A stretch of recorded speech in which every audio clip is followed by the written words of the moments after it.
It's Sebring season in the motorsport world, and just weeks after the WEC's race here, the Virtual Endurance Championship now takes to the circuit for another 1,000-mile race. This has been contested for 3 years consecutively now, with eventual champions Burst Esport winning on the day back in season 14.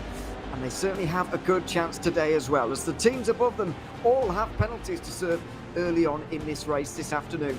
Welcome along to Florida, everyone. My name is Ewan O'Leary. I'm alongside Zach Sweeney for the duration of this afternoon's race, or at least the first half of it. It's great to be back, Zach. We're getting towards the business end of the season now, though. Round 6 of 8, 1,000 miles or 8 hours for the third year in a row around Sebring.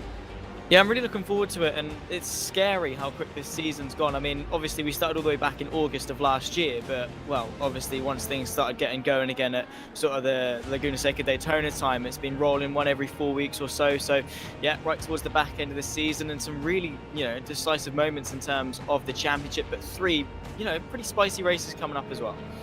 Yeah, a rare race around Bahrain coming up in a week's time as well for the 4 hours of Bahrain. That will be an interesting one. We don't go there very often in the VEC, and that's only 4 weeks away. As you say, another 4 weeks until the next round as well. These are the current standings in warm-up. That's not the starting grid, at least not from what I can see.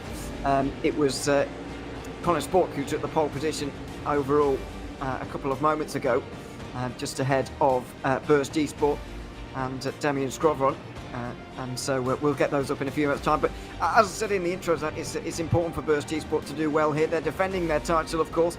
I don't know if anybody has won back-to-back titles in the same category before in the Virtual Endurance Championship.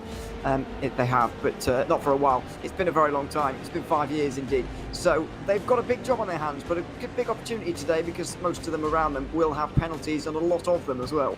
100%. We sort of were taken aback by the fact that I think it was 16 different cars had penalties coming into today, obviously an aftermath of last time out. But yeah, it's looking spicy, and obviously, as you say, it's a perfect opportunity for Burst to claw back some points in the championship. As it stands, they are 22 points off at the championship leaders at the moment of Sebring, and then 6 points back is rFactor on 343. So obviously, with the 2 championship leaders in the DPI having some penalties, it's a good opportunity for Burst to take the helm. But we've seen time and time again before that, like we saw, I think it was with rFactor not too long ago, you can take the penalty quite early on and still recover to at least a decent position. So Burst have got to take that in mind, that, rFactor, they're not, and Sebring, obviously, they're not completely out of this just because they've got a penalty. Absolutely. And now we do move forward to the race session, and we can go and view the starting grid very soon. Hopefully 268 laps on the clocks here today, or 8 hours. We've not done this before on the Virtual Endurance Championship ever since we started going distance racing about 5 years ago.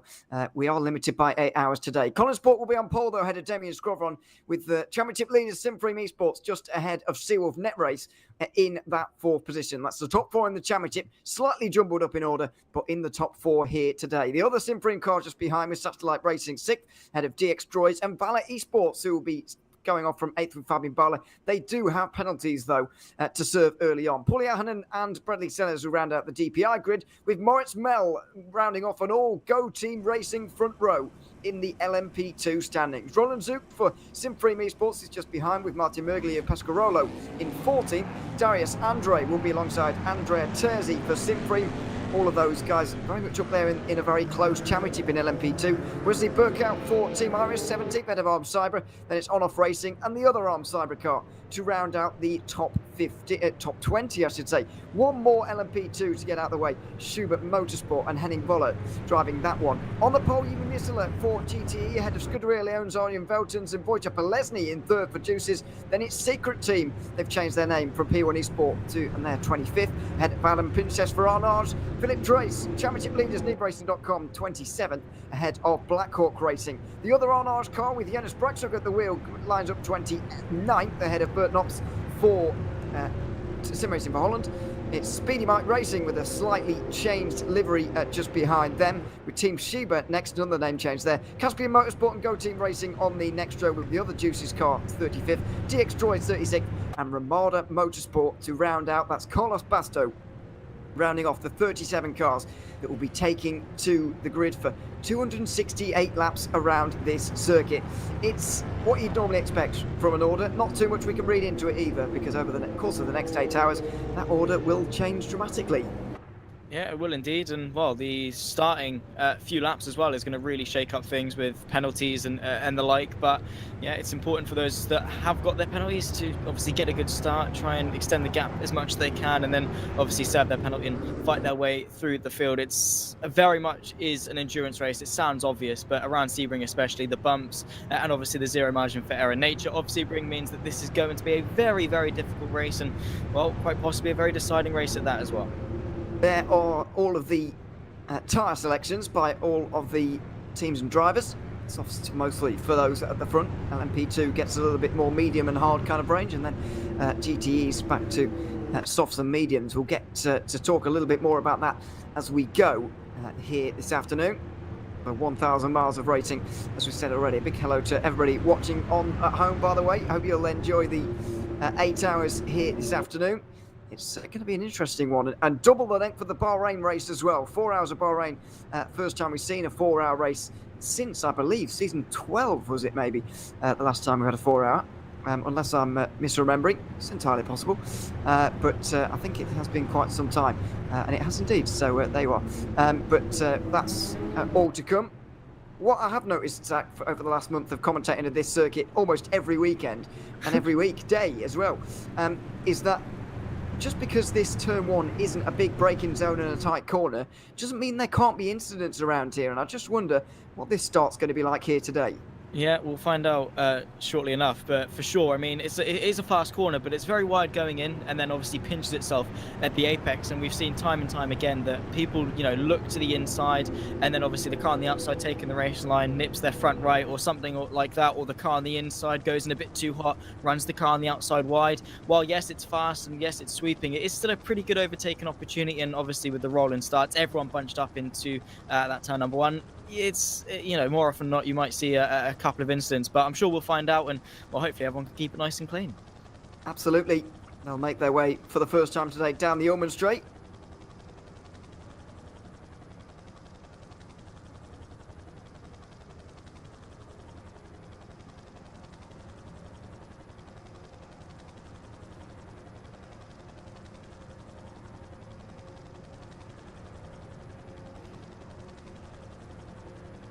There's the typical warning, just as we were delivering it on the broadcast, Jimmy Allison delivering it to the drivers as well, as they'll bear down towards turn 1 through Sunset Bend, and there's not going to be much of a sunset here tonight if this weather is anything to go by. Pretty gloomy over Sebring right now. We'll see if it stays overcast or if indeed we do get some rain a little bit later on. That's all to come though. 268 laps, 1,000 miles or 8 hours around this historical endurance racing circuit. Race clubs will get things underway from the start, and they will go green. Single file in towards turn 1 for them, but behind, Sebring and First go side by side through turn 1. Oh. And DX Droids have gone off with the other Sebring car in towards turn 1. They'll get back going. Some of the LMP2s have scattered as well as a result of all of this. And there's 3 DPIs involved, Valet on one of them, and we've also got Arm Cyber and Pescarolo Esport involved here. It turns out it's a difficult place to start at, and once again, turn 1 has claimed some victims. Yeah, 100%, but the melee still continues because, well, it's still the first lap. You see the recovering DPIs and etc. fighting their way through some of the GTs as well to sort of round off the first third of the lap, but already chaos and carnage in the opening moments of this race. There you see the Valley Esports DPI as well. They were involved in some carnage. I think we saw one of the Olympics upside down. I don't know if that was sort of a graphic glitch or whatever, but yeah, it just goes to show how chaotic these opening moments were. Still very, very close though, as to be expected, but what we have got now is a very mumble-jumbled grid. There we go to the inside as they fight their way through some of the GTs as well, continuing to go side by side with a couple of DPIs. But yeah, well, now we've got cars pretty much everywhere, mix and match amongst the passes. Absolutely, we've got the top 6 away in DPI, but DX Droids, Team Rookie Monsters, Sebring Esports and Valet Esports all embedded within the GTEs right now. That's why we're focusing so much back here, because it's quite exciting and quite nerve-wracking as well for the GTEs, who have got to force their way through here. Wojtek Polesny has taken the lead, by the way, in GTE. He's up front for Deuces Motorsport Club. Just behind, Ian Veltons is under pressure from Yimi Nisela, just in the background of this shot here. There they are, and now the Aston Martin will maybe have a look in towards turn one, but not go for it. Let's not forget how strong this Aston was at the previous round at Road America. Very, very fast indeed, and now we'll even see a couple of pit stops as well. Not sure if there's damage or whether we're serving penalties here for Pescarolo and DX Droids. Potentially so. I mean, it is definitely one or the other, but might be a good idea for those that have to serve penalties to get out of the carnage while they can, and probably get some clear air in the mix as well. But the fight for second in the GTs is definitely looking pretty spicy, and yeah, it'll be interesting to see which car is quicker, because at the moment we've got 3 different ones surrounding the top 3. So I'm sure as the race goes on, we'll see which chassis takes precedence. We've got 4 different manufacturers inside the top 4 actually, with Ferrari, Corvette, Aston Martin and Porsche all involved here. It is indeed pit stops, by the way, for those behind. Pescarolo and DX Droids both making pit stops, and this is especially bad for Pescarolo. A terrible start. 3rd place currently in the championship. Martin Mergley finds himself down pit lane and going absolutely nowhere. Yeah, well, probably one of the poorest ways you can think of to start this race, particularly for Pescarolo, because they really have impressed over the course of the last few rounds, and obviously the season as a whole, and that's definitely going to take a hit for them. But it's not over until it's over. It's probably, you know, obviously not the best way to start an up to 8-hour race, but it's you know, it's definitely not over until it's over. It depends how much damage they've got. They can continue on. We'll take another look as to what happened in the start. Racetouch got away quite well, but it was the melee in behind. It was more just a domino effect. DX Droids went into the rear end of the car just in front, tagged themselves round, and then pretty much everyone was just sort of slowed down. And yeah, there's just so much to dissect there. You can't really dissect it. It just sort of happened, Ewan. Well, I would even go as far as say as that was maybe a racing incident, really, in terms of everybody being around. It was 3 wide in towards turn 1, obviously, and we did indeed see this car eventually going up and over and onto its roof as well. You weren't seeing things, as it turns out, Zach. I thought you were, but there you are. Turns out there was well, I just didn't see it myself. That's all. But yeah, it was not a good start for Fabian Bale at all. He is still going. And remarkably, he's one of those who has not received any damage, or clearly not enough to warrant a pit stop here at this stage. So he's still going, and he's now working his way through the LMP2 traffic. But to be honest, I would put that down to a racing incident, as nobody obviously at fault there, in my opinion. It was just a race start at Sebring, in all fairness. Like, you know, those things are bound to happen. Obviously, you know, Jimmy did warn them and say, you know what, let's not be muppets into turn 1, guys. But you know, when you've got all 3 classes going that close into a very quick corner, obviously at the start of the race, cold tires, etc., things are bound to happen. It was no one's really fault. It was just sort of one thing led to another. Bit of contact here led to that car being slow, led to that car being a bit out of shape, and then obviously the constant effect of everyone behind. Obviously scaling up into a bit of carnage and chaos in the opening moments of Sebring. But I guess what do we expect? But my biggest surprise out of all of that is how Fabian Bale and how Vale have not been completely destroyed in that, because they took quite a hefty hit, but obviously not enough to warrant them coming into the pit lane. So they're fighting their way through the field now, which is probably good news for them that they didn't have to come down into the pit lane.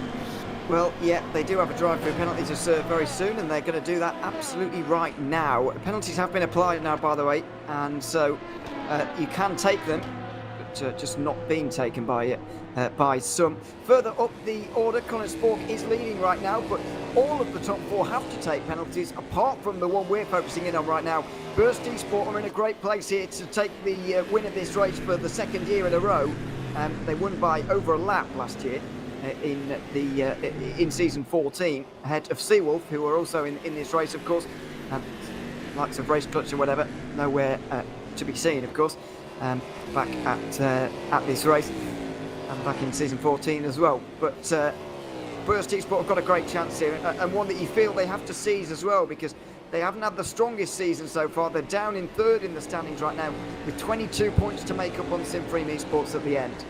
Yeah, 100%. I mean, this is their perfect opportunity to claw back some points going into the final 2 rounds of the season. And, they've been there or thereabouts. A couple of penalties, couple of incidents here and there obviously have tarnished them. Race Clutch and Sebring seem to have the sort of overarching pace. But VEC Sports, they've been there, they've kept themselves in contention. And now, for sure, is their time to strike.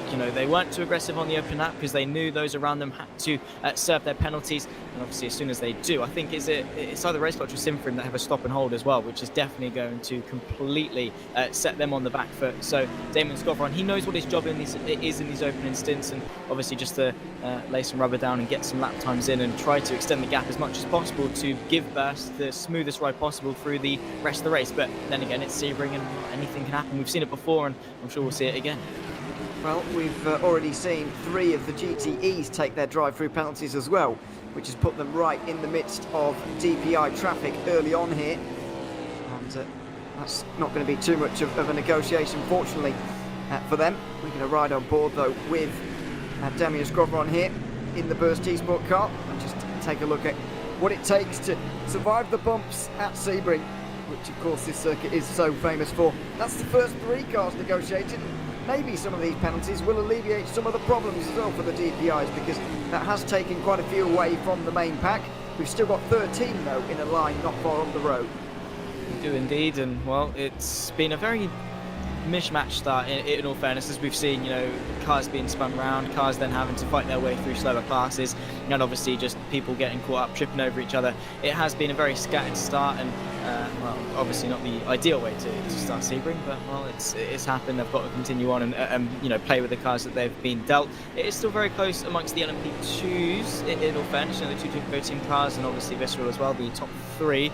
Same too with some of the GTs, only about a second and a half between all of them, as well as Race Clutch, very already coming in to serve their drive through. Colin Spork, I think every time Race Clutch had a penalty at the start of the race, Colin Spork has been at the wheel to try and extend the gap as much as possible. Now he's coming in, and well, I guess the fight starts here for Race Clutch to claw their way back up the field. It's going to be a case of damage limitation more than anything. I think that's a good call, though, because if you look at the leaders now, they are on to the back of the main pack here. NeedRacing.com have also come in to serve their drive-through penalty as well. They've only got 1, so that's all completed now, and they've avoided some of the... Well, they've actually avoided none of the...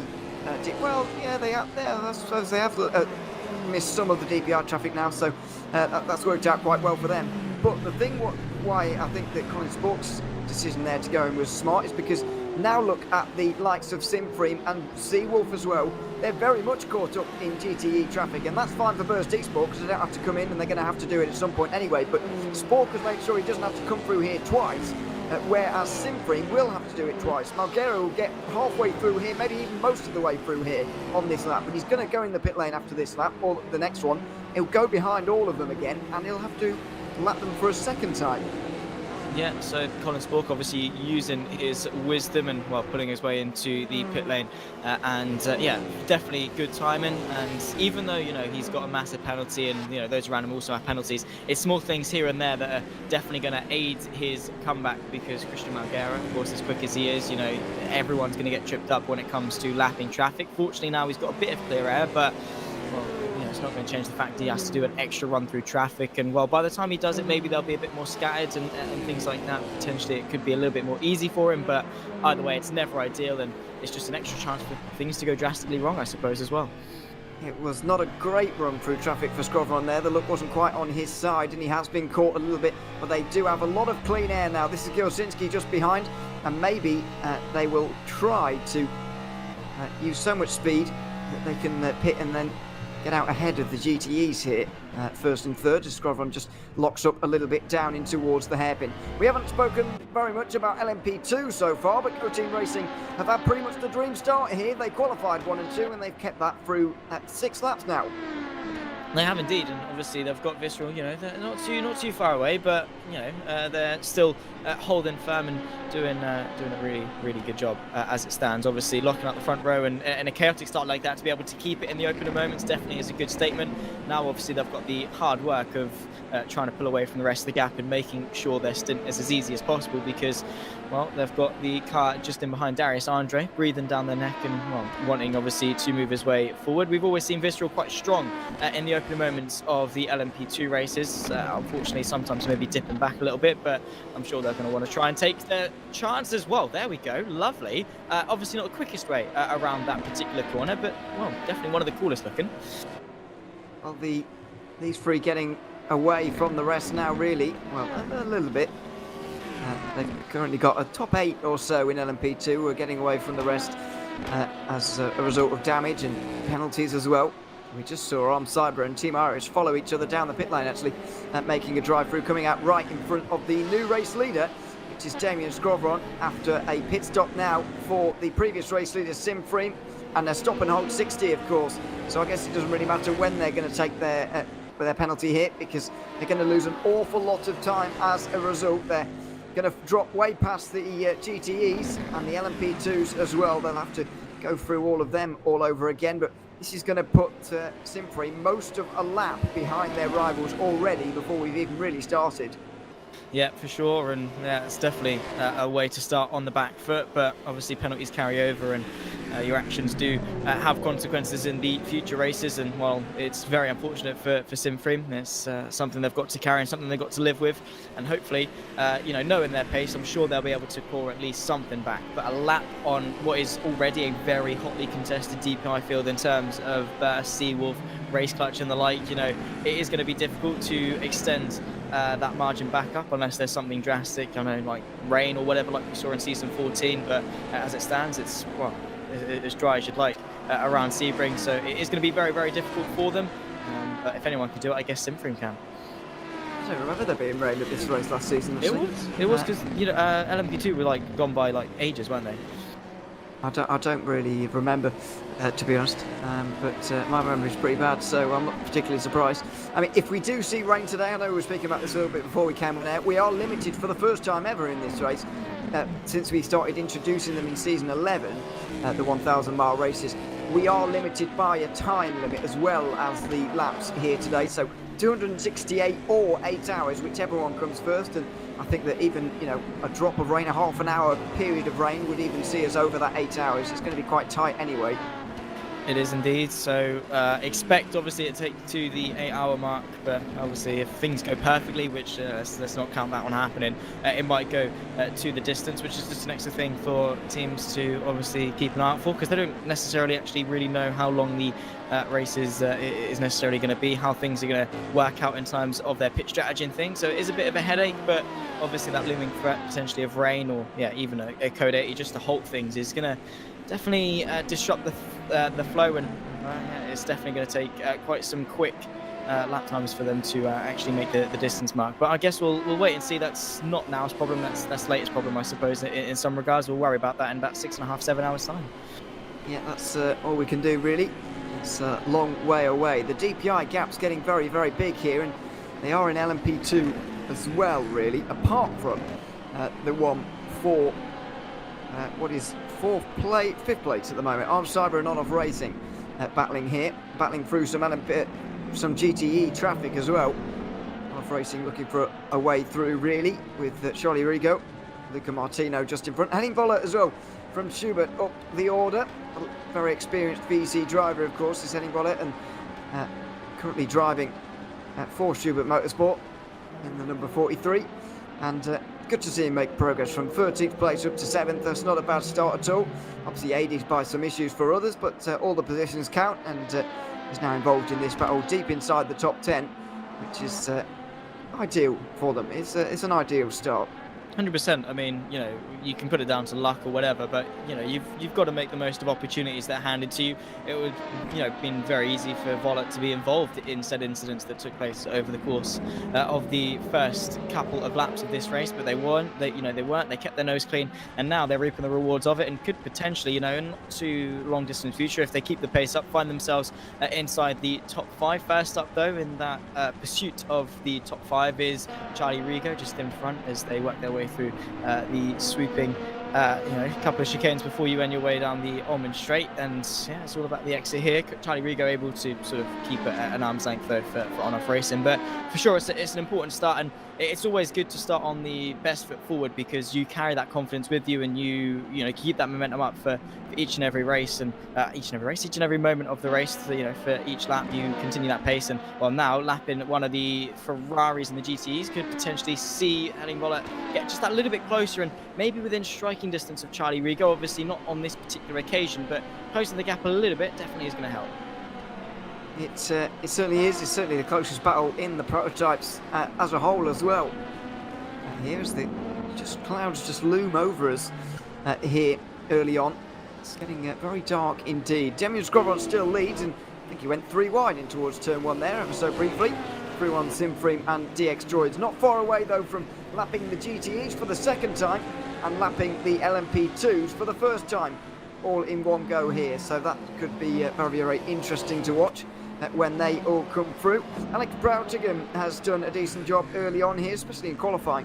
It was good performance. Blackhawk Racing, I think he's dropped back a couple now. Turka Hakkinen has got in front, and that is the Secret Team car, replacing the P1 Esport name, now called Secret Team for whatever reason, and they're now battling for 4th place. At least penalties in GTE, and that probably has resulted in a few more battles here than in the 2 prototype categories.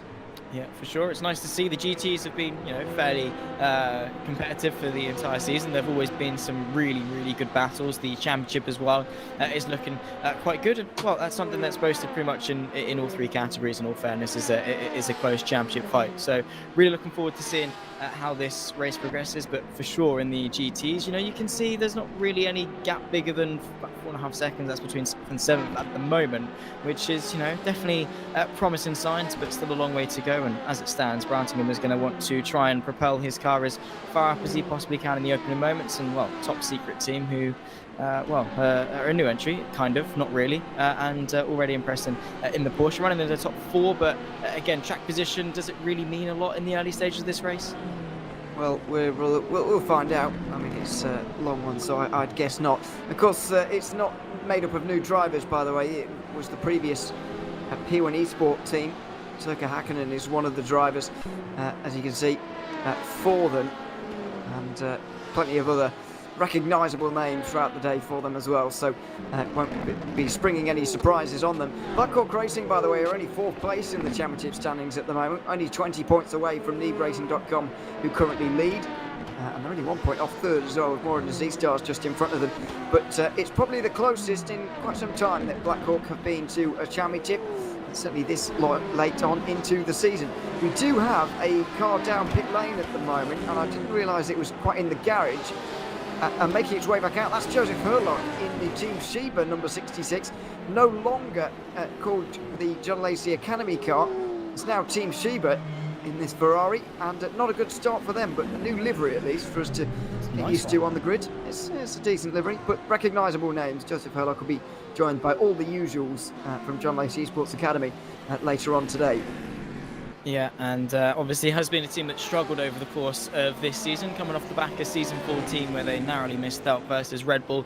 They were looking to try and contend in the GTs, and unfortunately, whether it's been their fault or not, it's not been the championship charge that they particularly would have wanted. But, well, new look and, well, hopefully a new foot forward for that new branded team, and, well, looking a very striking livery as well. But we'll be looking to try and move their way up the field as best as possible. It's just been so chaotic. I think a lot of people are just still trying to sort of find their foot in this race and obviously see where they stand, because I think a couple of people may be still shaken from the opening moments of this race. Following on for the fight for the lead in the DPIs, it's Burst Esports versus Seawolf Net Race, and, well, these two have been, well, incredibly close, and obviously the penalties amongst some of their competitors have meant that these two have been able to take the helm at the lead. But with their run through LMP2 and GT traffic now, it could definitely spark the fight for the lead as Seawolf Net Race tries to move their way, and you can already see Burst forced to maybe have a bit of a look in their mirrors. Well, they were, and they even thought about defending. Seawolf saw the open door and thought about it, Benjamin Gilsinski, but he didn't decide to go for it. And it's not a great run out of the hairpin. That's all of the GTEs negotiated, though, and we've got 5 more LMP2s and then there will be a little bit of clean track for them. But for this early on in the race, the field is quite spread out, and we are soon, very soon, going to get into the stage of the race where there is lap traffic, things like this going on all race really from this point, because everyone's so spread out already, and this is partly down to the penalties and the incidents we've seen so far. It means that for the remainder of this race, really, most of the circuit will be being used at pretty much all times.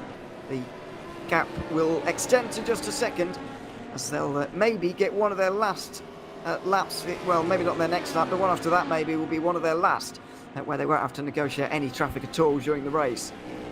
Yeah, traffic is always an interesting prospect. We saw it with any time you go to Sebring, really, any endurance race in of itself. You know, traffic is always that talking point, and especially around Sebring. You know, it's not the easiest of circuits to negotiate traffic. You know, you've got to pick your moments quite right, and if you don't, then there's some drastic consequences coming your way. So for the faster classes, for all classes, I guess in some cases, they've got to make the most of while they're not constantly having to worry about being lapped or having to lap someone. And yeah, it's one of those things that can really tarnish some people, and well, all it takes really is getting caught up behind a slower class on one particular lap, and straight away, like we see right now, you know, it's only a 1 second gap between our two leaders in the DPIs, and it can very quickly change if they get on the wrong end of traffic. But while they've got the opportunity, they've got to be able to put the laps in and have that clear air in order to extend any gaps they can, because, well, yeah, it's a luxury they're not going to have for too much longer, let's put it that way. This is the battle for second place in LMP2. They're just going through on now. The gap between 1 and 2 in LMP2 is really extended now to nearly 4 seconds. And not quite the same in DPI, but it has extended certainly in this category as well. So these two 15 seconds ahead of the rest. Then it's Satellite Racing in 3rd and 4th. Alex Beggy has got in front of Colin Spork for 5th in that region. And Christian Margera is a very, very long way back at this stage. Now 9th position, 30 seconds off of Valley Esports in 8th. And not quite running last of the DPIs. DX Droids, after having come into the pit lane, are doing that. But it's going to be a big day for the championship leaders in terms of damage limitation here. 100%. They have got a mammoth of a task ahead of him. Christian Margera, you know, at the moment at the wheel, trying to claw back whatever time that they can. As it stands, they're 27 seconds off the back of Fabian Barley for Valley, who, you know, even themselves had a very, very poor start and got caught up in some incidents and things like that. So yeah, Christian Margera has got a long stint ahead of him, whether he's carrying some frustration or whether he's channeling that to motivate himself to try and claw back some time. Because yeah, in a position that Sinfrim are in right now, they've been obviously handed this poor start to the race and been set on the back foot. But if they want to win the championship, it's moments like this where they've got to maximize any point that they possibly can. Fortunately for them, Race Clutch have also had a couple of issues, but at least for Colin Spork, it wasn't as drastic of a penalty. He's at the moment in 6th and already trying to get his way back past Alex Beggy for 5th place. But what it does mean is that Burst Esports, as we've been saying, have really been able to grab this race already with both hands and say, you know what, this is our time, this is our opportunity to at least try and claw back some points to the championship. And well, it's a shame that things sometimes do go down to penalties, but this is a very telling moment for the championship. And all three of Burst Esports, Race Clutch and Sinfrin, they've got to bring their absolute A game going into the final couple of rounds, and obviously to maximise their point pool coming out of Sebring. It really is going to be a show of determination and show of willpower really from all three, if they can be able to put themselves in the best position going forward. Well, you mentioned it's a shame to see the penalties affecting the race and whatever, but after all, these penalties were all picked up by these teams for doing something wrong. They're not for fun, so you can't feel too sorry for them, I guess. They may well feel aggrieved or whatever, but it's all done now. All the penalties are served, and so that will be that for the race. Second place in LMP2 is very much contested here. Remy Delorme going to get dived by, on the inside there, by Darius Andre, and Visceral Esports now split up the Go Team 1 and 2. Go Team who've now finally won a Virtual Endurance Championship race, and now they finally won 2 as well, because they were victorious at Road America as well as Laguna Seca. Still on American soil, and not quite a 1-2 anymore. They've got more than a 6-second lead even so, but Visceral Esports will be a threat to them all day long. 100%. Visceral have been, quite mightily quick, especially in the opener moments of the LMP2s, as I said a bit earlier on.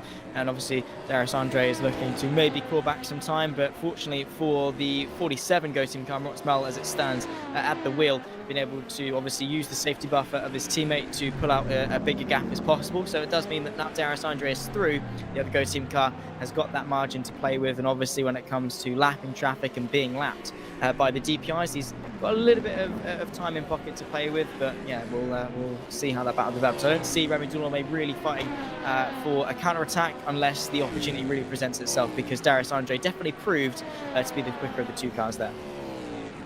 That was Pescarolo Esport off the road there briefly. Martin Mergley gets back on again, and he doesn't have any damage, thankfully, but that's what that yellow flag was all about. Down at turn 10, that was. He found himself way off into the escape road, but back going once again. Speaking of back going once again after a penalty, Colin Spork has really been making moves here, and he's right there as well, inside line into Le Mans. Through he'll go. His battle for second is not quite done in LMP2 just yet. Thought it would have been, but Remy Dulorme not going down without a fight. Outside line of Darius Andre. It would be a very impressive move to make his way around the outside of there, and so he'll cut back to the inside for 3, maybe. Not quite. This is the best possible thing, though, for Dulorme, really. Just disrupt Visual Esports as much as possible and give your teammates an even bigger lead. 100%. If you can sort of rustle the feathers of your contender a little bit. Obviously great team play being shown from Go Team. It's not the championship leading car, Moritz Mel leading the way, but still Remy Dulorme doing him a world of favours in the opener moments, whether it's, you know, not necessarily finding a way through, but just keeping Visceral looking backwards as opposed to forwards, and allowing your team that buffer zone to either extend the gap or try and maintain it for as long as possible. And definitely Remy Dulorme being a fantastic teammate in that regard, to at least, you know, try and get themselves back. I'm assuming maybe they're not trying to help out their teammate, maybe they're just trying to get themselves back inside the top 2 and maximise their points haul. Who knows? But either way, it was a good attempt to the outside of T1. It just seems that Darius Andre has got all the answers to the questions being asked from Remy Dulorme. But that's the thing with Sebring, is there's not, you know, an abundance really of overtaking opportunities. You do have to pick and choose your moments quite right. You certainly do. Oh, the race leader Demian Skrovron's been off at the final corner, and the lead will change hands. Gilsinski will go over with nearly 3 seconds worth of a lead. It's into Sunset Bend. There were 3 lap cars involved as well. 3 GTs, here they are. One of them's the championship leader, and there's the newly named Team Sheba Ferrari as well, and newly liveried as well. But that is Sunset Bend. We always mention there's a million lines through there. Not all of them are the correct ones, of course. And the bumps can very much swallow you up if you're not too careful. And Demian Scott, I'm not saying that is what happened, but that could have happened to him. It could have also been traffic, of course. Yeah, it could have been a multitude of reasons. We're not quite sure until we really have a look. But for sure, the bumps are very, very prevalent. I mean, just, yeah, you can see it right now riding with Damian Scovron, how the car is reacting to every little oscillation in the road surface, kicking up some sparks as well. Then obviously that's because the DPIs are running so close to the floor. They've got to, in order to maximise their pace. And well, yeah, obviously all it takes is a little bit of a disruption, going over a bump a little bit too hard, under braking, whatever, and it can really disrupt the car. And a small mistake like that definitely has burnt itself into quite a big consequence. I say that he's still in second, he's still only 2.5 seconds off the race lead as it stands, but definitely not optimal for Burst. And what is, you know, if any day is going to be perfect, it's got to be today. And we'll take a look as to actually what happened. Well, he's down the inside. Oh dear, oh dear. Well, that was a misjudgment, and from the angle we get there, I mean, you'd possibly blame Demian Skrovron for that because it was ambitious into the final corner, certainly. Yeah, I mean, yeah, it's not the first time that we've seen Burst a bit too overly ambitious in terms of traffic. They didn't necessarily need to be, but obviously just catching them at the wrong time, because Sunset Bend, obviously, when, you know, the DPIs are lapping some of the GTs, it's not optimal for them, but unfortunately not quite able to thread the needle. Caught a bit of a bump, car understeered a little bit, tagged one of the GTs and found themselves nearly into the barrier. Fortunately, it was a nearly and not actually into the barrier, because for sure that could have been a lot worse. So I guess for Skrovron it's going to be a sigh of relief, move on and pick yourself back up, dust yourself off and carry on. We're following the fight for 5th because Colin Spork is trying to recover that race clutch quite well, and so far his pace is, you know, really impressed. It has. And he's going to try and go for Sebring here, trying to do their teammates a favour as well. This is not the championship contending car, by the way, in 5th place. But it was caught up in an incident earlier on, and that's how they found themselves with Colin Sport after 2 drive-through penalties on the back of him already here. Rookie Monsters and Valo, of course, a lot further behind, just by having even more issues earlier on.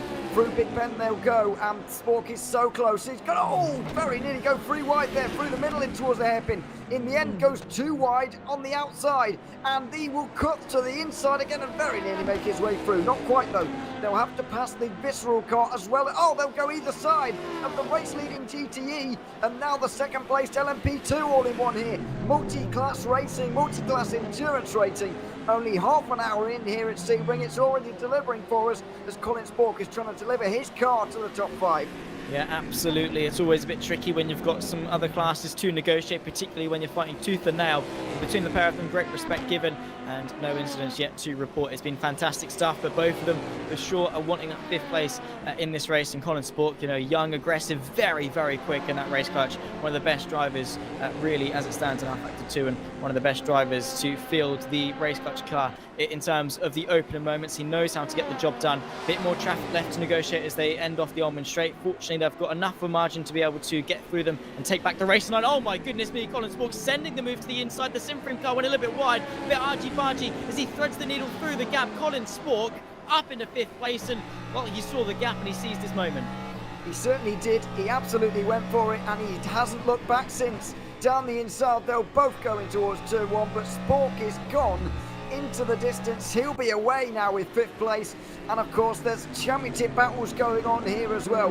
Race Clutch currently 2nd in the standings, 6 points back from Sebring, who are way outside of the top 8 right now. And if the race were to end right now, Race Clutch would take the championship lead, I think. Just about. It would all be very close, but a top 5 is exactly where they need to be for right now. And that's exactly where Colin Spork is. It was bravery, but he just looked quicker there, just deeper on the brakes, faster through the apex, and was single filed by the exit. I wasn't really expecting it, in all fairness, because obviously they'd just come off the back of some GT traffic, and you saw Colin Spork barely have the opportunity to bring the car back to the left to take the sweeping racing line. But obviously on the inside, he was just like, you know what, I'm just going to go for it. The Sebring car was a little bit wide, which, Colin Spork, if you give him an inch, he'll take a mile, and that's exactly what he did. He looked to the inside, was like, yeah, cool, my corner, I'm a bit faster through, and then was able to etch himself ahead. Obviously, it wasn't, completely smooth. There was a little bit of wheel-to-wheel and door-to-door contact between the pair of them, but nothing too major. Already 3 seconds clear, and already chipping away at the gap of Paulie O'Hoen for 4th place. And that's exactly what Colin Spork needs to do, really, is to get through one, eye up the other one, and set his targets. Yes, it's an 18-second gap, but if he can, even over the course of the next half an hour, reduce that by 5 seconds, 10 seconds, whatever it is, he's going to be doing himself and his team a whole world of favours, as well as he just passed, actually, this GT fight. This is for the podium, as well as Secret Team try to move that Porsche up into the top 3. Yeah, this last little bit of traffic seemingly has closed this battle up a little bit, and it's gone from Turka Hakkinen defending from that Aston Martin just in the background there to then moving forward. Secret Team with a slightly bizarre livery, and I'm not sure quite what happened to them at P1 Esport. I should go and research, but they're not under that name anymore. They are still under the number, and the same Porsche as well, and it's the same driving lineup as well. You'll be glad to know. So it's not too confusing. But they're currently in a nice top 5, looking for a podium position. Currently at 10th place in the championship standings, although still less than 50 points away from NeebRacing.com, who currently lead the standings by 16 points right now.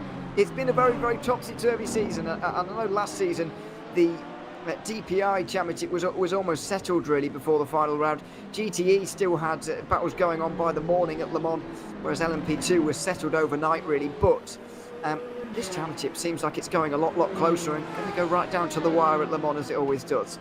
100%. Wasn't the LMP2 standings last season tied? Yes, the first ever tie in VEC history.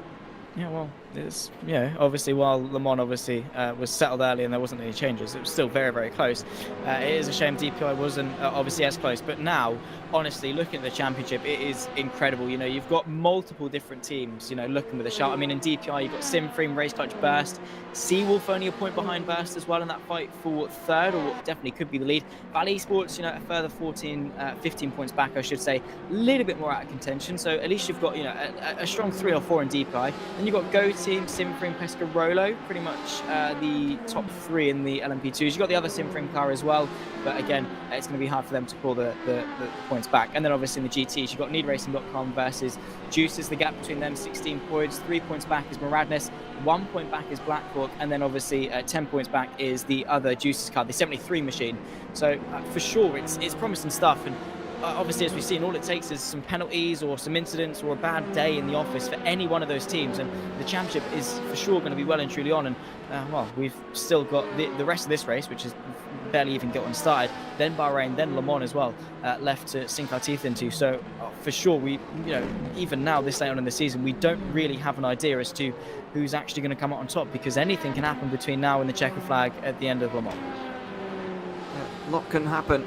Coming into today, there were still 36 hours of racing left in this season, which is a lot over the course of the next 3 rounds, even with a 4-hour in there.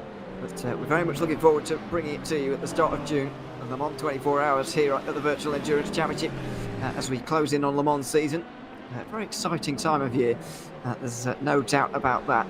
Still watching this battle for third place. It looked like it could be a 3-car battle briefly, but Alex Broughtingham losing a bit of time over the last lap or so.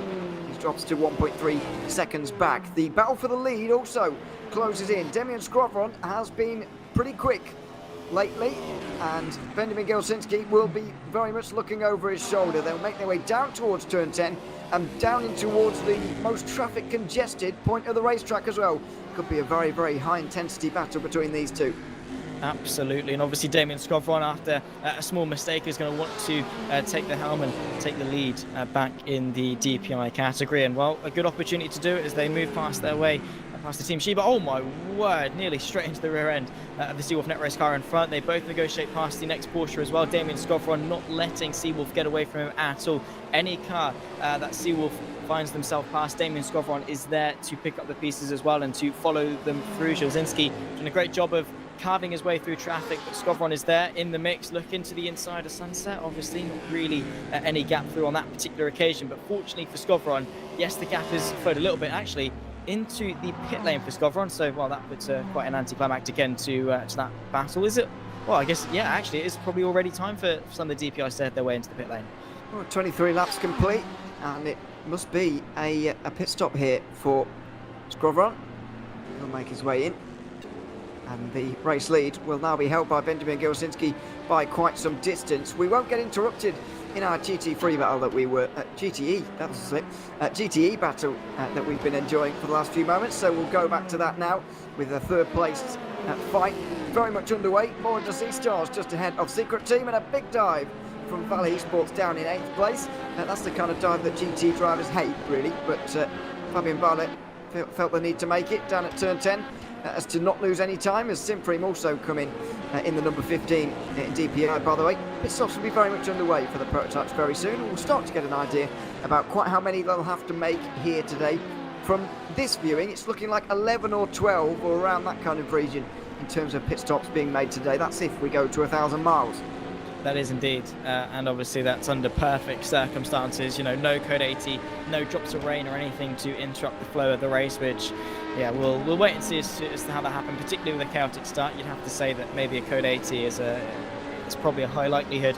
But yeah, 24 times 10 is going to take them to 240. Then obviously a little bit more beyond that, it might just be able to stretch themselves out there extra odd couple of laps, and hopefully won't have to come in for a splash and dash. We'll wait and see. Obviously it'll be a long road between now and the checker flag for them to decide their exact pit strategies, but for sure we'll definitely have a good picture. Seawolf come into the pit lane a lap later than Burst, which is definitely a helping hand for them in terms of the knock-on effect that has. But we'll follow on with this fight for P3 in the GTEs, and still Taka Hakkinen not able to find any advancements through on the car just ahead of him in P3. Obviously Jimmy Nusler in the Aston Martin. So yeah, I don't know. Taka Hakkinen being close pretty much for quite a while, but not quite really close enough to spark any major offensive. Now, so Liam Rance will go on to a 25th lap here for Satellite Racing, and that's all good news because some of these, all of the DPI teams will need to make at least a few 25-lap stints if you want to make it on only 11 stops today rather than 12. Scrovan there on 23 laps is a bit of a concern in terms of making a splash and dash later on. Once again, preface all of this with the fact that it might well be shorter than 1,000 miles. Jeremy Scrovan, though, will roar on the inside line and he will go through into the net race lead. Benjamin Gilsinski behind and will begin to chase him down. But that's what we expected, really. First were looking quicker beforehand, and since they pitted early, got the clean air, got the undercut, they're out first, and that's no surprise, really. Yeah, for sure. They have had some really good pace, and there we go. Let's talk about not being able to find a way through.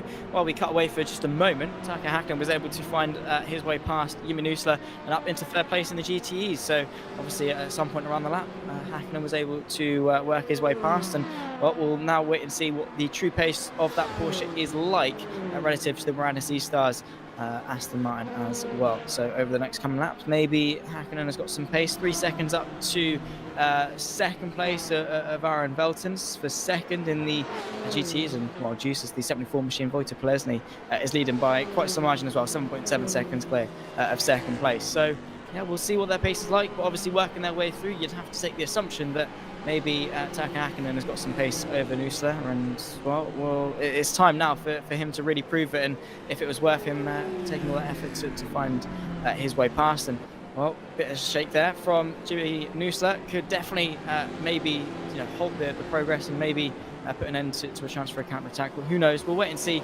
And now, I guess, it's just a time to see what Taka Hakkinen's pace really is like now he's got some clear air. Absolutely. So we'll see now. But very much going Juice's Motorsport Club's way right now, aiming for their 4th Virtual Endurance Championship title. Still the only team to have won a title in 3 different categories here in the Virtual Endurance Championship. Back in LMP1 Season 3, a long time ago, LMP2 Season 4, and GTE back more recently in Season 11. They managed to win, looking for their 4th, as I mentioned, and currently second in the standings, 16 points behind NeedRacing.com, who are worth mentioning, I should say. Philip Drace now at the wheel there, according to this. I'm not sure if he started the car or not. It feels like he didn't, but they're currently down in 10th. They've once again got some recovering to do, because after winning the first 2 rounds of this championship back at Monza and Spa, they have had a second place at Daytona, but other than that, it's been bad luck, really, for NeedRacing.com so far. Yeah, but also let's not forget that P2 at Daytona came off the back of quite a strong recovery drive, it must be said, from NeedRacing.com. So they're not averse really to limiting the damage or anything like that. So don't count them out at all. They're doing quite well in the championship and have done a really good job so far. Those 2 wins obviously have for sure helped them. But yeah, they know what they're doing in terms of clawing back some time and getting themselves back into the mix. They're being consistent. They're being quick all season long. And while luck hasn't necessarily gone their way, they are still definitely looking pretty good. I mean, they've still got a 16-point advantage over Juices, so they must be doing something right, let's put it that way. As now we're starting to see the first wave of LMP2 pit stops as Roland Jukes for Simframe works his way now out of or now into pit lane, or now out of pit lane, actually, it must be said. Now we're seeing the other set of prototypes work their way through as well. Yeah, it's side by side in the pit lane further down. Dear me. Oh dear, and out of the pit lane indeed. Schubert and on-off racing there went side by side, and they'll rejoin right on the exit of turn 1, as you have to at this bizarre circuit. There we are. Voller and Rigo both having to go through that. You wouldn't expect anyone to have made tyre changes here in the prototype categories, and none of the gaps have really changed, to be honest.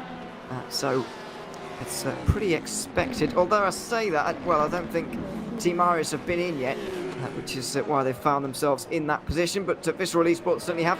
They're down in 5th. But it's worth noting as well that Remy Delorme is now the class leader, or only because he's gone past his teammates in the pit lane. Go team now in the pit lane, and they should come out maybe 1 and 2. We'll see if Darius Andre can get in with them. There's the side-by-side down pit lane, by the way. Well, yeah, nice looking. For sure, they can't obviously just go through each other, other they'll make contact. Yeah, nice little side-by-side moment. And, well, it took them a while to do it, and now they've obviously put themselves back into single file. But, yeah, not often you really see that, so it's nice to see it. There's Darius Andre for Visceral. Now it's a race against time is to see whether he can come back out ahead. For Goating car, he was once able to get himself ahead. Now, non-stationary now in the pit lane comes Moritz Melby, 47 car. What about Remy Delorme? We'll wait and see. There he is now hitting the exit line, but a bit of congestion in terms of traffic. And Darius Andre does indeed work his way back into second, but well, quite actually really close in terms of Visceral working their way back ahead of the 37 machine, because they did suffer quite a bit of traffic on their outlap. It was quite close in the end, and we've got a battle here between two championship contenders as well. 1 and 2 in the championship indeed. Simframe versus Race Clutch. I think Margera is waiting on a pit stop here. It must be, because these two were nowhere near each other beforehand because of the penalties for both of them. Race Clutch had to take 2 drive-throughs and a 60-second stop-go. For Simframe has put them way down as well. But quite a symbolic battle, really, and maybe Margera will want to put a marker down here. Yeah, for sure. Obviously, they're not necessarily in each other's races as of yet, but Margera just wants to say to Colin Spork and Race Clutch, you know what, hey mate, yeah, I'm a bit quicker than you and I am coming, and I am trying to call back some time. Obviously, it doesn't really mean too much now, but yeah, it's not the first time we've seen these two go toe-to-toe, and very quite evenly matched, it must be said. It just depends on circumstances to who really has the advantage between Margera and Colin Spork. They are two very, very quick drivers for their respective teams, and as it stands, they are very evenly matched at the moment, which is probably more good news for Race Clutch more than anything, because, well, if they're evenly matched, it means that Simframe can't actually gain the advantage that they lost with their extended penalty.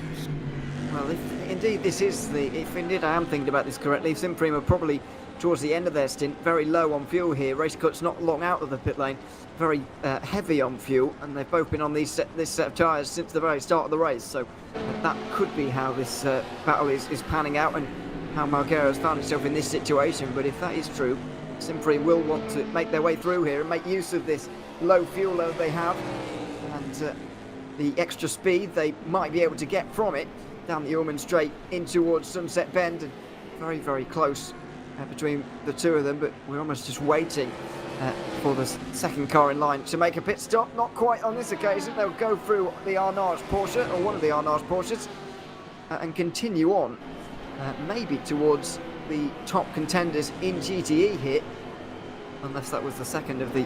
It was indeed the second of the Arnage cars, so we're a little bit further down the GT field.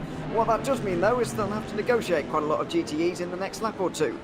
Well, indeed, as Colin Spork, wow, getting his elbows out just a little bit. Christian Margera also follows him through. You can see that Aston Martin was a little bit scared. Margera with a bit of a better run as they work their way through Big Bend and in towards the hairpin. Is Colin Spork going to defend? So a little bit to the inside, more just trying to get his way past Vollert there as they work their way past the LMP2 traffic as well. A little bit wide from Colin Spork. Margera make contact between the pair of them. Colin Spork pushed onto the grass a little bit, and, well, yeah, you can definitely tell that... the young Race Club driver is not too happy about that one, particularly seeing as that at the moment they're not in each other's races. But, well, that's for sure one way for Margera to work her way through. Well, there was aggression there between the two of them, and Colin Spork is going to show some more here on the inside line of On-Off Racing, but that was very, very close between the two, and there was definite contact as well around the hairpin. Spork won't be very impressed with that, but has once again got to show a little bit of reserve here, got to show a calm head and just get on with his race. Realise that Margera is not racing them right now, and Race Clutch are going to be gaining points on Simframe as things stand when things all shake themselves out a little bit later on. But that will certainly frustrate the young driver, and because he is so young as well, he hasn't quite got that experience to draw on, and we do sometimes see a little bit of a losing of the head from Colin Spork from time to time, a bit of over-aggression as well in these races. Now Margera comes in, and arguably that will frustrate Spork even more, really. Yeah, because he can't actually get his own back on track. It's yeah, for sure. And well, Colin Spork, you know, of course he is, you know, very, very young. He has got plentiful of experience. He knows how to win championships and win races and do well. But for sure that instinct in the back of his brain is like, you know what, yeah, you know, it's really frustrating. He's not got the, I guess, sometimes the composure to calm himself down and to bring himself back into a normal status. But at the moment, he's now obviously maybe got to channel that aggression to drive that car a little bit faster and to prove he was better than Christian Margera. I don't know. Either way, he's not been able to get his revenge on circuit. Maybe that's not the last time we'll see those two go toe-to-toe on circuit. So for Colin Sport, maybe his counter-attack is just waiting in the wings at the moment as Christian Margera works his way into the pit lane, and well, still a long way back after that. And it was a nice time to see the two championship rivals go side by side, but unfortunately it was quite short-lived. It was, unfortunately. The GTEs will not be far away from pit stops here, and so that battle is going to be settled right now. Speedy Mike Racing with Sean Jacobs on the back of Sim Racing for Holland. Somehow, these two cars look quite similar now. Well, Corvette and Aston Martin don't look similar, before anyone mentions it. But black and white liveries for the two of them. Speedy Mike have gone away from their traditional yellow. Commentator's dream, I would call it now, that livery, because we knew exactly when we saw that shade of yellow what to say. Speedy Mike Racing, of course. But now we don't. It's the black writing on a white car. I don't know why they've decided to go for that, Zach, but I guess you've got to have change at some point. I guess, yeah. So also let's just, for the record, ladies and gents, let's just make it be known that not only does Ewan O'Leary want Sebring repaved, he also sees similarity between the Corvette and the Aston Martin. So they're both GTEs. I've seen one. Yeah, all right, fair enough. Yeah, but yeah, obviously it's a new look. I don't know. It's not necessarily a bad look, more a sidestep than anything. They're not necessarily improved the livery, not necessarily made it worse. It's just a nice breath of fresh air.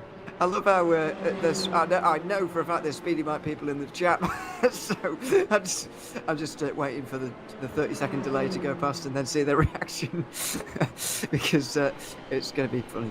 But anyway, we'll get on with it. Sean Jacobs is obviously not affected by that at the moment. He's driving the Aston and just behind the Corvette, just in front. Sim Racing for Holland in their traditional Corvette, the one that they always use and always have used as well. Even in some of their best performances, they haven't won a championship in the GTE period of the Virtual Endurance Championship. In fact, they haven't won one at all. But they are stalwarts of the championship. They've been here for a very long time, and they very nearly got dived there in towards the hairpin. But they've won plenty of races, just not this season for them, unfortunately. I don't even think they've been on the podium yet, but today will be as good a time as any to begin that run. For sure, at the moment they are a little ways off as it stands, but for sure, I mean, a successful team like them is, they've had a quieter season 15, but they've always put in some good results, put in some good battles as well for us to sink our teeth into, and at the moment they're not doing too bad, running in 7th place at the moment for them, and they've got a little bit of pressure of Speed Mike Racing just in behind, so hopefully this battle sort of materialises itself and gives us a bit of action amongst the GTEs. But you can't blame them really for not necessarily having any standout results. It's all trying to follow the LMP2 through with Sean Jacobs. They're a bit of clever racecraft, not quite able to pay dividends on this particular occasion. But yeah, the GTE field has been very hotly contested. It's been very competitive. It's been very hard to really get yourself into the top echelon unless you've had a perfect race.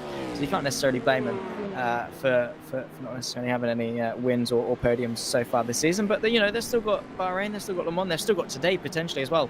If anything crazy happens, they're not necessarily a million miles away from top 3. If something bad happens to a couple of people in front, they might find themselves into the mix. But yeah, for sure, it's been a bit more of a quiet season for some of the GTs. There is certainly a long way to go. I was trying to grasp the season number that Sim Racing for Holland had, that great start, by the way, that I keep banging on about. It was indeed, I've lost it again.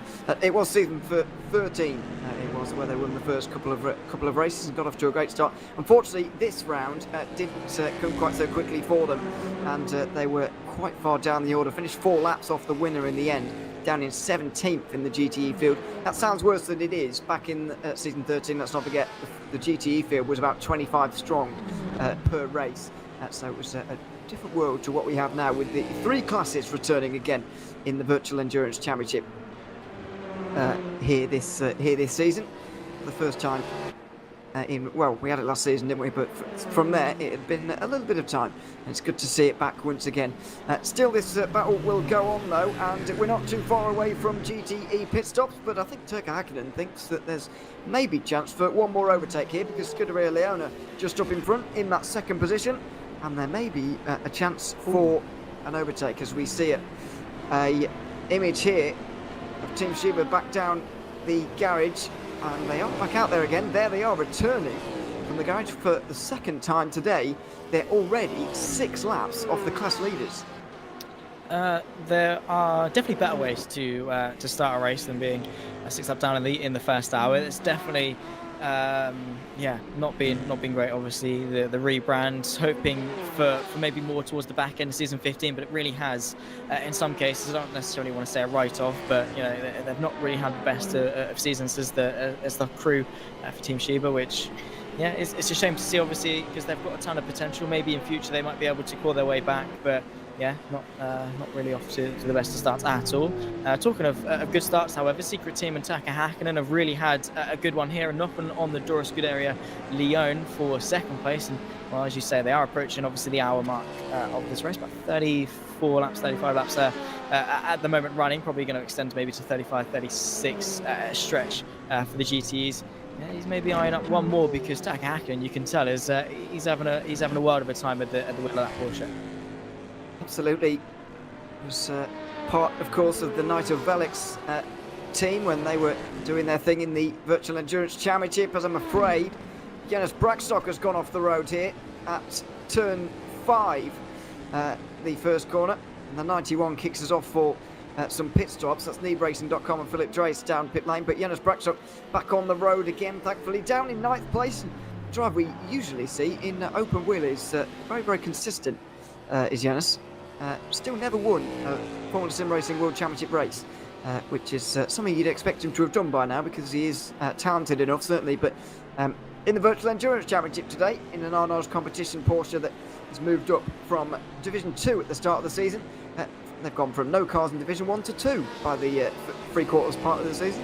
Fair play to Arnage, and they have impressed, actually, in all fairness. You can see the leader leading of the two at the moment in 6th place, and obviously they were quite close to a podium in Daytona, impressed as well last time out. They've not been doing too bad at all, as side by side here, Turkka Häkkinen trying to move his way up into 2nd place, trying to go the long way round through Sunset is the Corvette, and still going side by side as they round off yet another lap. You can now see Turkka Häkkinen has got the advantage into turn number 1, but what can the Scuderia Leone do to the inside of the first corner? It's definitely the more dominant place to be, but Arhan Veltins is going to try and hold his own, squeeze nearly to the wall, continuing to go side by side in the fight for second. The GTE's Turkka Häkkinen sails his way to the outside, and now the advantage swings the way of the Porsche, who into the next braking zone has got that car ahead and up into 2nd place. And I have to say that is a very successful first stint for Turkka Häkkinen and the Secret Team.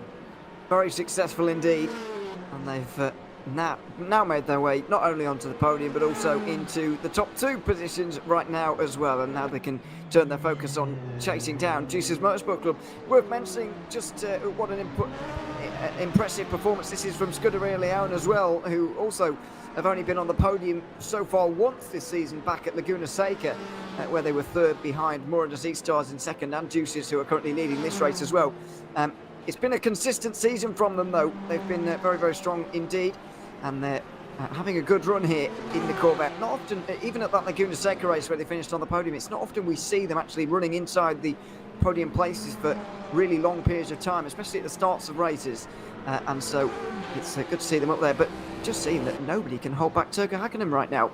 Yeah, for sure. Setting the timing sheets ablaze. At the moment, Wojtek Plesny has got the advantage in the fastest lap of class by about a second, actually. A 57.7 going the way of the Juices car, as opposed to a 58.7 going the way of Turkka Häkkinen. But relative to their position at the moment and everyone else in class, Turkka Häkkinen really has been doing a fantastic job, and a great way to open out the race, and they're going to carry that with them for the stints to come, and hoping, of course, that they're going to continue that form and maybe close the gap potentially to those in front. Is into the pit lane, actually. Speaking of the pit stops not being too far away, our race leaders in the GTs come in. Is Turkka Häkkinen also in, or are both of them actually 2nd and 3rd going to extend this yet another lap? So Turkka Häkkinen, while it is only sort of a provisional race lead, he is going to take it in the first stint. Well, he certainly is, and maybe that's why Deuces have built such a big lead. They've been using a bit of fuel around the place as well. Just over an hour into this one now. And that's all you need to really reach here in the GTE. I think the strategy for GTE is a little bit different, of course. They never know how many laps their race is going to be because, of course, this race is down to laps, but that's only for the race leader. These guys won't be on the lead lap by the end. In fact, they're already not, of course, by quite a number of them. So it's no different to the GTEs, really. They're still guessing, as they normally would be. However, this is slightly different. I don't think the strategy is too complicated, though. If this race goes to 8 hours, then maybe it's even more perfect. But just to be on the safe side, if you're making it to the hour each time, you'll be absolutely fine in GTE as usual. Yeah, it's always a lot more of a simplistic affair for GTEs because they can obviously stretch it to the hour as opposed to the prototypes, which are a little bit more iffy, 35 to 45 minutes, that sort of range, depending on track. Which obviously makes it for a bit more of a headache. So sometimes things don't line up, but oftentimes the GTEs do have a bit of an easier time, less of a headache if something drastic happens. Of course, the distance race might have a bit of a shake-up to say about that. Any Code 80s as well could prompt some people to go off sequence, but bar any sort of disruptions like that, it is always quite easy for the GTEs, and it just means that those who can stretch the stint just that extra lap or so, all they're going to be doing is themselves a bit of favours because it comes to the last pit stop and they've got less fuel to take on, and well, that means they're going to gain just that, even if it's just a second or two towards the end of the race, it's for sure worth it, depending on how much time they lose in saving said fuel, of course. But for sure, Taka Hakkinen and of course Veltins as well, doing themselves a lot of favours just by extending the stint just that little bit extra. Into the pit lane comes the Corvette. Taka Hakkinen, though, is stretching this stint quite a while, actually, it must be said. Maybe just, his pace has been really good, but also maybe his fuel economy as well in that Porsche. Well, clearly has been. He's been spending quite a lot of this stint, though, behind someone else. So I guess there might have been a bit of a gain through slipstream or whatever, but not taking anything away from him. It's been a great opening stint for Taka Hakkinen. Pretty much everybody else in GTE will be in here. And already are. Sim Racing for Holland will also carry on by the looks of things. They haven't made a pit stop yet. Neither have Arnage or DX Droids. DX Droids have already had issues today, and Arnage have now come in. So really, it's only Secret Team and Sim Racing for Holland who have been able to go quite this far. So impressive from them. But once again, how much it will matter a little bit later on remains to be seen. Certainly the only thing that really trips up the GTEs is the Code 80s, and whether they come not on the hour or just before they think they can make it or whenever, that's when the headaches really come. But that depends on a very specific situation, and so far this race has been pretty clean, to be fair. Well, bar lap one, yeah, it's been yes. Pretty good standards. If you just write off lap one, which we didn't happen, did it? No. But from obviously halfway through lap one onwards, it's been very, very clean. Couple of love taps here and there, obviously, naturally. Couple of spins as well. But apart from that, everyone's been on their best behaviour, which is really nice to see. Which I guess it's Sebring. It's hard enough to do it by yourself, let alone when you're trying to disrupt other people's races as well. So they've all been on their best behaviour, which. Yeah, it's nice to see, and obviously not necessarily what I expected after the carnage of lap one, as Arjan Veltins leaves the pit lane for Scuderia Leone, and now he's going to try and pull potentially the undercut versus Secret Team, but well, it's going to take a much of an outlap in order to do that. Certainly will. Let's have a quick look at some slow motion pit stops. This is not Boyd Pellettini, it's the Morgan Z-Stars car locking all of them up in towards pit lane. Done with those tyres. And so we're on their way again. Juicy's Motorsport Club will regain the lead, although Caspian will be just in that net second place of those who have pitted so far. Kamau Naui has gotten into the Black Hawk car, by the way, so there has been a driver change there, and they're side by side, and oh dear, more of the Z-Stars shoved into the grass on the outside line. Well, that's going to be talked about between two championship contenders, two Aston Martins, and Kamau Nui not really giving any space there at all. No, not really. Obviously, we just caught the back end of it, so I don't really know how the entire corner played out, but for sure, argy-bargy between two championship contenders, Black Hawk trying to maximise as many points as possible. But we're now at the wheel, obviously trying to get accustomed to that Aston Martin, and well, Yumi Nusa is not going to be too happy about that, let's put it in the bluntest way possible. And similar to Colin Spork and Christian Marguerite a little bit earlier on, might want to have a bit of a fight back, maybe trying to find his way back into contention. Maybe get a bit of revenge, who knows? But yeah, for sure, a bit of a frustrated 64 machine there, the Marina Seastars. A bit of artwork for you. Who painted that? But there you are, on the front straight. Once again, these circuits just look so good here in the Virtual Endurance Championship. And once again, we have, as noted by many, we have had a lot of circuit changes for this one. It was initially Road Atlanta, then Fuji, now here. But very glad that we're here and looking so crisp in rFactor 2 once again here this afternoon. It's, as I mentioned in the intro, third year in a row that we've raced here for 1,000 miles at Sebring. Season 12, the 4 years of what would it be? 3 years ago, but we did race at Sebring, although that was for an 8-hour race on that occasion. And then before that, distance races in each season went to Indianapolis, including the final LMP1 season as well in season 10. That was also a 1,000-mile race. So this is the 5th 1,000 miles we've had in the recent past. I think previous to that we didn't really do distance racing at all in the Virtual Endurance Championship, because it's not often done in real life. And I have to say, it feels like a little bit of a throwback sometimes, because I'm not sure how aware you are of these, Zach, but a very long time ago, before we were both born, right, okay. Distance racing used to be very normal in the.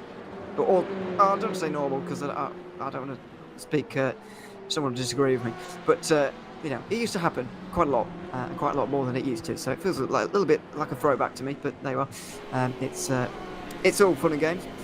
So there we are. Colin Spork is up to 4th place though. He's just made his pass on satellite racing. It's starting to become clearer now though, quite how punishing those 2 penalties were, because even though it might well be on the podium very soon, he's still half a minute behind the leader. Yeah, for sure, but let's not forget we're only an hour into what could be an 8-hour race, and already knocking on the door of a potential podium is Colin Spork. While his penalty wasn't as bad as the Sebring car, he's still been able to recover really, really well, and obviously there's not really any other person that can do it quite as well as Colin Spork. So yes, he's half a minute off the leaders of Damien Skovron and 3.5 seconds back Benjamin Jelinski for Seawolf Net Race. Colin Spork, for as far as first stints go, I mean, he's pretty much knocked off most of the penalty already in the first hour of the race, which has been really, really impressive. And if he can even get himself onto the podium, Burst aren't that close in the championship. I think it was about 23 points back or 26 points back off Sebring coming into today. Race Clutch a further 6 points back off that. If even if they get onto the podium and if Burst win, it's still a really, really good result. With Sim Racing Holland have had a bit of an issue, and that's Team Sheba back into the garage as well. So yeah, not really been the best days for that Ferrari. No, and it's still there this time. You got to think that maybe that is the end of their day from this point here, because they've had a lot of issues today and found themselves in the garage quite a lot as well. This is very congested in this part of the racetrack, but a lot of DPIs together, none of them battling for position right now. Bradley Sellers here is not far away from, I think that might be Seawolf. It is indeed just in front of them. Then Valley Esports, about a lap behind Team Rookie Monsters, are in that position not far in front. Fabian Valle, there he is, in 10th place right now. Long way back for Valley Esports, involved in the championship fight, of course, as well. They're 5th in the standings at the moment, 38 points adrift. They needed a good result today. They're not going to get one looking at things right now. And championship hopes are going to become a little bit more distant from this point. For sure. I mean, Valet have always been sort of the outshot in terms of that fight for the championship. Always been there in sort of 4th or 5th place in the championship standings. Have had some good results, but again, nothing overly standout. They've just been there or thereabouts. And unfortunately, whether it be a couple of incidents like we saw at Laguna Seca, making it 3 wide into turn 3 with some lap traffic, or today, where unfortunately they're being caught on the worst end of some wet-bomb incidents, whether it's been their fault or not. Sometimes they have had the worst end of some bad luck, and that has tarnished their chance for a championship. But they're still there, still strong for 5th place, and they've still got a good margin ahead of Team Rookie Monsters in 6th. So, worst case scenario, Valley Esports finish the season in 5th place. I'd say, all they can really do is go forwards. But yeah, it definitely could have been better. But I suppose definitely a lot of teams would be quite pleased with the position that Valley are in 5th place in the championship. So I guess it's you've got to wait up a little bit. Yes, it could be better, but yes, it could definitely be worse for Valley. It definitely could.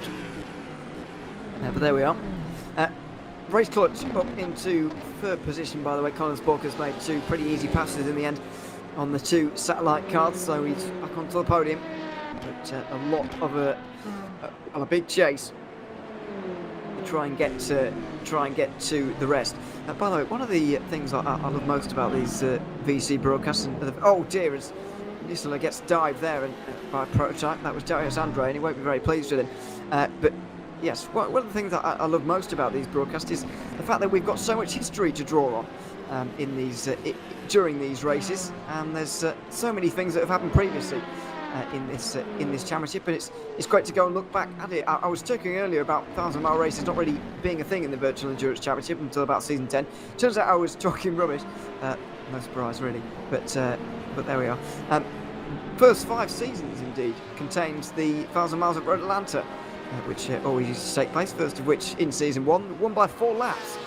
VC has changed quite a lot since then in terms of winning margins, certainly, and indeed, by the way, in terms of drivers, because Timmy Allison came 2nd in GT1 that day, so there you are, history for you. How things change. Bit of history for you. Sim racing in the 2000s, that was, but there you are. We were just babies, well, I was a child, you were very much a baby at that point. Yeah. I was maybe mobile by that point, but anyway, that's a different world. We'll stop making people feel old and get back to this race a little bit, because that's kind of cruel. Battle for 2nd place in 2 categories going on right now. This one for LMP2 as Remy Delorme tries to catch Darius Andre, but Ian Veltons is making a bit of a resurgence here on Turka Hakkinen, and this battle for 2nd in GTE may well be coming in the near future. Yeah, for sure. I mean, after trying to get the undercut, Ian Velton's not able to cap up himself ahead of the secret team, but was able to sort of hold station and keep Turka Hakkinen sort of in his sights. And the battle for 2nd definitely is very, very close. And as we were saying, it's not often we see them sort of fighting for the podium. Of course, they have taken one so far this season, but it's nice for them to maybe make it a double. And well, they're definitely not going to settle just for 3rd, and they're eyeing up 2nd.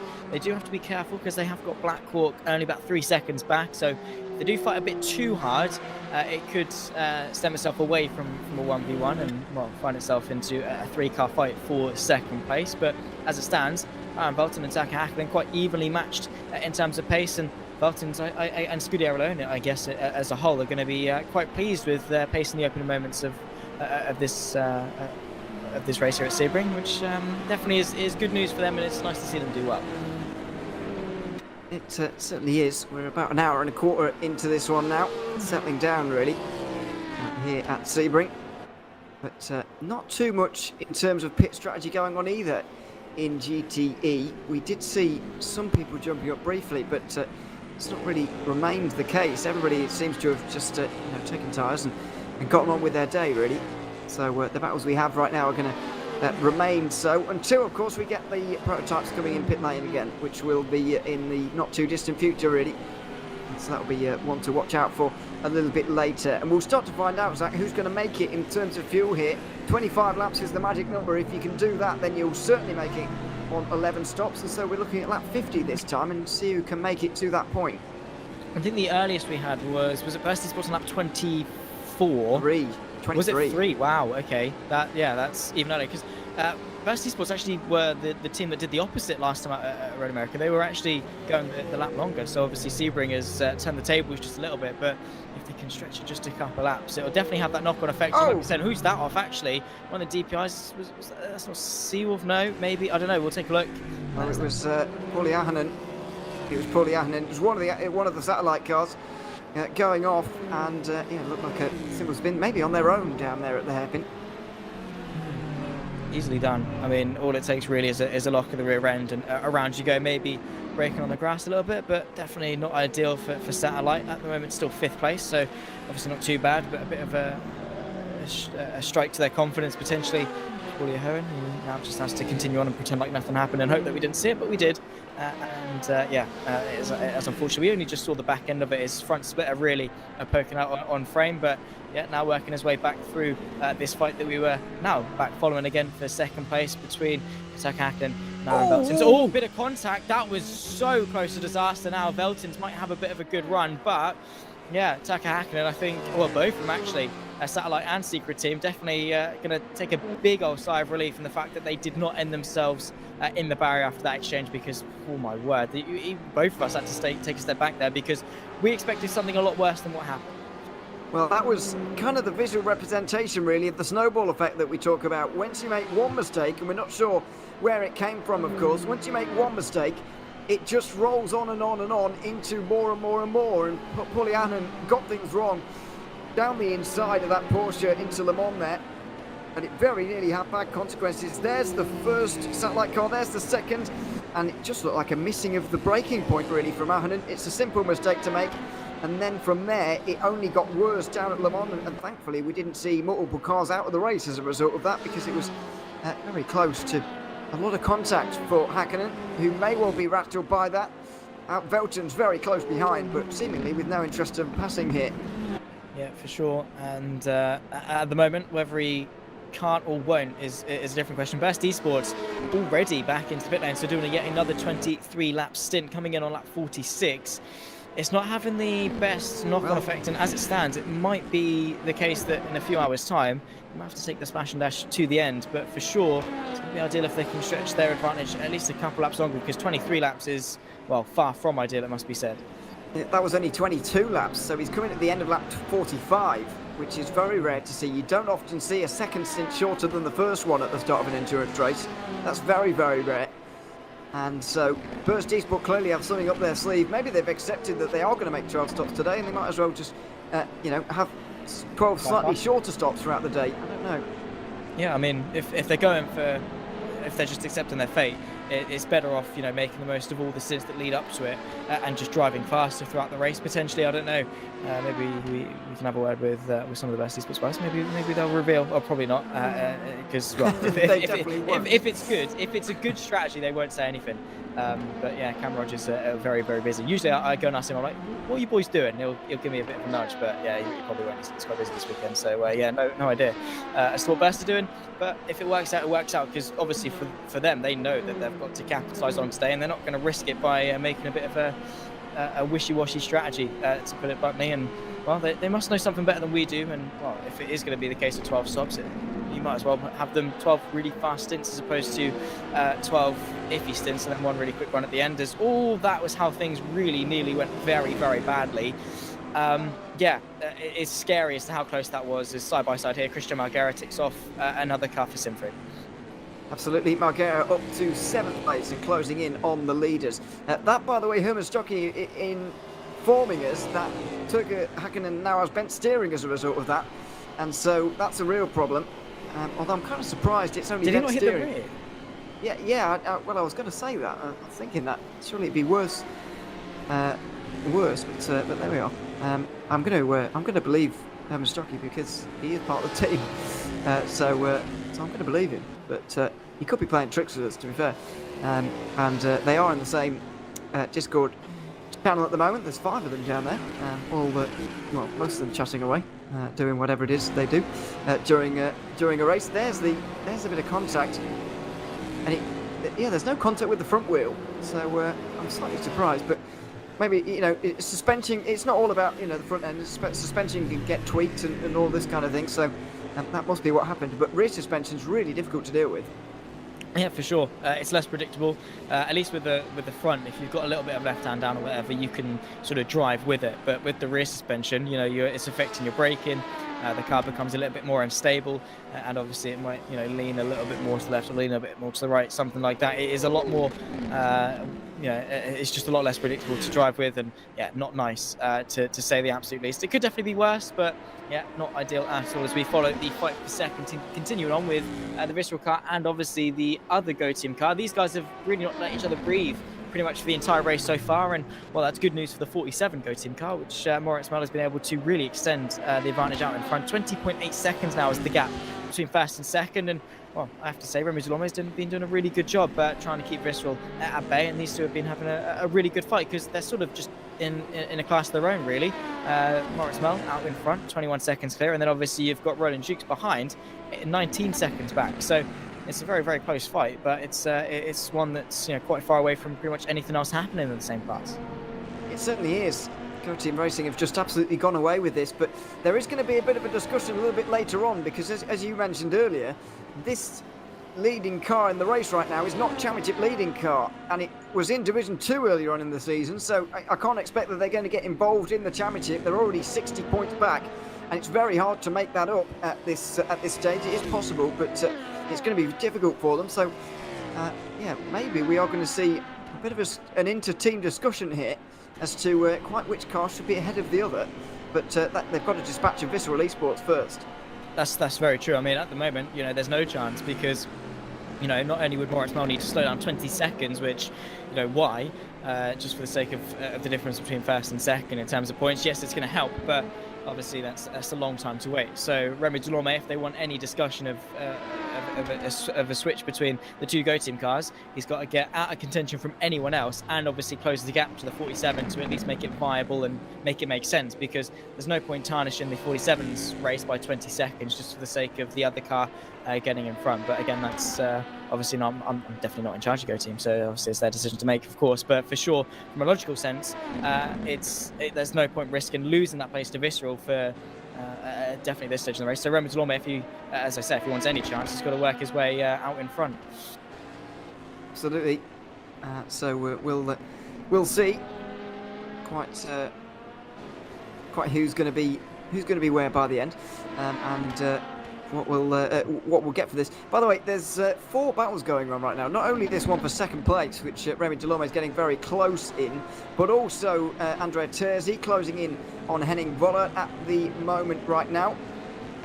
We've got Pelesny way out in the lead, but Turka Hakkinen is still close with Ian Beltons, and not far behind that, Karen Leu and Yimi Nisela is a very, very close battle as well. So 4 of them going on at the moment, and it's well, an interesting point. I mean, only a couple of moments ago we were saying, well, there's not that many cars, close together and whatever. The race was settling down, but it's not anymore, and the prototypes will surely be in pit lane very soon. Alex Beggy comes in after 48 laps. There's another 24 lap stint, but other than him and Burst Esport in the lead, we haven't seen any DPIs failing to make progress, failing to make 25 laps on this occasion. They all look like they're doing absolutely fine, and maybe fuel concerns will just go away a little bit for the next few hours, maybe. Into the pit lane just in the background as well. Someone else was coming in. Was that the Team Ricky Monsters car potentially? One of the DPIs anyway, making their way down into the pit lane. Actually, no, it's the race leaders of FC Alternate Race coming in. So yeah, being able to do it bang on the end of lap 49, which is definitely good. And well, fuel concerns for DPI. A couple of people struggling, a couple of people not. Andrea Terzi struggling on the rear end as they battle their way for 7th place behind Henning Voller as well in that fight in LMP2. So it's great to see the competitiveness, and obviously in other classes as well. The GTEs definitely not disappointing at all. Aaron Belton still putting Turka Hakkinen under a bit of pressure. However, what is worrying is that gap back to Blackhawk and now Muradna Sea Stars is, well, almost half since the last time we checked in. It's certainly closed in. And by the way, Herman Stocky was as confused as we were about contact like that resulting in bent steering, but there we are. Ruben Correa Alvarez mentioning that Scuderia Leon had similar at Road America as a result of contact. So there we are. Everybody's trying to figure it out here at the moment, but battle for second will continue on, and let's not forget they've got about 40 minutes until their next be in. This battle will continue for a while. Gursinski, Spork and Ahnen all into the pit lane after making a 25 laps in there, and if they can continue on with that, they will be fine by the end of the race. Michi Hoyer has gotten into the number 1 Burst Esport car, defending champions and race leaders they were at the time. Where are Seawolf in relation to them is the question. There they are on the right hand side. Michi Hoyer will return to the race lead.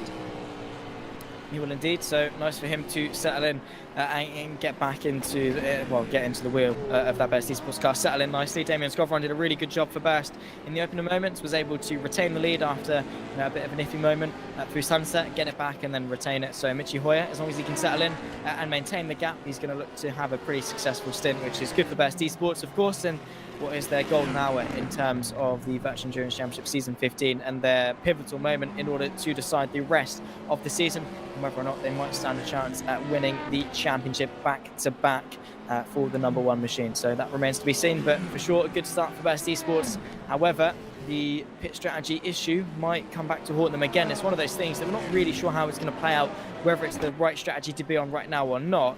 Best Esports coming in a little bit early, definitely going to have to do the 12-stop strategy and maybe just using that as an opportunity to hold an average quicker lap time relative to everyone else around them. But for sure, DPIs, while right now it's a bit scattered and dispersed, and you might be thinking, well, yeah, people are different on different strategies. Come sort of 200 laps time where we're towards that latter stage of the race, it's really going to then start to get quite interesting in terms of which one's been the right call, because at the moment we can't really tell. It's hard to extrapolate that for the rest of the race and actually have a good idea as to who's going to come out on top. Well, those gaps will remain the same, really, in terms of these battles. Remy Delorme will get close to Darius Andre in towards turn 1, but won't go through, and Sim Racing Holland will just split that battle up ever so briefly. In GTE, it will remain the same as well. But it is interesting as well to see Liam Rance going quite so far in the 206. He's been driving well so far, but clearly driving well within the car, and he's been able to make that car go very long on fuel.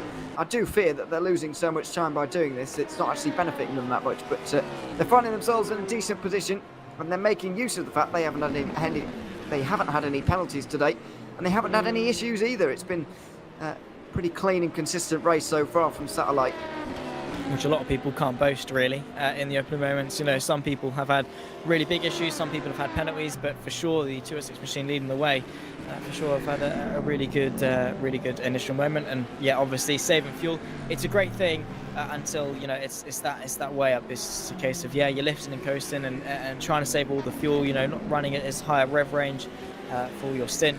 How much time are you losing versus how much time are you going to gain? If you can save, a couple of litres of fuel, yes, you might save yourself a few tenths a second or whatever in the pit lane. But if by doing that you lose 2 seconds over the course of a stint lifting and coasting, then obviously it's not necessarily worth doing. So we'll wait and see as to how they're going to do. But we follow on with this fight for seconds still between Visceral and between the second Go team car. Remy Delorme at the moment still unable really to find a way through, despite the fact that, well, they've been pretty evenly matched as they work their way through Speedy Right Racing, the Aston Martin, and obviously get passed by the DX Storage DPI as well. Still no way through for Remy Delorme, and traffic for sure is not helping at this stage. No, it's absolutely not.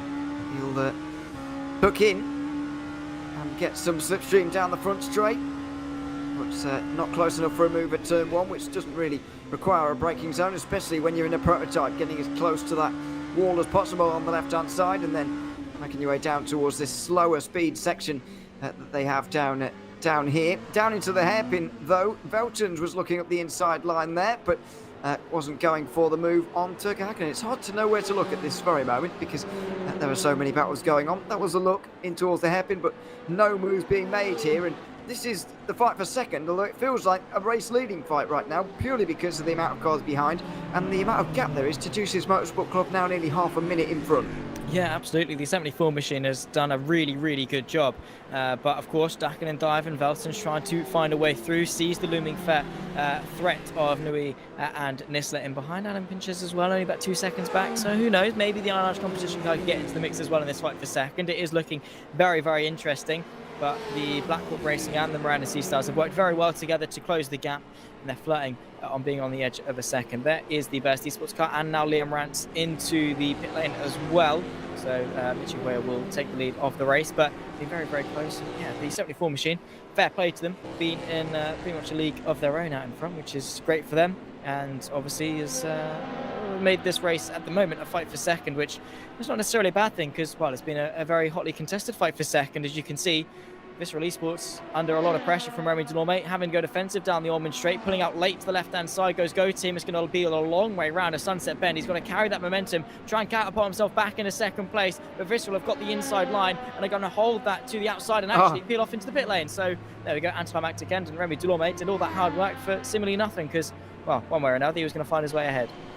Well, he can console himself with the fact that he would have got through anyway. There you are. That's the only thing he can say about that, really, because yeah, that's pretty demoralising for him. Unfortunately, Colin Spork is really making some moves in traffic there, and he's gotten through on Arnage to close in on Rookie Monsters here. It was an earlier stop from Race Clutch, of course. I don't think Rookie Monsters have made their stop yet. In fact, I'm pretty sure of it. But look at where look where Sebring are in relation to these guys now as well. A long way ahead of Colin Spork. Now, that 17-second margin is probably down to the fact that Race Clutch just took tyres at that last stop, whereas Sebring haven't done so just yet. But I do feel like those two teams are going to be monitoring each other throughout this race, even though they may well not actually battle for position all day. Yeah, for sure. I mean, it's good to see that you're, obviously where your championship rival is, and obviously how they're doing. Obviously, Race Clutch and Sebring separated by just 6 points coming into this race, and a big discrepancy in terms of their penalty. Both of them did have them, but obviously Sebring got the worst end of it, which is fair enough, and things happen and what have you. But obviously, Race Clutch are doing their best job to limit the damage and maybe not do small mistakes like that as they lap the Aston Martin. But obviously, Colin Sport looking to move his way past the Team Rookie Monsters car at the moment. But yeah, obviously you got to keep tabs on them. You got to be thinking, okay, yeah, well now they've moved themselves up an extra place. They're looking to move themselves actually up a place before the end of the race, and obviously that battle between the pair of them, just to see if there's anything more that they can do to maybe extend or decrease the gap to their championship rival, of course. But Colin Spork at the moment is not worried about all that. He's just focused on the driving and to look his way past, of course, Bradley Sellers for Team Rookie Monsters. And obviously, while they are a pit stop adrift in terms of their races, it's an important moment for Colin Spork, and he'll now get himself back onto the podium as Team Rookie Monsters finally into the pit lane as well. So always seems to be quite good timing in terms of when battles happen and don't, because, well, as soon as one car finds a way through, the other car always seems to actually come into the pit lane as well. Well, that's reset the field now, really. Sebring and Rookie Monsters both having come in. 12 seconds back is the Satellite Racing car, and then we'll see if Andrew Holland, who's now at the wheel of the 205, can get in front of those two and get inside the top 5 again for Satellite as well, but that will all come later. LMP2 pit stops are very much underway right now, and we have seen Serge Bakker get into the Visceral car in place of Darius Andre, and he's a long way back here. He's down at very long way back. Now, where is Darius Andre and Serge Bakker, where have they lost all of this time? Because already making their way out the pit lane is the 47, and it's going to be quite some number of seconds ahead of the Visceral car. So clearly, this pit stop has gone on for a bit too long for the number 46 team. Was it not the 47 that was 20 seconds in front? No, because the 30. Yes. Oh, pit, no? Okay, I see what you mean now. Yes. Okay.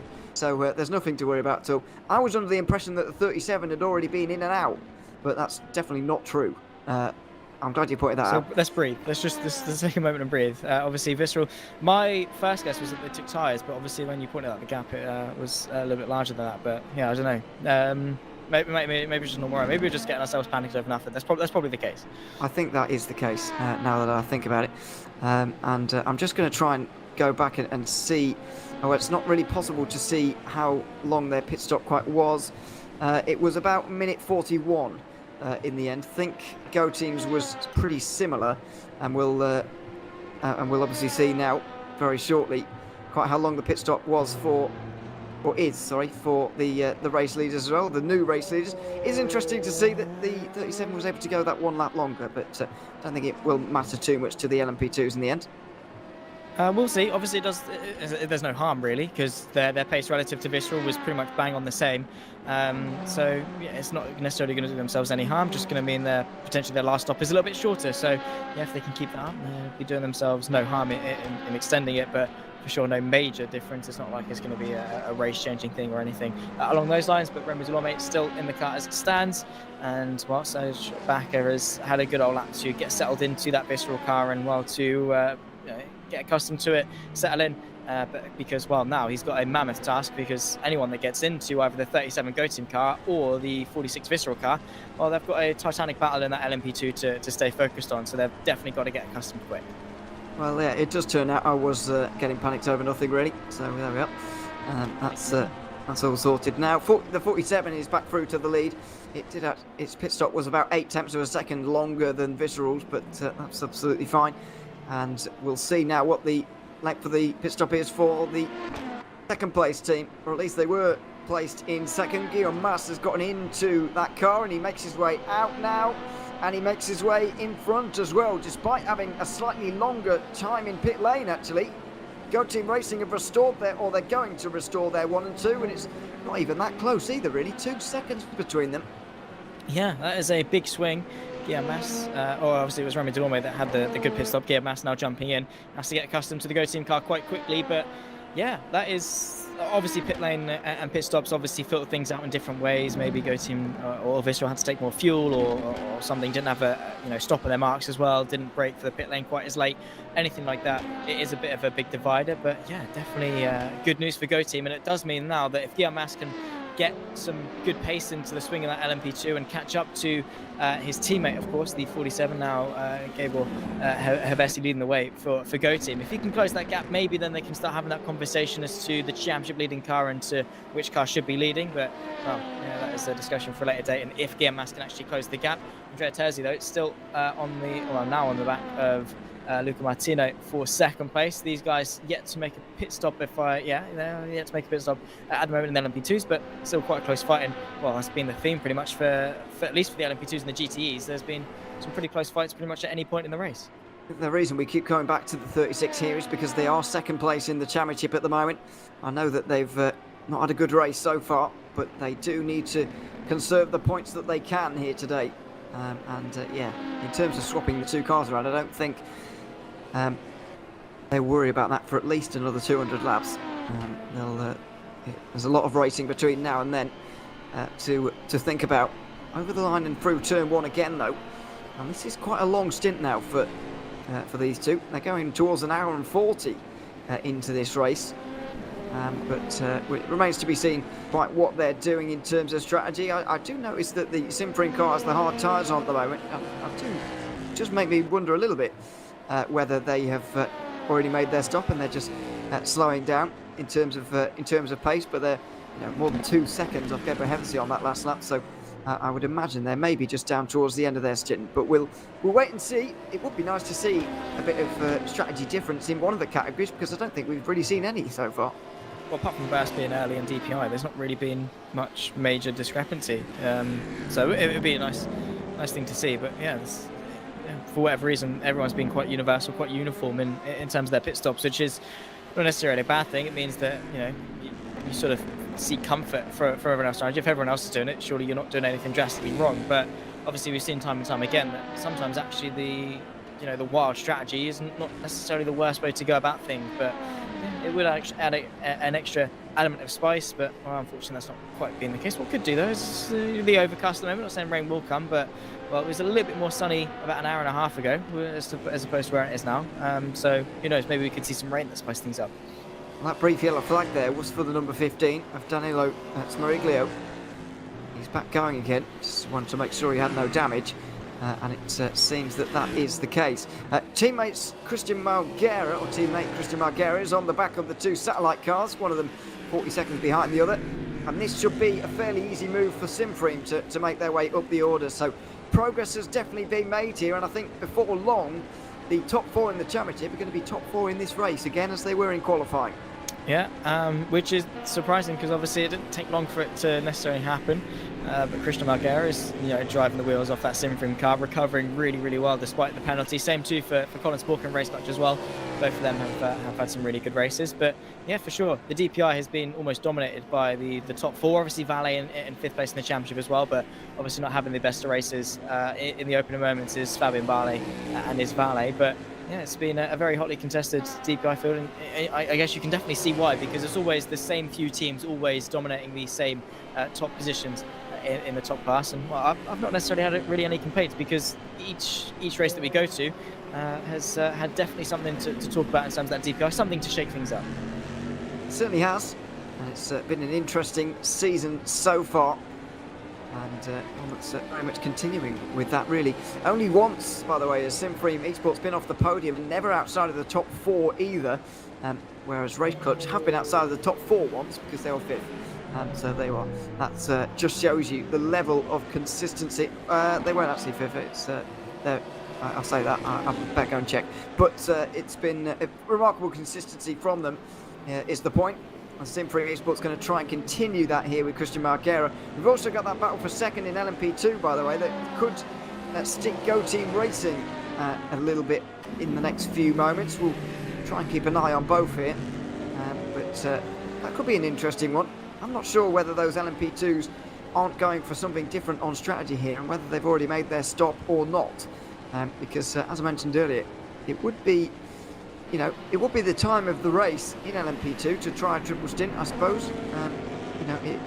You would never normally take tyres after the first stint only. You'd normally double stint and then change. So the last pit stops really were the only chance, or the most recent chance we've seen to really change strategy, and maybe that's what they have done. But either way, too many battles to look at really.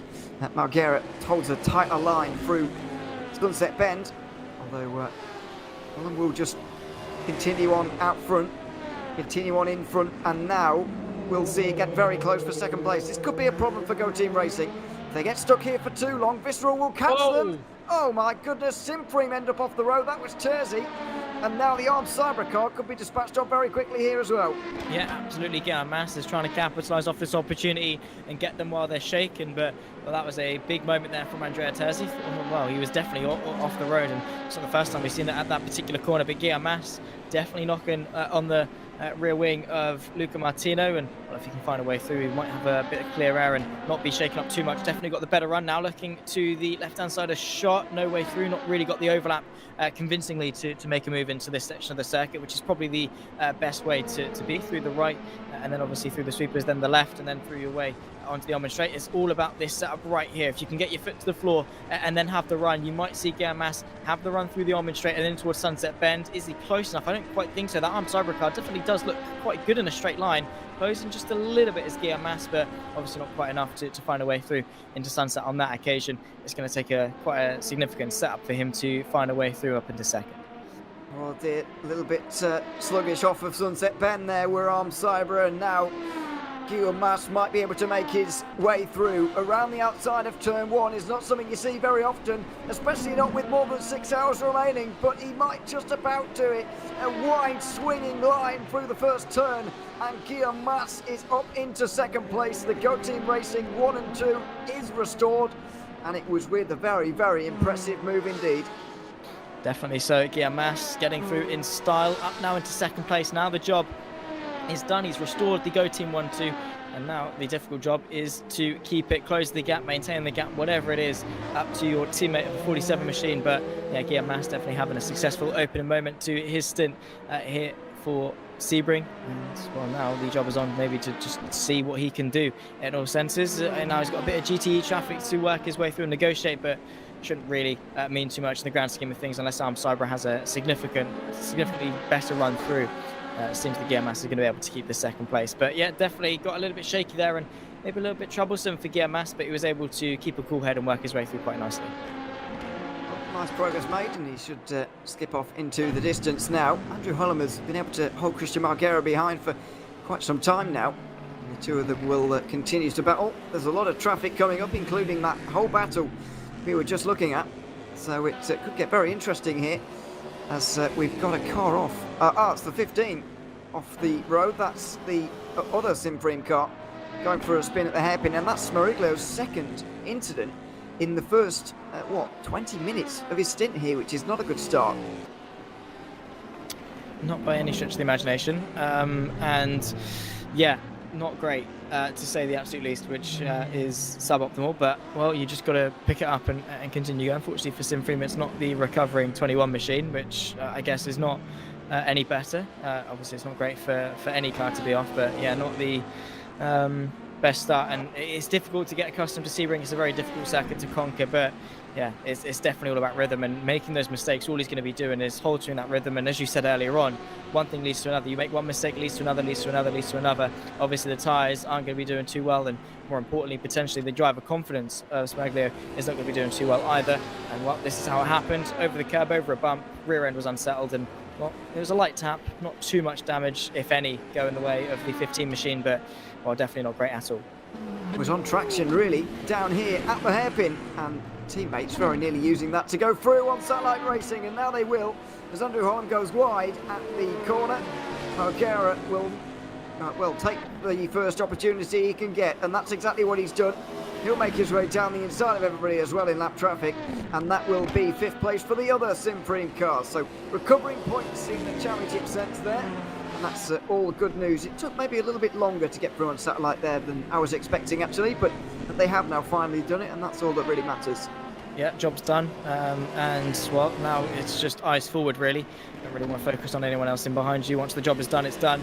And now 40 seconds up to Liam Rance for 4th place. Bit of a difficult one to close, but over the next few hours maybe we can see that gap chip away. Definitely not all over for Christian Margera, and definitely not over for Supreme at all. And I guess it must be said that the penalties did shake things up, as we say earlier on. I'm sure we'll continue to say for the rest of the broadcast in all fairness, but it hasn't really let them phase them at all, and all they've been doing is fighting back, and now they've got themselves inside the top 5, which is not at all a bad position to be in terms of points. It's not a bad position at all. So those battles are now settled, and we can focus a little bit more on the GTEs as they get low on fuel towards the end of their second stint of the race. Ryan Velton's not far behind Turkka Häkkinen. He has been for quite some time. We've got Kamil Naui just in behind as well. He's 4th and not far ahead of Yimi Nisela. Then Adam Princess actually in the Arnaud's car, not too far away. On the last lap, by the way, all of the top 8 were in the 59s. 1 minute 59s in GTE. Just shows you how close all of these cars are, how close all of these teams and drivers are as well. Because everybody running at a very, very similar pace, at least over that one lap, which you can't pick too much out from, I suppose, but you can at least tell that much.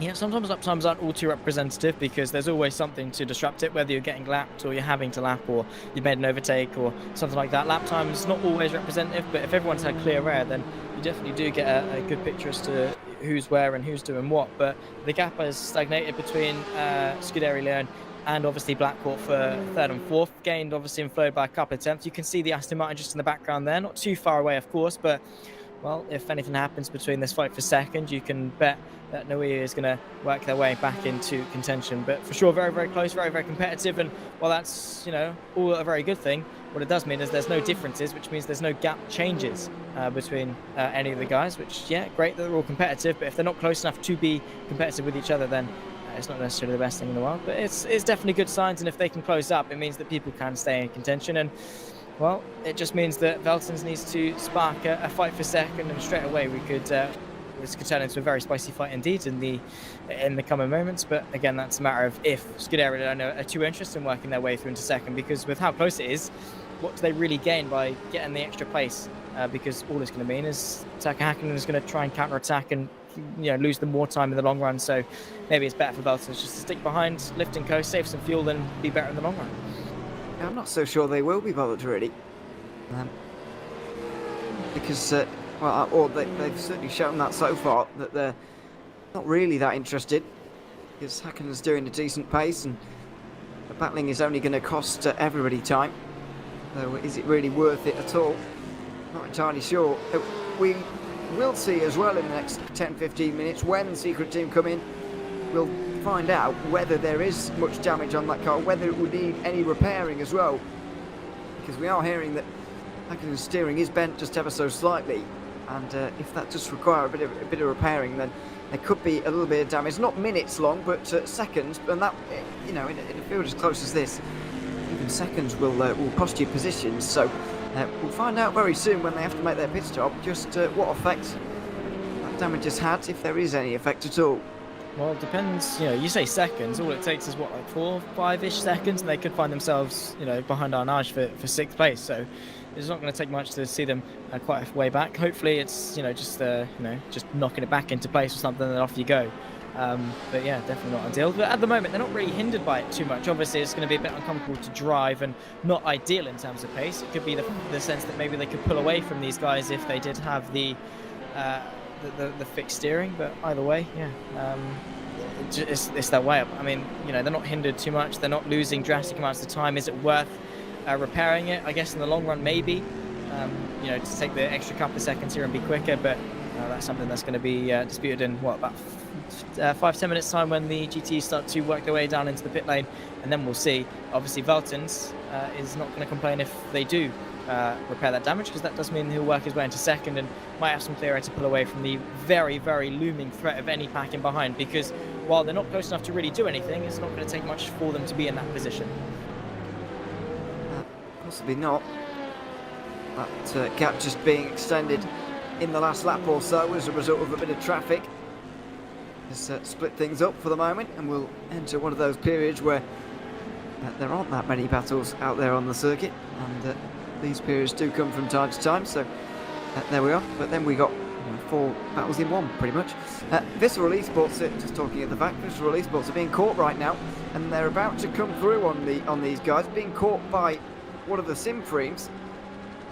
Zoltan Vokini at the wheel of that one. There is the Visceral car of Serge Bakker, very much being caught right now, and there is the Simframe car. So there could be a battle for 5th place coming up in LMP2 very soon, as just in front of these guys we've got one of the satellites off the road. Andrew Holland is off the road and stopped down at Sunset Bend. What's happened here then?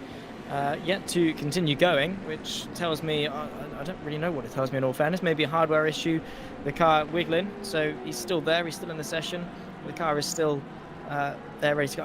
I don't know why would he be stopped? Just run out? No, surely not run out of fuel. No, not at this stage, definitely not. I mean, God knows what's happened to that satellite car. It's still sat there, still stationary, and at Sunset Bend, obviously that's not one of the best places for a car to be stationary, because, well, a million different lines you could take through there, and, well, one of them at some point for one of the cars could find themselves into the rear end of that satellite car, which is, yeah, not great. He's a long way off the road. I know it's not obvious from that camera angle there, but he's a very long way off the road, so it will be absolutely fine. Things are pointing towards a technical, as far as I can see. I think Holland has just maybe lost steering or something. I'm not entirely sure. Zoltan Vokini makes his way to the outside line of Serge Bakker now for 5th place. Around the outside of the hairpin, and he's not quite got it done. Bakker will stay on the inside, and they'll continue to run side by side all the way towards turn 10, which is the next braking zone. Visceral will have their noses just about in front and the inside line, but later on the brakes from Simframe. Oh, and Vokini, as Bakker goes around on the exit of turn 10, he'll get back going again without too many problems, but just seemed to lose it on power more than anything. Yeah, maybe a bit of desperation, trying to keep 5th place, whatever it was, for Serge Bakker. We'll take another look as to how things happen. Actually, no, this is Andrew Holland for Satellite. Oh, in a bit. Is that car's slowing down? So he's obviously got the brake pedal, just not got any steering. That is... I don't have an answer for that. I've got no idea. Maybe his steering wheel unplugged, but his pedals were still working. I don't know for that one. But yeah, that was a strange incident indeed. And yeah, into probably one of the scariest moments of the circuit, because you're going full speed, obviously. So yeah, not ideal, and probably a very, very scary moment for Satellite, it must be said.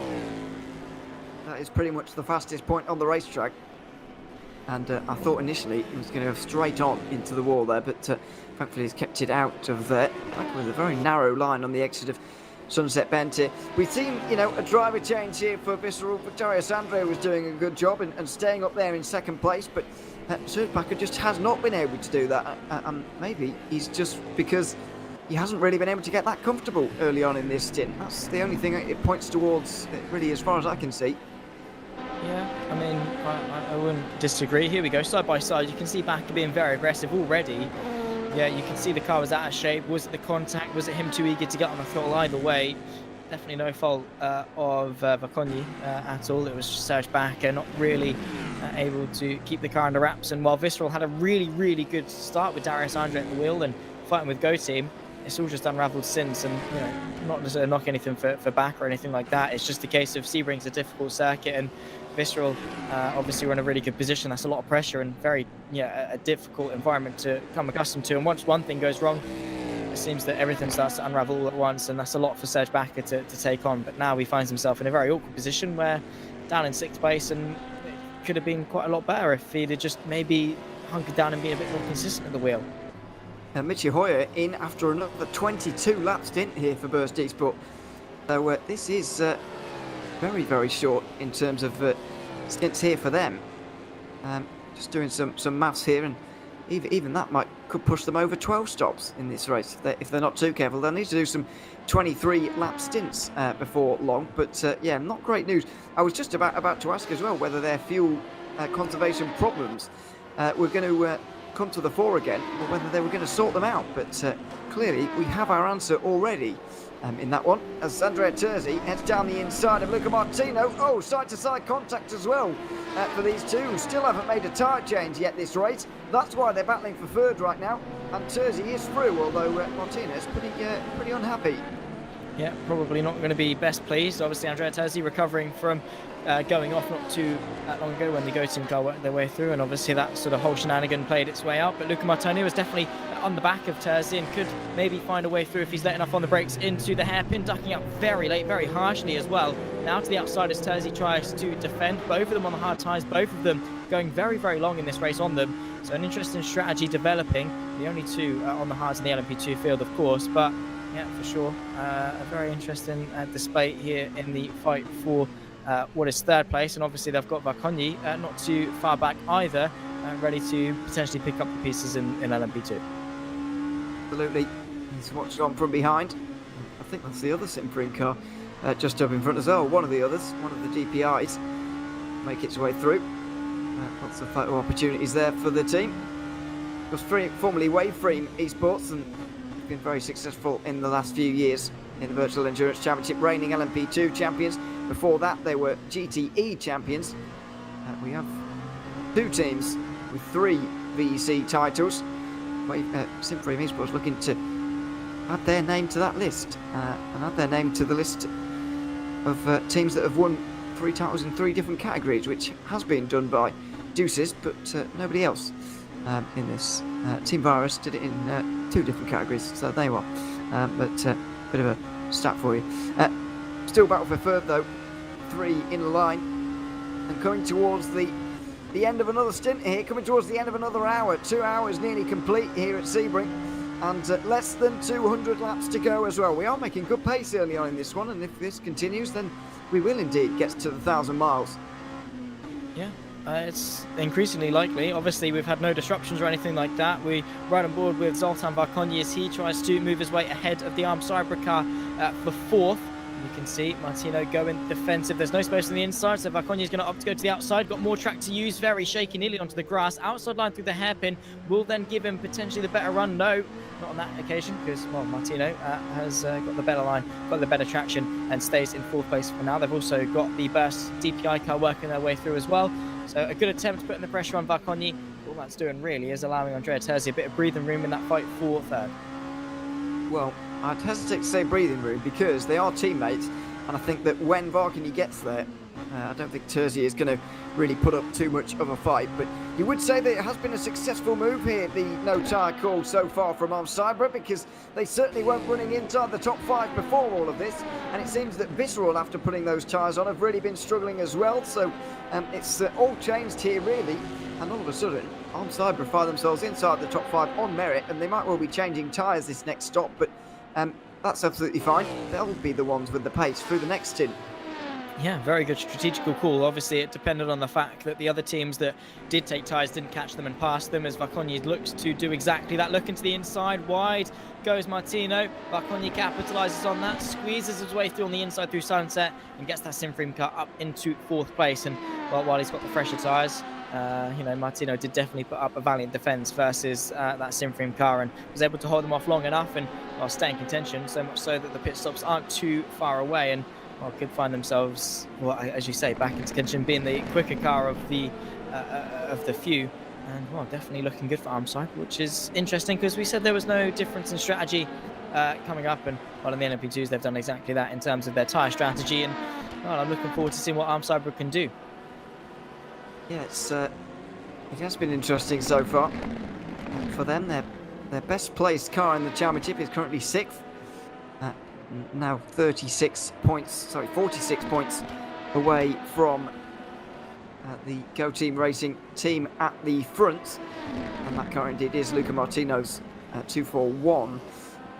We are starting to see quite a lot of teams coming out of contention, really. And after Pescarolo Esports struggling from 3rd today, you'd maybe say LMP2 is going down to a 2-horse race now between the 37 and the 36. Currently running in, 2nd and 3rd as things currently stand, which is not bad at all.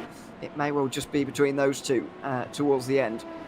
Yeah, potentially so. Obviously, as the season goes on, the gaps stretch, and while it has been really, really close in the LMP2s for quite some time, when we get to the back end of the season, you truly get an idea as to who's been most consistent and who really is in contention. So, yeah, crunch time for sure, and well, it's all about maximising your points. Here comes Oconi, getting past Terzi, and well, no major fight through the 2 Sebring cars. Was that car on fire? Surely not. I don't know. Maybe it was someone going slow. I don't know. I don't know what I'm seeing, I'll be honest. Probably just orange. But it was a car going quite slowly to the inside and not having too much fun. Go on the almond straight, but yeah, I wasn't seeing things. Yeah, Pescarolo, there we go.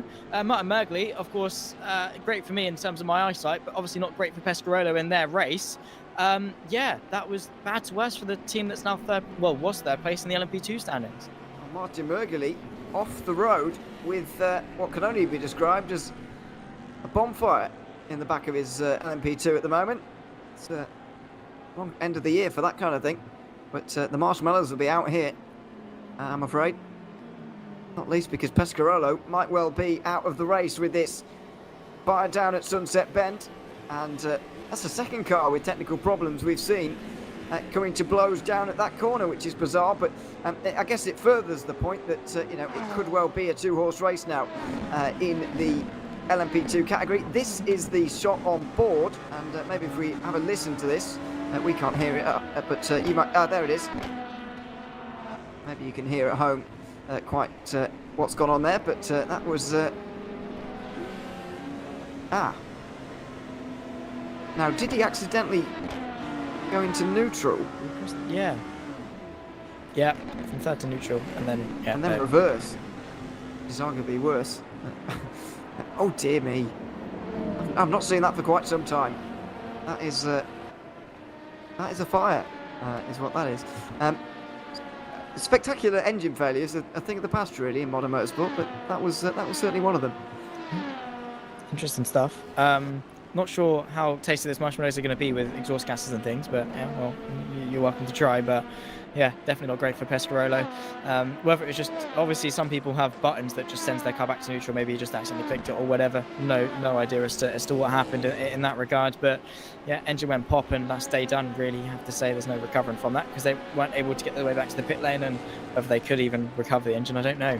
But either way, that's one less team out of contention in the LMP2s, and well, potentially out of the championship as well for Pescarolo, because well, a no finish here in what we said could develop itself into a 2-horse race, yeah, into 2 more rounds at Bahrain and Le Mans. There's no chance that Pescarolo are going to do anything meaningful. Maybe not even be able to hold on to 3rd. Certainly not. That's a shame for them. It's been a good race so far, though, for Deuces Motorsport Club. Just short of the hour on that occasion, but Michał Sedlacek is now at the wheel, and he's taken over from Wojciech Polesny. There's going to be another couple of stints here from Sedlacek, and then I think it's going to be Adam Baldwin to get into the car. Adam Baldwin intended to still be sleeping right now, and for those that don't know, he's based on the west coast of the USA, which, as you can imagine, it's very early in the morning. Right there, it is just past 6 a.m. In the morning there now. So I think he was planning to get in the car for the first time at 8 a.m. His time, which is not unreasonable. So set his alarm for 6, which again is not unreasonable, but then woke up for the start of the race at 4 o'clock in the morning anyway. So there we are. That sometimes happens.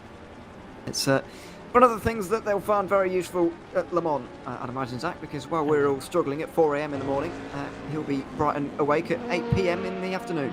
Yeah, well, I didn't really get up and about until 10 o'clock this morning, so yeah, there we go. I was lazy. So respect to him for actually being up, but for sure the international component is definitely going to help him through the clock. The European guys can, get their rest, while the American guys and other people in different time zones can be like, yeah, no, this is peak time for me.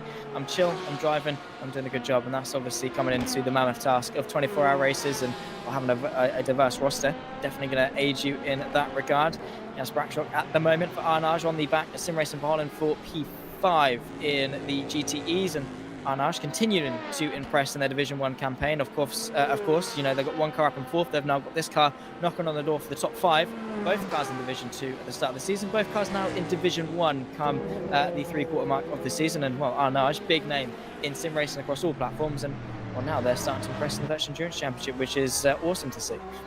They've got 2 cars inside the top 6 right now, albeit separated by 30 seconds right now.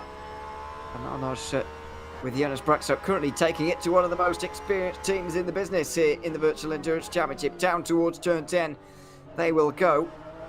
Porsche was actually looking really close on the way into the hairpin on that occasion, turn 7, but couldn't make the move there, and may have to wait some time longer.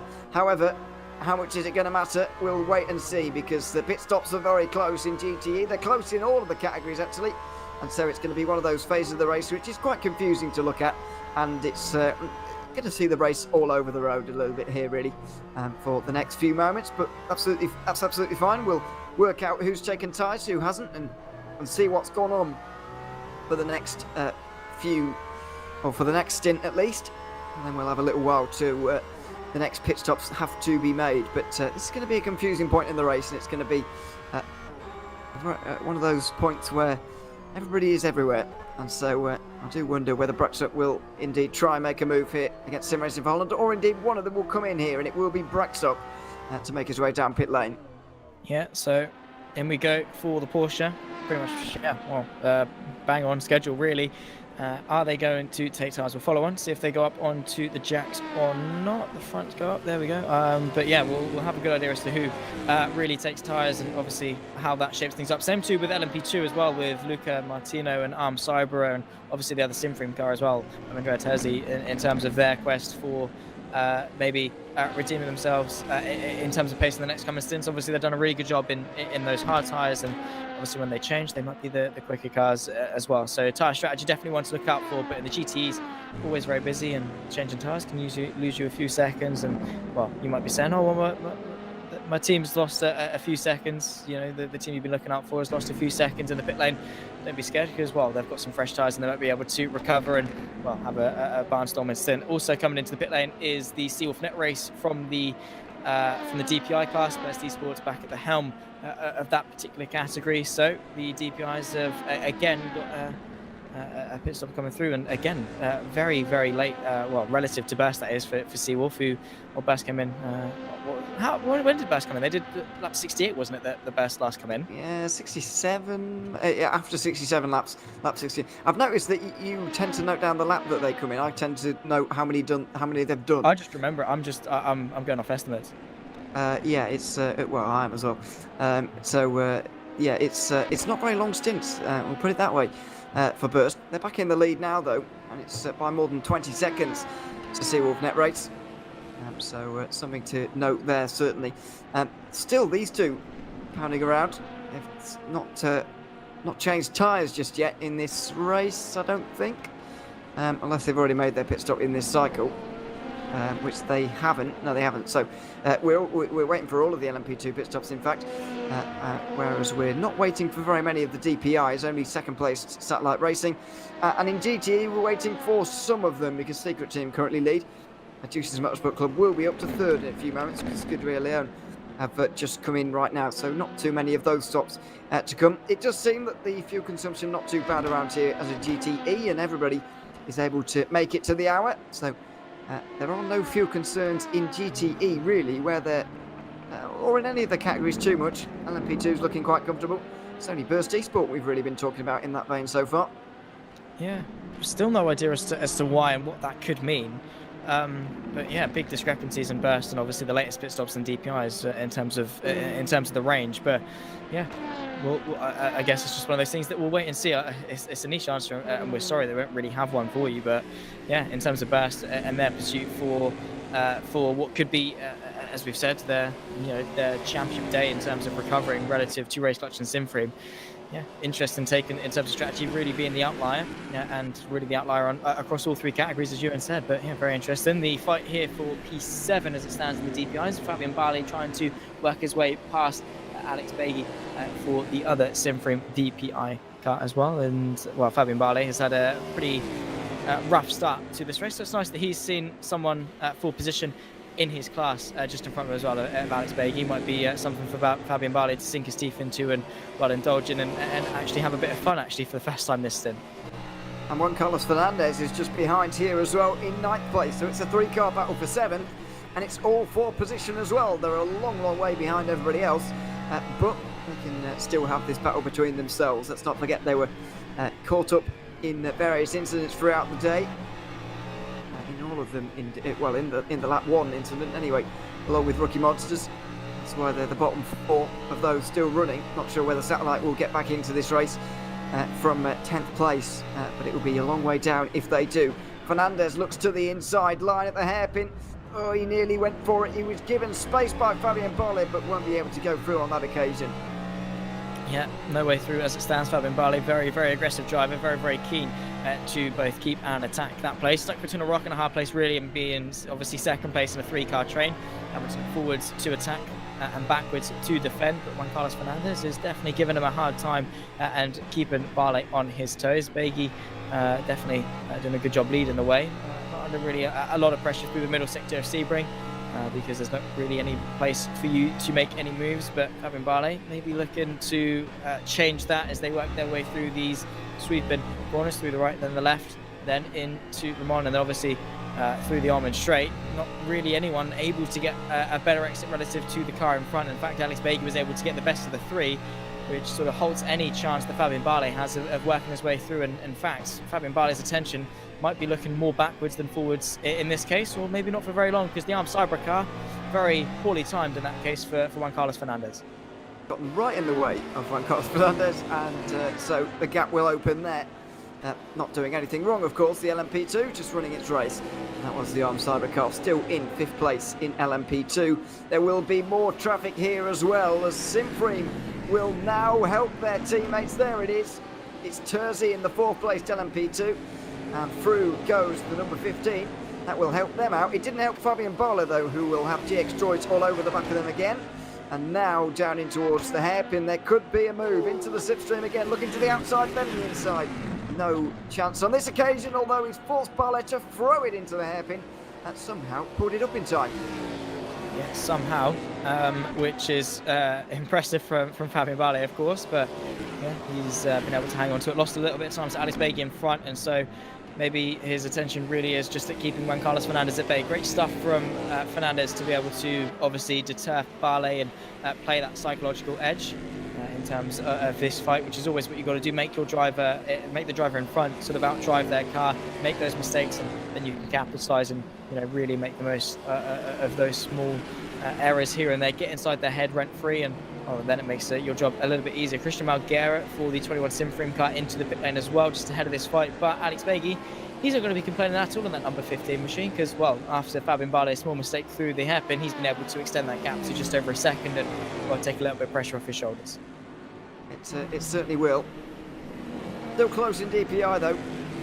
Bagy, Barley, Fernandez, all very close. Christian Malguera has also come into pit lane, by the way, from Simframe. He joins the number 60 and 52 from GTE into the pit lane. Sim Racing for Holland going the furthest of anybody in the GTE category in terms of fuel.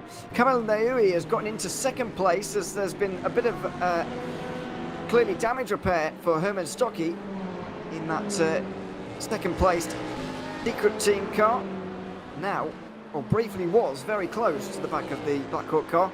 Ruben Carrera Alves gets closer as a result for Scuderia Leone, and Jimmy Nisela gets even closer as well for more of the Sea Stars. It's all going to be very close between them, going towards the hairpin, going out of it as well now.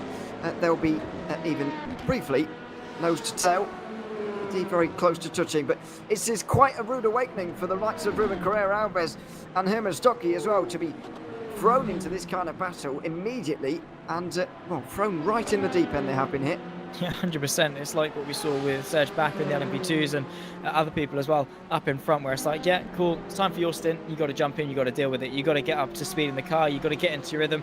We've also got the other cars to worry about as well, and it's been very, very close in that GTE, and it's going to continue to be. Jimmy Neusler momentarily getting ahead of Ruben Carrera-Alves, but Alves was able to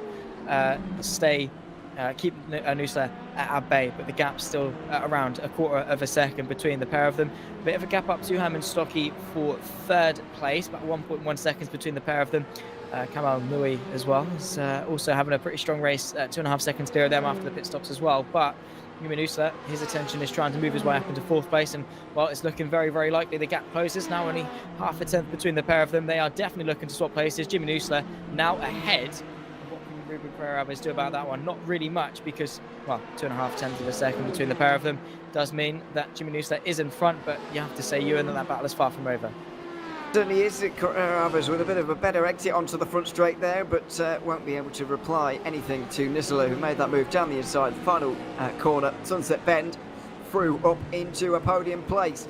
Prototype Traffic as well behind them as Arm Cyber get right into them, and so do Satellite Racing, all through the very, very tight section at 3, 4 and 5, and then it will all spit out onto the back straight, onto Big Bend, and there will be DPI and LMP2 interference as well down in towards the hairpin. They'll both end up down the inside here, and will it allow Jimmy Neusler to make yet another move here on Herman Stocky, who's just up in front in that Porsche now? Well, it doesn't look like it for the moment, although he will get very, very close, and maybe there'll be a look in towards turn 10. Stocky has to go on the defensive, and Neusler has to stay behind, blocked off in the end. Carrera-Alves will have to stay behind, but you've got to remember back, well, say that, still so close between the two of them, even into Tower Corner as well. If we turn our minds back to 4 weeks ago, though, in Road America, it was Jimmy Neusler doing a lot of the heavy lifting for more of the Z-Stars, and once again he seems to be doing that, making one place almost immediately in this stint, and I'll be able to make another very soon as well. Absolutely, Neusler straight in, and well, definitely punching in terms of that 64 machine. Really is impressing, and looking to move his way ahead of yet another car. And once he's got Stocky cleared, it's then Louis out in front. If he can try and close the gap, at the moment it's pretty much equal pegging between third, fourth and fifth in terms of the gaps between all three of them. Incredibly close as it stands. And Neusler, as you say, really impressing, it must be said, in terms of his racecraft and how he's able to negotiate through. Some things don't work out for him. Obviously some moves don't always pay off, but he's straight back there. He doesn't let it affect him, doesn't let him phase him, and then at the next available opportunity, he's on the scene. He's ready to catapult himself out in front. He is a very, very strong driver, very, very quick, but also, more importantly, both consistent, and he's race aware, as he's now getting very close to Herman Stocky, and well, now finds himself ahead of Stocky. Up into third place goes Neusler, and yeah, it's not really going to be too hard fought from the number 60 machine. Jimmy Neusler now moves his car up 2 places in that very, very closely contested fight for the podium in GTE. Well, a bit of traffic involved there with the number 36 and Sebring, who made their way through. They're still running third, by the way, still waiting for Terzi to pit, I think. Although maybe they have just done, or we'll find that out a little bit later. But certainly affected that battle there. Carrera-Alves still in behind, watching. Stocky will get into the wheel tracks now of Neusler and see if they can chase down, because Karim Nayui, of course, has gotten through on all of them, and he's gotten a few seconds up the road now. The gap over 4 seconds already. Excuse me, over 4 seconds already in this battle. He was able to get through immediately and march away here. And now we'll have a real test of Jimmy Neusler's pace, because we'll see if he can close that gap or not. Yeah, for sure. 4 seconds up to Nui, and the coming laps are really, as you say, going to test his actual pace. And Nui, of course, has put himself in a prime position to get away from that fight, which is definitely going to be good news for the 81 machine in terms of his pursuit for second place. Michal Sedlacek is out in front, 37.5 seconds, 40 seconds clear of the rest of the field. So that 74 Juice's car is doing a brilliant job, it must be said. But Yeah, Nunes is doing a good job in leading the charge for second place. As it stands, Nunes has not really been able to make any advances, and it actually has swung the other way with the Black Hawk car actually being able to extend the gap, only by a couple of tenths or so, but well, as we said earlier on, in such a hotly contested GTE field, there's not really much that they can do on pure grunt to close the gap. It might be a case that Nussler has to do this in the pit lane or with a bit of assistance from traffic. Yes, certainly. We've got the 292, a couple of laps off the pace now, 3 laps down for some reason. They're not entirely sure where they've lost those laps and quite whether there was an incident or what was going on there, but either way, there clearly has been, as the Seawolf car's off. Tony Mellor off from second place. Down at turn 5, he'll get back going again, but Race Clutch and Colin Sport coming round the corner at the same time. They'll close in towards the hairpin. We've got a battle on for second place as Seawolf have continued to lose time. Absolutely. So good news for Colin Sport and Race Clutch, of course, is one extra place they could potentially get. The gap teetering on the edge of about a second between the pair of them, and well, Colin Sport again, he's like if you give him a sniff of blood, he's definitely going to go for it, and well, closing is the gap, just a little bits here and there for sure, is going to aid Colin Sport, and he's very aggressive and very competitive, and if he sees any opportunity, he is going to take it. And all it takes again is a little bit of traffic. Colin Sport able to close the gap bit by bit, and once he's locked in the slipstream range, there's no getting rid of him. Well, there's no getting rid of him normally, really. More than 40 seconds now is the gap to the race leaders, and Burster already going to be looking over their shoulder in a load of GTE traffic once again, and that is, of course, involved with the battle up front there. Nisler has been re-overtaken by Herman Stuckey, actually, as we were looking away for a brief moment. But Colin Spork's not going to waste any moments here. He looks to the inside of Sunset Bend. He's been so confident on the brakes down at that corner that he's made use of it once again. Although Tony Mellor put up more of a fight than some others have, Colin Sport has still gotten through. There's just no holding this man back right now, especially when you get into the final corner. He is very, very strong there, and the Race Clutch car can't be held back. Absolutely not. Again, he's Sunset Bend is such a commitment corner, and Colin Sport, lap in, lap out, seems to have just got it right and have the advantage relative to those around him in his class, and it really has helped him on a number of occasions so far in this race. Now he moves his way up into second, 42.5 seconds up to the race leader. Might be a bit of a far reach at this stage in the race, but definitely doing themselves a lot of favours, and a pretty good move once more from Colin Sport. Tony Mellor, of course, naturally falling back just a little bit, but what aid does he really do in holding Colin Sport back? All he's going to be doing is tripping up over each other, battling over nothing, burning through their tyres. And pretty much it was a given that Colin Sport at some point was going to find his way through. The gap is not drastically growing by any stretch of the imagination, but you have to say that Colin Sport is the quicker of the two cars, and we'll be looking to, at the earliest opportunity, extend the gap as much as he can. But yeah, I have to say Colin Sport has really been impressive in the early moments, because similar to Christian Margera and Sinfreem, that penalty has not phased him at all. And fortunately for him, he's got a little bit of clear air until the next massive batch of traffic, which is definitely going to be a good thing, getting through on a bit of traffic there. But again, no major discrepancies in that regard. And well, now he's got to try and put some good lap times in. Nicolas Lemoine is very, very close to making a move on Serge Bakker here as well, who's been really struggling since he got into that car. Now just out of the hairpin, two very, very close together. There may have been a chance here for Lemoine if there wasn't that GTE in the way. That's Sim Racing for Holland. They'll just go through on and turn 10, and it will all get very close, with the DPR looking to get through on everyone as well right here. That will be Luca Tabaneri, and that's for Team Rookie Monsters. Not an ideal place to have 3 LMP2s. Wesley Burkout will also be here as well for Team RS, and that's all a fight for 4th place right now. But I just can't quite put my finger on why Serge Bakker has struggled quite so much, unfortunately, in this stint, which is now not even early on in his stint. It just has been the whole thing so far. Yeah, maybe Sebring isn't his track of choice, which is fair enough. It's not for many people. I know for one, I really hate driving on Sebring. It's just not my cup of tea. So for Serge Bakker, that might just be the case. Might not be too accustomed with Sebring. Might just be having a bad day, because let's not forget, we're all only human and mistakes happen. Things do happen as well, which isn't great when they happen. But yeah, it happens. Unfortunately for Serge Bakker, Visceral were looking really, really good early on. and unfortunately have tumbled a little bit. I mean, they're still in 4th place, but obviously Nicholas Lemon and Wesley Bukout are looking to change that to 6th in the coming future. But as it stands, back is able to hold them off for now. But yeah, it goes without saying that Backer definitely could have done a little bit better in this stint. But maybe it's still yet to take a turn for the better. Maybe he has got a little bit left in the locker, and he just needs to maybe have a string of a couple of good laps to really get that going. Absolutely. Well, just a shame for Visceral, really.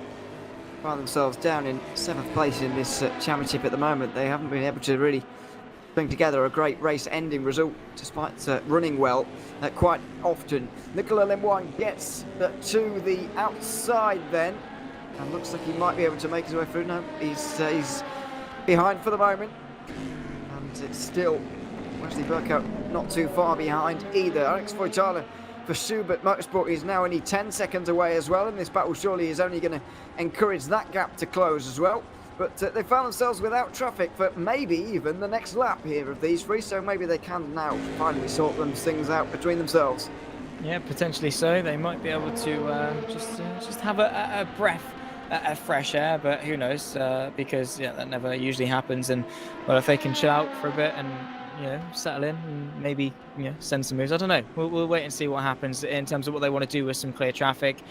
Maybe it could bring a stagnation to the battle. Maybe the lack of traffic could mean that no one's able to really find a way through. But it is still that 1, 2, and 3 as they were. Serge Bakker still leads Le Mans, still leads Bukout, and the gaps are hovering around 3.5 tenths between all three of them, from Bakker to Le Mans to Bukout, working their way through turn number 1 once more. And still no changes at this stage in the race, which again, it's sort of telling of Sebring.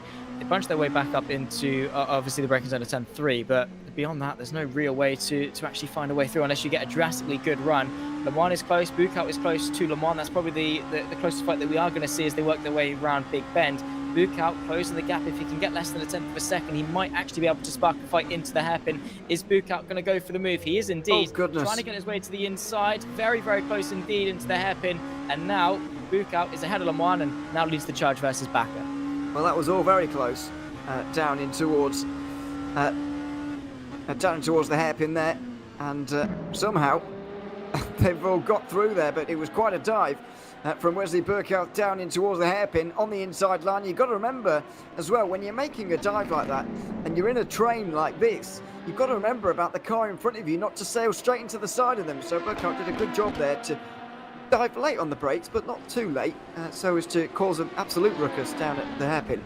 Yeah, it's a skill in itself. I mean, you want to outbrake the car in front of you, but obviously you've got to be mindful not to T-bone the car beyond that, which can very easily happen if drivers get a bit too greedy and act in too much haste. But Bukout is good enough to control his left foot and know when to brake, when to pick it out. And while it was close, it was able to be good enough, as Nicholas Lemon is already trying to launch a counter-attack through the next portion of the circuit, and Bukout was definitely under a bit of pressure, able to keep him at bay for now, but Lemon definitely eager to work his way back through as they run their way through the pit straight once more. Is Lemon quite close enough? I don't think so. Maybe, actually, no, he's going to spark a fight in towards turn number 1 as they work their way through. It is obviously great news for Bakker, who is able to obviously not have to worry about those two in behind, because they're squabbling amongst themselves as Bukout is able to thwart Le Mans' fight, at least for now. Yeah, it was side by side for quite some time there. Only a challenge at the final corner, but the first one as well. But unusually, the outside prevailing on that occasion. And towards turn 1, so there we are. Don't see that happen too often. Now a bit of traffic, and there will be a lot more of this over the next few laps because the GTEs are very much upon them. NeebRacing.com has caught this battle for 3rd place in GTE, by the way. Nisler still behind Stocky, and Ruben Carrera Alves is not far in front of, not far behind them, but he has dropped off them by at least a second here. So there are changes happening in GTE as well, and they're going to have to come through on that battle. So there's one 4-car train and one 3-car train out there on the circuit right now, and they're going to meet each other very, very soon. Yeah, well, our two major talking points are definitely going to convene, which is, well, obviously going to give us a bit of a headache to try and dissect everything and make sure there's no major changes about between the two of them. But yeah, very, very close and very, very promising, which is great to see. At this stage in an endurance race, about 2.5 hours through the race, and well, very, very close to that fight between Herman Stock and Jimmy Noosler into sunset. No changes as Stock is able to thwart the attack, and well, of course, Camus. Now he is out in front, quite commandingly, 7.5 seconds clear now. So obviously it's a fight for third, and Jimmy Noosler is definitely sparking the offensive into turn number 1. Side by side go the pair of them. And who's going to come out on top on this particular occasion? Jimmy Noosler has got the advantage, so Stocky has to tuck in behind, but the switchback definitely is prominent as you work your way into turn 3. I don't think that's quite going to be the case on that particular occasion, and well, you can see very, very quickly the LMP2 fight that we were talking about not too long ago is, well, careering its way in very, very, very closely soon. It is very, very close by at this stage, but goodness, a very, very congested point in the order. Surprised it took Nisula so long to get through, actually, but he has now finally managed it. And there's going to be an awful lot of traffic coming through here in the next few moments, with Satellite Racing also going to be doing that. Along with the off the 46 off the road, that is Serge Bakker from the front of that train, has gone off the road at the hairpin a little bit further back. He's back on again with not too many problems, but that's going to give Burkhout and Le Mans a very, very easy position. Yeah, for sure. They're going to pick their way through and, well, not really be too hotly contested with that one. And Serge Bakker, a clumsy mistake for sure. But, those sorts of things happen. Nicholas Mwan and Wesley Burkhout not going to be complaining one bit as they now lead their way through the traffic, ducking and diving, obviously trying to pick their way through as cleanly as possible, which is the tricky thing really when you're lapping cars is, you're fighting yourselves, but obviously the cars you're trying to lap are also trying to decide some places, which is always a dangerous potential. Well, out of Le Mans they'll go, and gaps will just extend in the prototype categories, but in GTE, Christian Mikel is on an absolute mission right now, and he's going to the inside of Sunset Bend. He'll be through on Ruben Carrera Alves, and he will be up to what is, where is that, 5th place in the GTE standings. So, doing a good job. Championship leader, of course, and needs to reduce the amount of points that Duke's Motorsport Club gained here today, because they came into today with a 16-point advantage, and with Michal Sedlacek more than half a minute in the lead right now. They need every point they can get back here. Absolutely. So they are going to try and work their way as far forward as possible. NeedRacing.com, not any strangers to any, obviously, comeback drives like they did at Daytona, of course. So working their way through. And Emma Stocky off the road at turn 3. And turn 4 as well, just in that sort of area. Back on again. Didn't quite see what happened, but I mean, it must have been involved in traffic, really, based on what we were seeing there in that group. Yeah. Well, whatever happened. Obviously, no complaints from Christian Mikel or Ruben Carrera Alves in their advances. Christian Mikel now 3 seconds off Jimmy Noosler for 3rd place, which is probably going to be a really, really good position for them in obviously coming back and limiting the damage. 16 points is a nice advantage to have, but going into the final 2 races of the season, it doesn't make you invincible by any stretch of the imagination. So if they can claw back whatever they can get, particularly on a day where we've seen that Ferrari's maybe overall one of the quickest cars, has definitely been looking good for Christian Mikel in moving forward. But Ruben Carrera Alves is not too far back either, but only about 1 second. But if Mikel can dispatch of him and then start focusing attention towards the podium, it's definitely going to be a very good thing. But Jimmy Noosler is very aggressive, very quick, and won't want to give that place up very easily if Mikel is able to actually get onto the back of it. Well, 89 laps complete now for Michi Hoyer, who makes another pit stop here. There's Emma Stocky getting back on the road again after an incident. Gaps will just extend out. We'll have a new race leader. Colin Spork will be to the front after recovering from that drive-through a little bit earlier on, of course. Nearly 90 laps complete in this one. Now we're a third of the way there already. That's gone by pretty quickly indeed. So at the moment we are on course to complete the 1,000 miles because nothing's gone wrong so far today. Yeah, which is surprising. I have to say, no, obviously offense to any of the VEC drivers, but Sebring, the nature of it, definitely does open the door for some pretty chaos. I mean, we've had a car on fire, we've had a car go straight on at sunset, we had the lap one melee, but it's good that the Code 80 hasn't come out or the rain hasn't fallen, and it would be interesting to actually make this a distance race. It would spice things up in terms of the season, add a bit more diversity to it, rather than just having it go to the 8-hour mark or whatever. But yeah, so far it's been a pretty good race. Now we've reached the third way mark, and well, we've got differences in strategy. We've always had something going on in terms of on-track action, which is not always something you can boast when it comes to this stage in an endurance race. Oh yeah, we're over 2.5 hours into this one now, and so it's certainly settling down. And as you can see, gaps getting bigger at this stage. We do have one battle though for 8th place in the GTEs. Bert Knops, having returned from the pit lane, is at the wheel for Sim Racing Poland. Speedy Mike Racing have Andy Dixie at the wheel right now in that Aston Martin. These two cars actually haven't been that far away from each other for most of the race so far, so this battle for 8th is no real surprise, but to see them up inside the top 7 would probably be a bit of a surprise given the half-minute gap there is there now. Yeah, it's a bit of a, it's very, very close from sort of second downwards, and then you get to Arnage and 7th, and then it's just, everyone else beyond that is a little bit spaced out. But a good fight here, obviously, between Bert Knops and Ali Dixie. It's nice to see the two very similarly liveried cars going at it, and they've been very, very close all race long, which is good because they've been able to keep each other company and give each other someone to fight for in what was otherwise a very exclusive fight towards the front end of the GTEs. But Bert Knops very, very close to the rear end of that Aston Martin. Has he been able to get the better run through the Almond Straight? He's sort of maybe thinking about going defensive as Dixie, or is Bert Knops just happy to sit in behind? He's pulling out to the right-hand side now. Is he going to look to the inside of Sunset Bend? He's got to be late on the brakes, of course, and, well, deterred a little bit because, well, the Aston Martin almost turned across him, but Bert Knops held his own. Inside line for him and up into 8th place for the Corvette. Well, not too big of a surprise. I mean, the Corvette's been going a little bit longer on its stints, actually, than everyone else so far.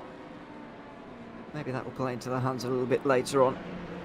Maybe they've been fuel saving a little bit, which has found them in this situation. I certainly think they may have been undercut by a couple of people as a result of changing tyres and whatever. They've still got that livery with the names of drivers on the side, by the way. You might be able to see from some of these shots. That iconic Corvette livery, which hasn't changed for many, many years. Will probably remain the same for years to come as well. But there it is. The name's written on the side. Andy Dixie just losing a bit of time over the last couple of moments, and that gap will open up. One will close though in LMP2 as Alex. Well, it's not Alex Voitala anymore. It is. Oh no, it is Alex Voitala again. So there's been changes there. But Marco Vincuello has been closing in for about 1.5 seconds. Cyber, let's not forget, will have changed tyres for the first time today at the most recent pit stop, and so that's why they found themselves a little bit further down. But they're now also making some progress now, and with the new tyres on, this is what we expected from them, really. Yeah, I mean, we were talking about how Cyber have had a really good day so far in terms of stretching those hard compound tyres for, well, up until their most recent pit stop, which is respectable in that regard. Now they've got some mediums. What can they do in terms to close the gap back up? Because, well, they've closed 0.5 second to Voitala in the last few moments alone, and well, obviously that's aided a little bit by traffic. A little bit will be done on merit, and well, he'll be looking to move his way up into 7th place and maybe beyond that, because 4.5 seconds up the road is then Visceral, 6 seconds to on-off.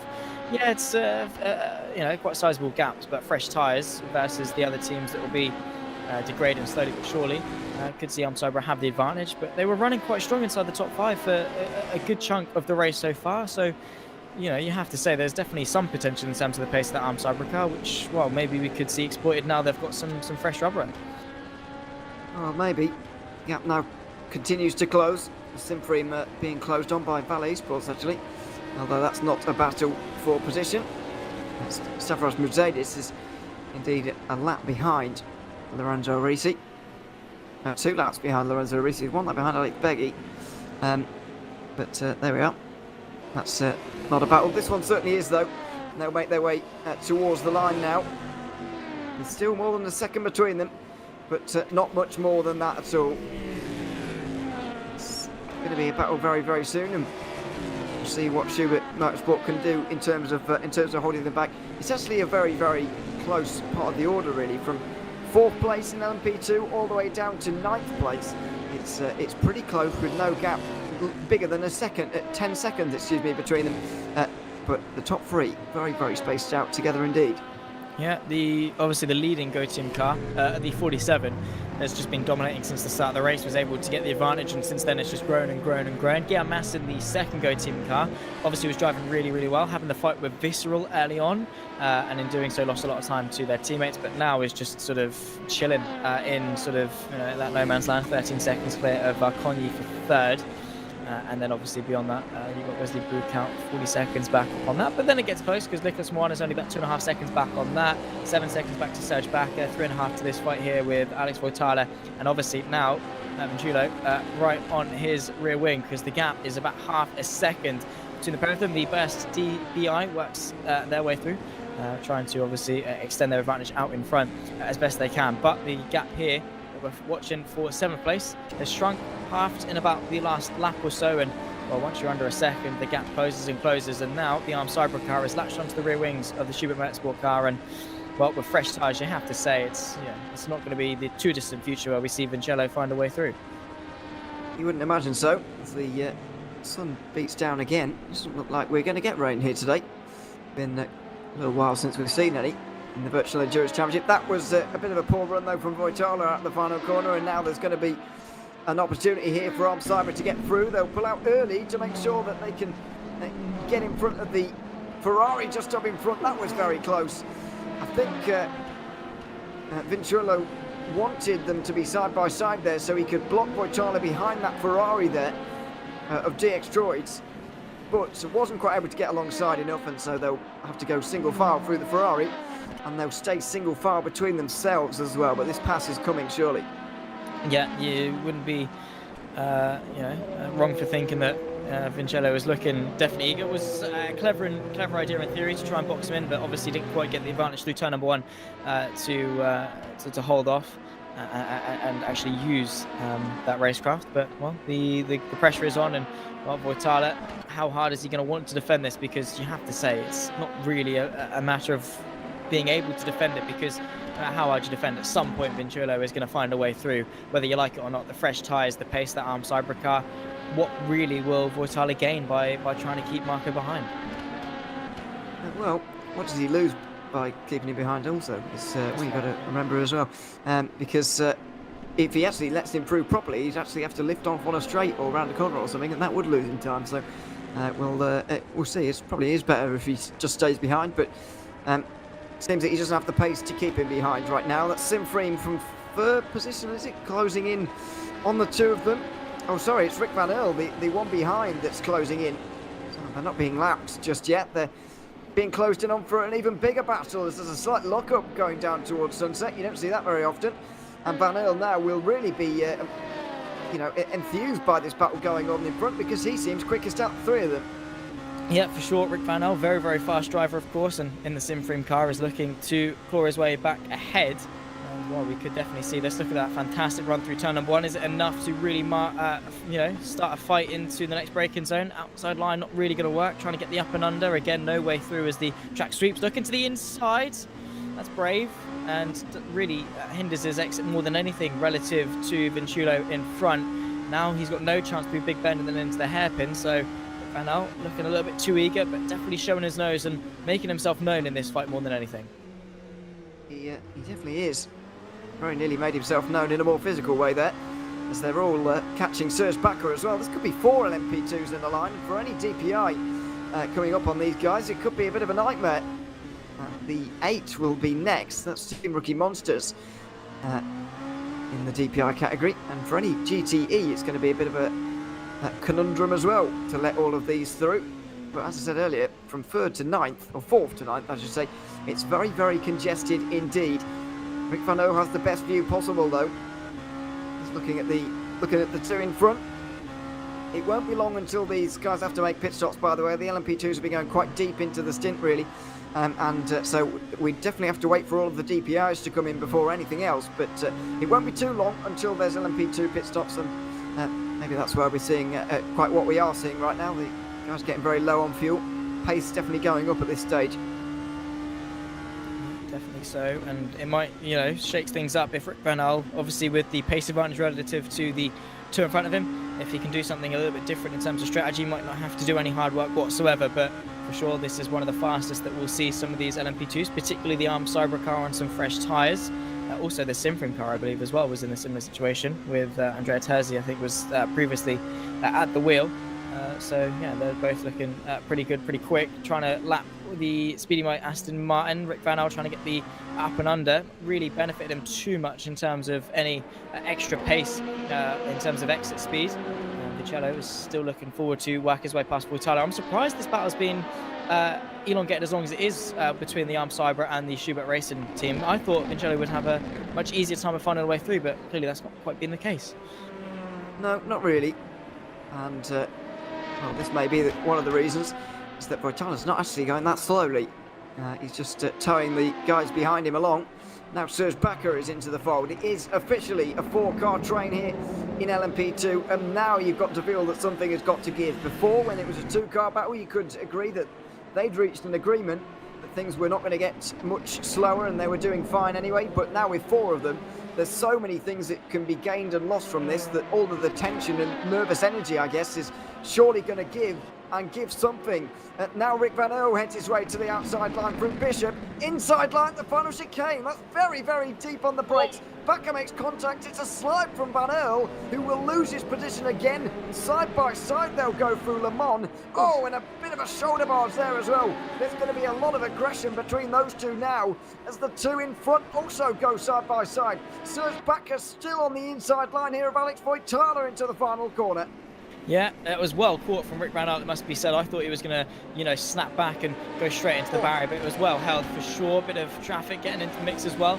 Good defence from Serge Bakker to retain 6th place, but a 4-car fight here for 6th place. Definitely something we want to sink our teeth into. Obviously, getting laps is the visceral car, allowing Schubert to potentially close the gap outside line through turn number 1. Definitely not the way you want it to go. Now, here comes Schubert looking to the inside. Alex Voitala not able to find a way through. Got a little bit of overlap. Oh my word, the speed that Rick Van Al has got nearly went straight into the back of him. Now you've got the 4 LMP2s back to back to back to back, all fighting over 6th place, and it's all aboard the Bakker Express. Certainly is. Voitala and also Rick Van Earl looks certainly stronger. Van Earl possibly the strongest of this group, up there fighting for 6th place right now. It's very rare that you see nearly 3 hours into an endurance race a battle quite like this, but that's what we've got in the Virtual Endurance Championship right now, and we've got a nightmare for Sebring, as their championship contending car, currently running 5th place in this race, has to negotiate 4 LMP2s. It's possibly the worst nightmare you could have on the racetrack.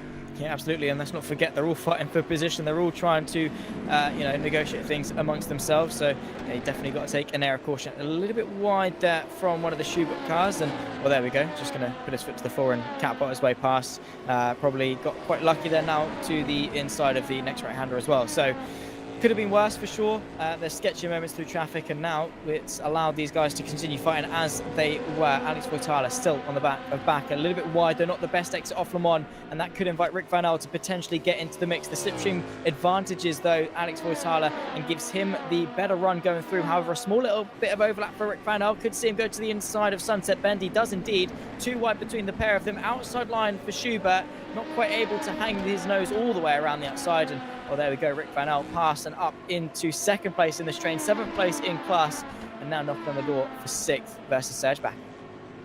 Absolutely. It's been a fantastic battle, but it's probably coming to an end now with Rick Van Earl making his way into 2nd place as Connor Sport from the overall league comes into the pit lane, by the way, on the end of lap 98. That'll be something to note a little bit later on, but they're certainly safe on fuel. We'll do some calculations a lot later, and it probably won't even be us doing it a little bit later, but there we are. Long way between now and the end, but it doesn't feel like that watching these guys. Serge Bakker on the defensive in towards the hairpin. Van Earl with a nice line anyway. Bakker all over the place, and surely Van Earl will see this position 6 very soon.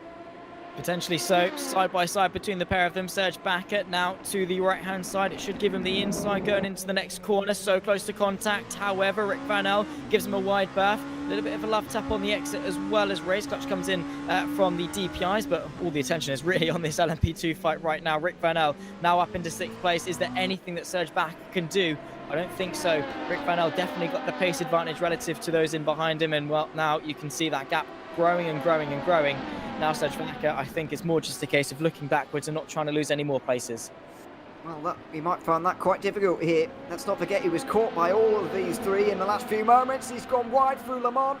And now Alex Voitala will head to the inside line through Sunset as the LMP2 leader, by the way, the 47 Go Team racing car, comes up on them to put a lap on them. Alex Voitala is going to get up the inside of Serge Bakker to go through. It's a lap that couldn't have gone much worse, really, as they all go very, very wide. And now will come Venturillo as well in the Arm Cyber car. This is an absolute nightmare. LMP2s everywhere. Inside line for Arm Cyber. They might try and get through on Serge Bakker here as well. Not quite on this occasion. Oh, he goes wide anyway. Loads of dirt thrown up into the air, and Bakker will fall like a stone from 6th place to 9th, all in the space of less than a lap. Yeah, you know, he's been obviously leading the train for quite some time, and as soon as one person finds a way through, everyone else smells blood and everyone sees the vulnerability that goes the way of Serge Bakker. And unfortunately, he just dropped and dropped and dropped, and now finds himself in 9th place. And I don't see any way for him to recover in the near future. It's a shame, of course, for Visceral and how strong their opening moments in this race were. But yeah, Serge Bakker, unfortunately, tumbling down and having the best of stints. As it stands, though, the other guys are still quite close. Voitala, Venturillo also very close. Here's a fight as well between Secret Team and Arnage for 6th place in the GTE. So, well, one thing sort of comes to a bit of a diffusion, and then straight away we've got something else here to spark as well. 6th place in the fight for the GTEs, and Herman Stocky is going to try and get onto the back of that as soon as he can. Absolutely. Well, it's prototype nightmare at the moment for these GTs, getting overtaken by everybody, including the DX Droids LMP2. Arnage, by the way, haven't long found their way through here on Herman Stocky, and we're talking about bad stints here and having, not the pace that you'd want. Herman Stocky could be added to that list as well, because let's not forget about his incident earlier on in this race. This is how the pass happened. It was wide through turn 1. And unfortunately, Stocky is just struggling in a way that his teammate certainly wasn't earlier on. Turkka Häkkinen was doing a good job in that Porsche, but Stocky has struggled. Absolutely, but still on the counter-attack potentially. Stocky could find a way through. NeedRacing.com into the pit lane as well. So the championship leaders on their fight back after a penalty are looking to claw their way back up the field, but a pit stop for them, and they'll lose a couple of positions. And you can see Luis Felipe is doing a good job as to hold on to 5th place, what it is now turned into the fight for the top 5. But any mistake between the two Porsches, and well, anything can happen. It's very, very close, and we've seen time and time again, it doesn't really at all take much for big things to happen. Maybe a mistake from the Arnage competition car, or maybe just a good run through traffic from the Secret Team. Either way, this battle is far from over. It is, although Arnage are looking pretty good to get away from the rest. We've also got another battle at a similar distance between Nicolas Lemoine and also Wesley Burkout as well, On-Off Racing and Team Iris, battling for 4th place in LMP2 here. And it's helped them as well in this big battle for 4th place, which is kind of developing here, and there's different strategies in terms of tyres going on right now. That's where you see Van Erl and also Venturillo able to do so well in the last couple of moments because of tyres. It's allowed these two to get away, really, all of that fighting. They know that a podium is going to be difficult, but a 4th place certainly possible. And Wesley Burkout wants that to be his right now. Nicolas Lemoine to the inside line. Defends in Sunset Bend, but will once again be under pressure into turn 1 and more likely in towards turn 3. Although turn 1 comes up first, and it's outside line for Team Iris here. Absolutely. What can Wesley Burkout do? He's going to try and get the up and under contact to the rear end. Wesley Burkout a little bit shaky, but no harm, no foul between the pair of them. He was looking to try and get the up and under, but didn't quite work for him on that particular occasion. Very, very close indeed, breakaway. I mean, they're the only two cars keeping each other company at this stage in the race. Also, Cyber versus Schubert are quite close as well. as Tyler versus Vinchulo. That fight has been waiting in the wings for quite some time. We'll go to that now, and you can see side by side as they work their way through, almost close to contact through the first sector. Cybra squeezes their way through Vinchulo. I have to say, Ewan, that was a long time coming. Well, it was, but also expected as well for him because, as I mentioned, he's on new tyres right now, and the rest of them double stinting on the second half of their stints. So Vinchulo knows he's got a long way to go here on these tyres, but it's not unexpected to see him like this right now. It's just what's going to happen later.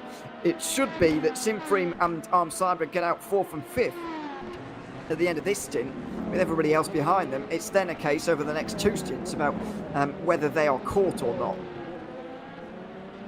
Yeah, again, it's the strategical dynamic that we're waiting to see, but Cybra for sure on their fresher tyres. They've not really had the best of initial getaways. I mean, Rick Van Alt for Sebring, because of everyone battling behind, has just been able to catapult his way ahead and been doing a really, really good job in terms of everyone fighting in behind.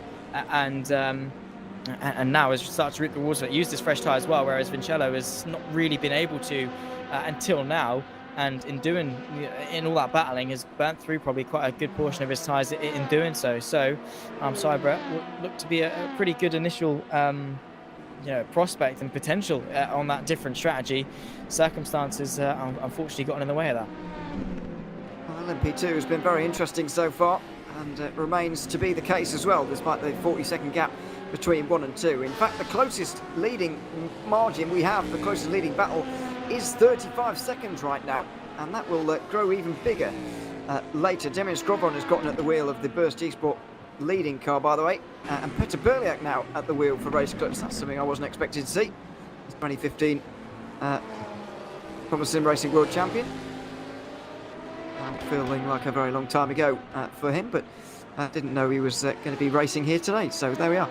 He'll be third right now, and that should move up to second a little bit later. It seems that Seawolf have just dropped off the pace ever so slightly recently, because they've even dropped to 20 seconds behind Race Clutch, which is quite a lot, really.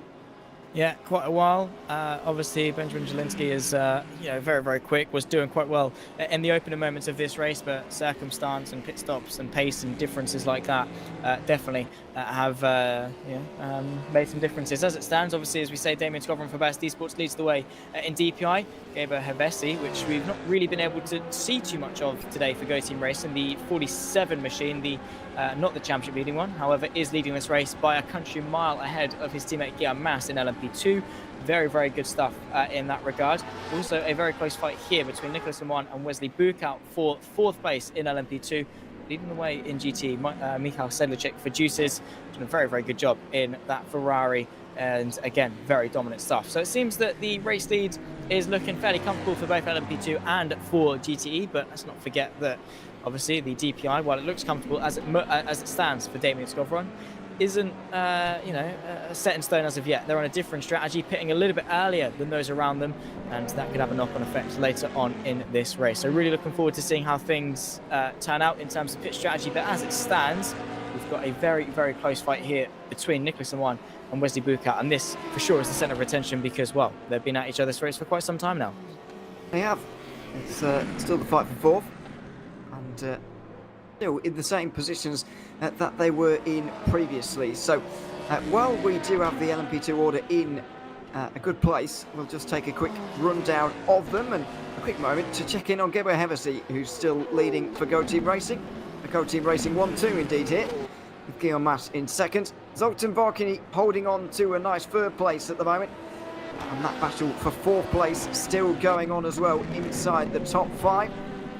It's very, very close between the two. Sebring in 6th place out of Cybra. Those two having put new tyres on very recently, with Schubert Motorsport, Visceral Esports and the other Cybra car rounding out the top 10 here.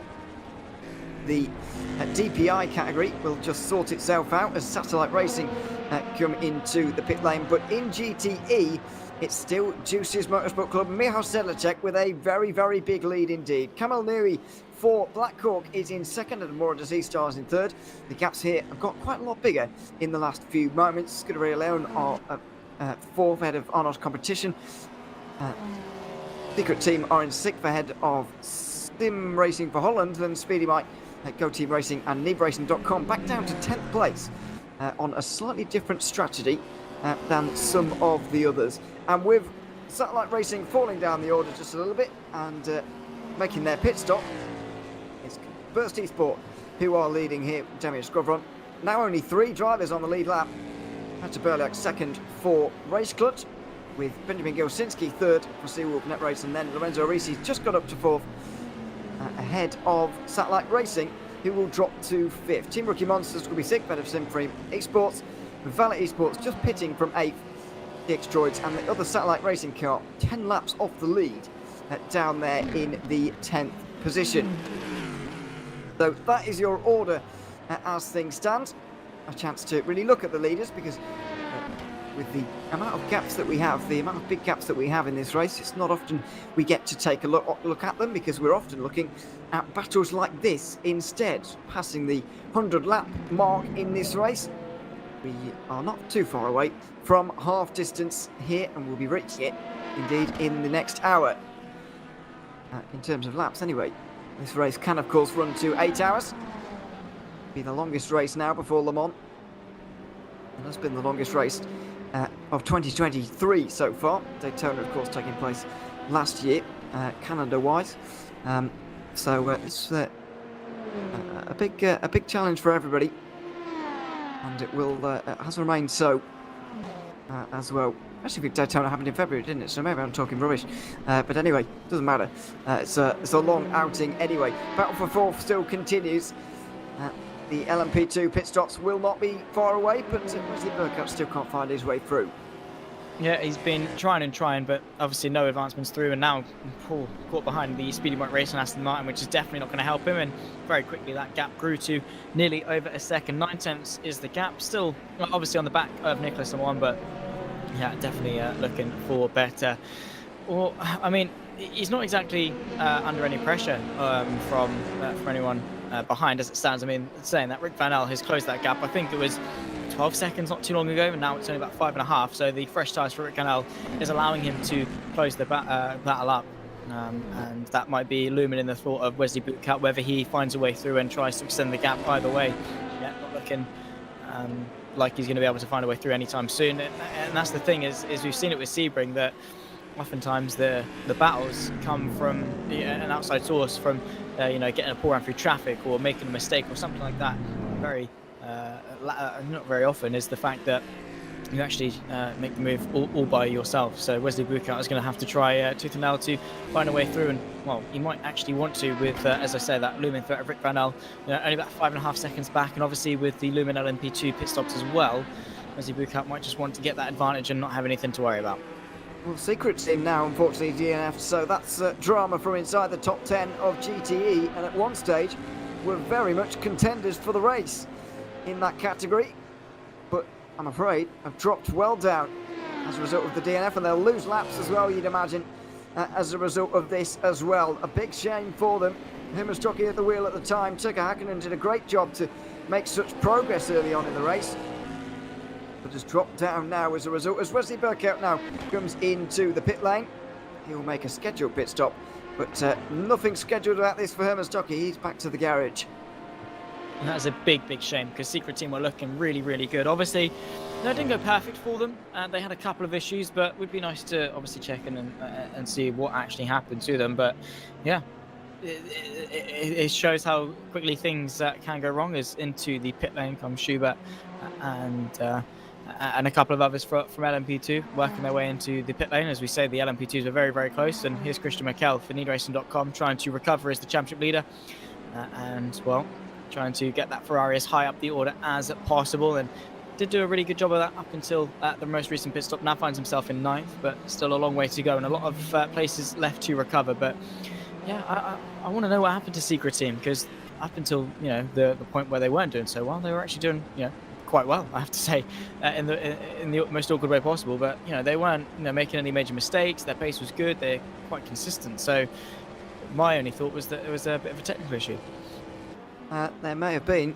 Nobody's chatting in the TeamSpeak anymore, but Herman Stockey's not there in the TeamSpeak at the moment, so I do wonder whether that is the reason why Yes, okay, he's dropped from the TeamSpeak as a result of connection lost approximately 2.5 minutes ago, as I'm saying that. So, yes, that must be the reason. Herman Stocky must be out of this one as a result of connection problems. He'll be back in again, you'd imagine, but it's going to be a long, long way down.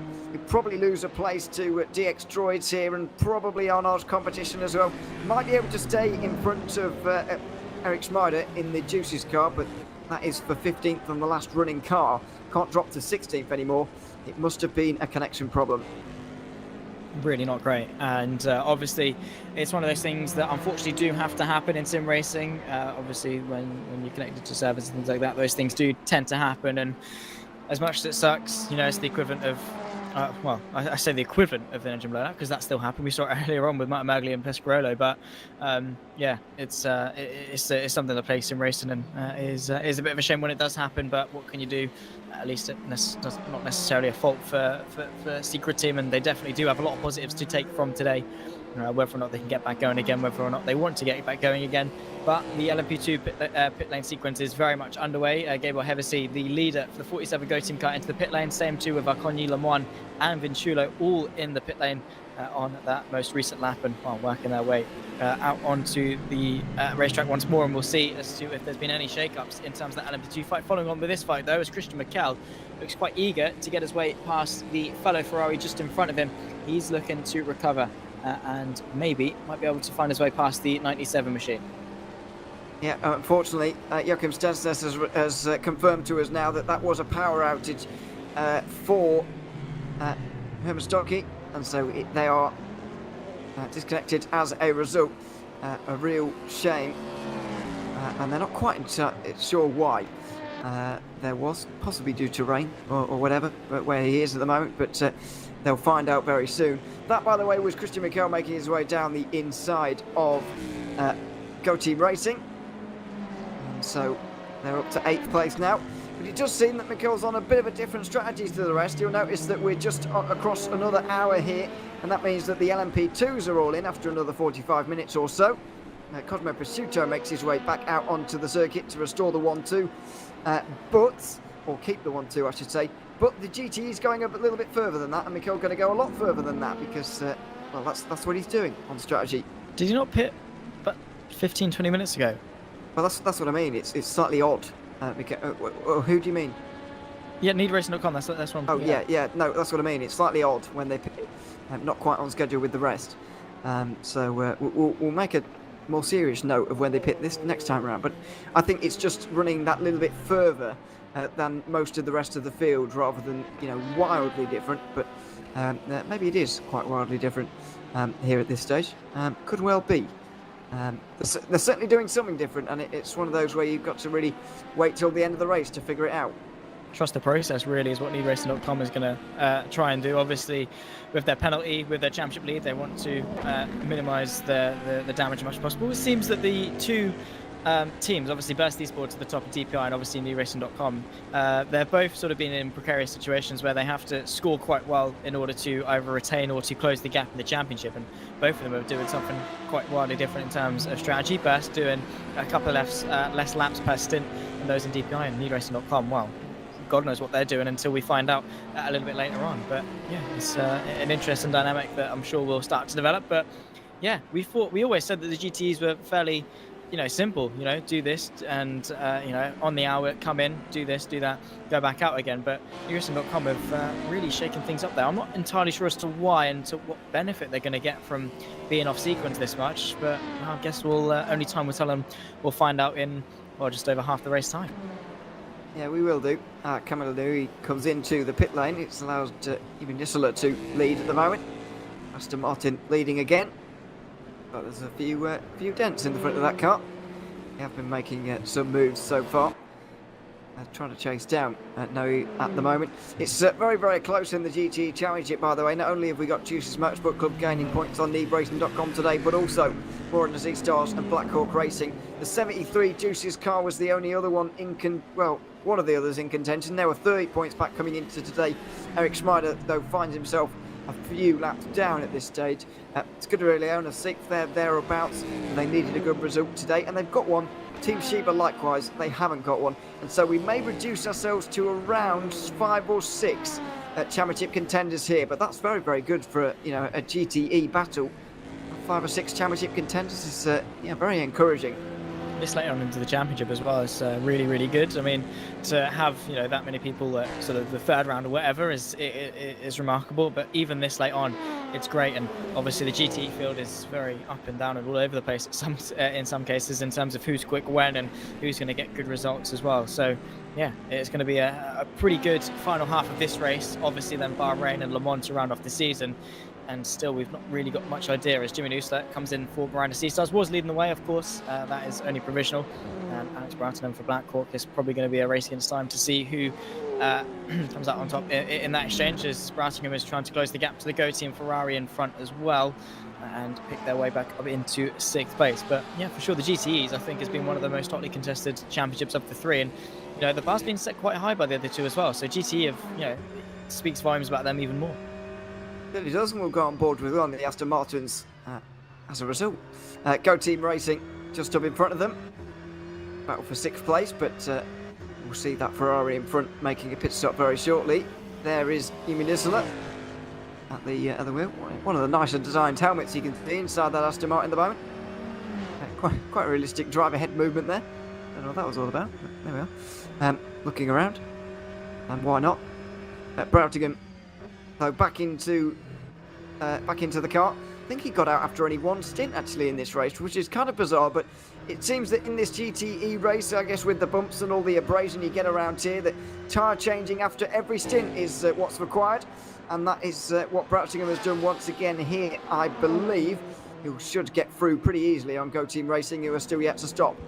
Yeah, inside line should be, the Ferrari basically just gave him a massive amount of space on the inside, didn't fight it too hard, and of course the bumps and it's quite a demanding circuit in all fairness this Sebring. It's not got a ton of undulation or anything like that. It is quite a flat circuit with just plus bumps, but turn 1's quite quick. You got quite some heavy braking zones, quite some sweeping corners as well. The tyres do take quite a hit, so potentially the need for swapping tyres each and every stint might be the case for some GTEs, and it's proven itself to be quite difficult, which it's Sebring things, and the bumps are probably the biggest talking points of Sebring, and one of the things that makes it quite interesting.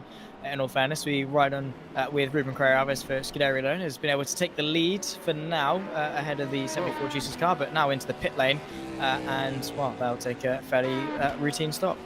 Now, Damien Scrovron has just been into pit lane. I don't know if he stopped, but it wasn't a long stop if he did. At the end of lap 111 he came in. Well, I suppose that's not actually unusual, is it? If the last came in at lap 89. There's another 22 laps. But they found themselves behind Race Clutch again. There's Stocky, by the way, who has rejoined, and there he is. Getting back onto the road again.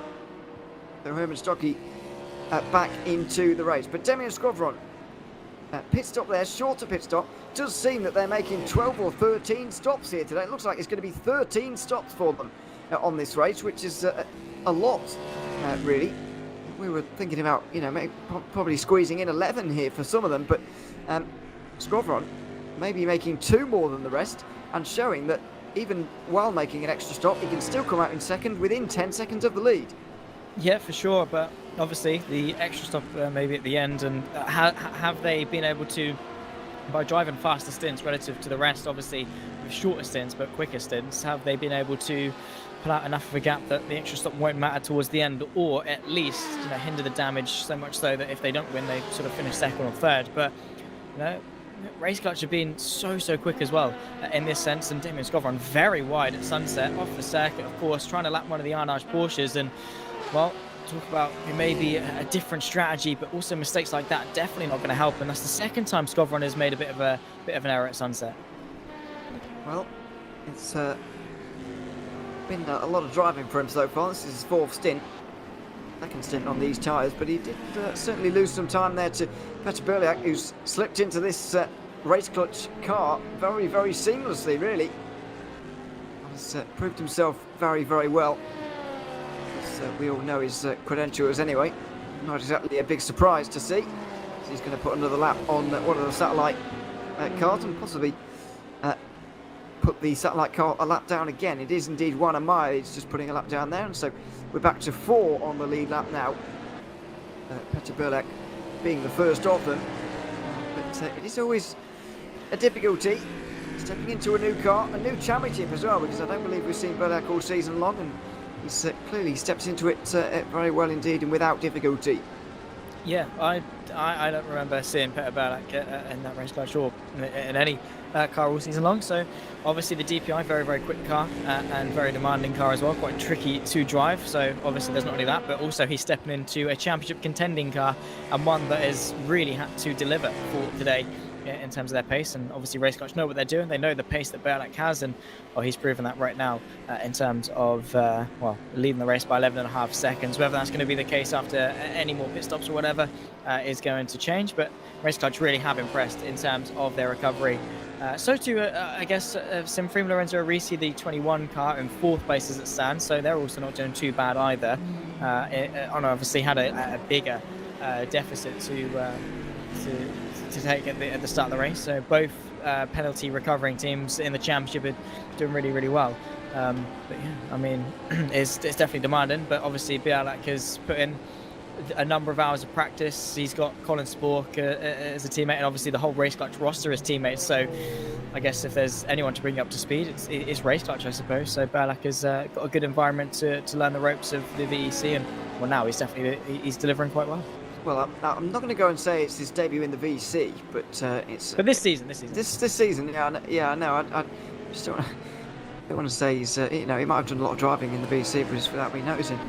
I'm hoping not. But there we go. You never know. It's possible. Got a long history, as you well know.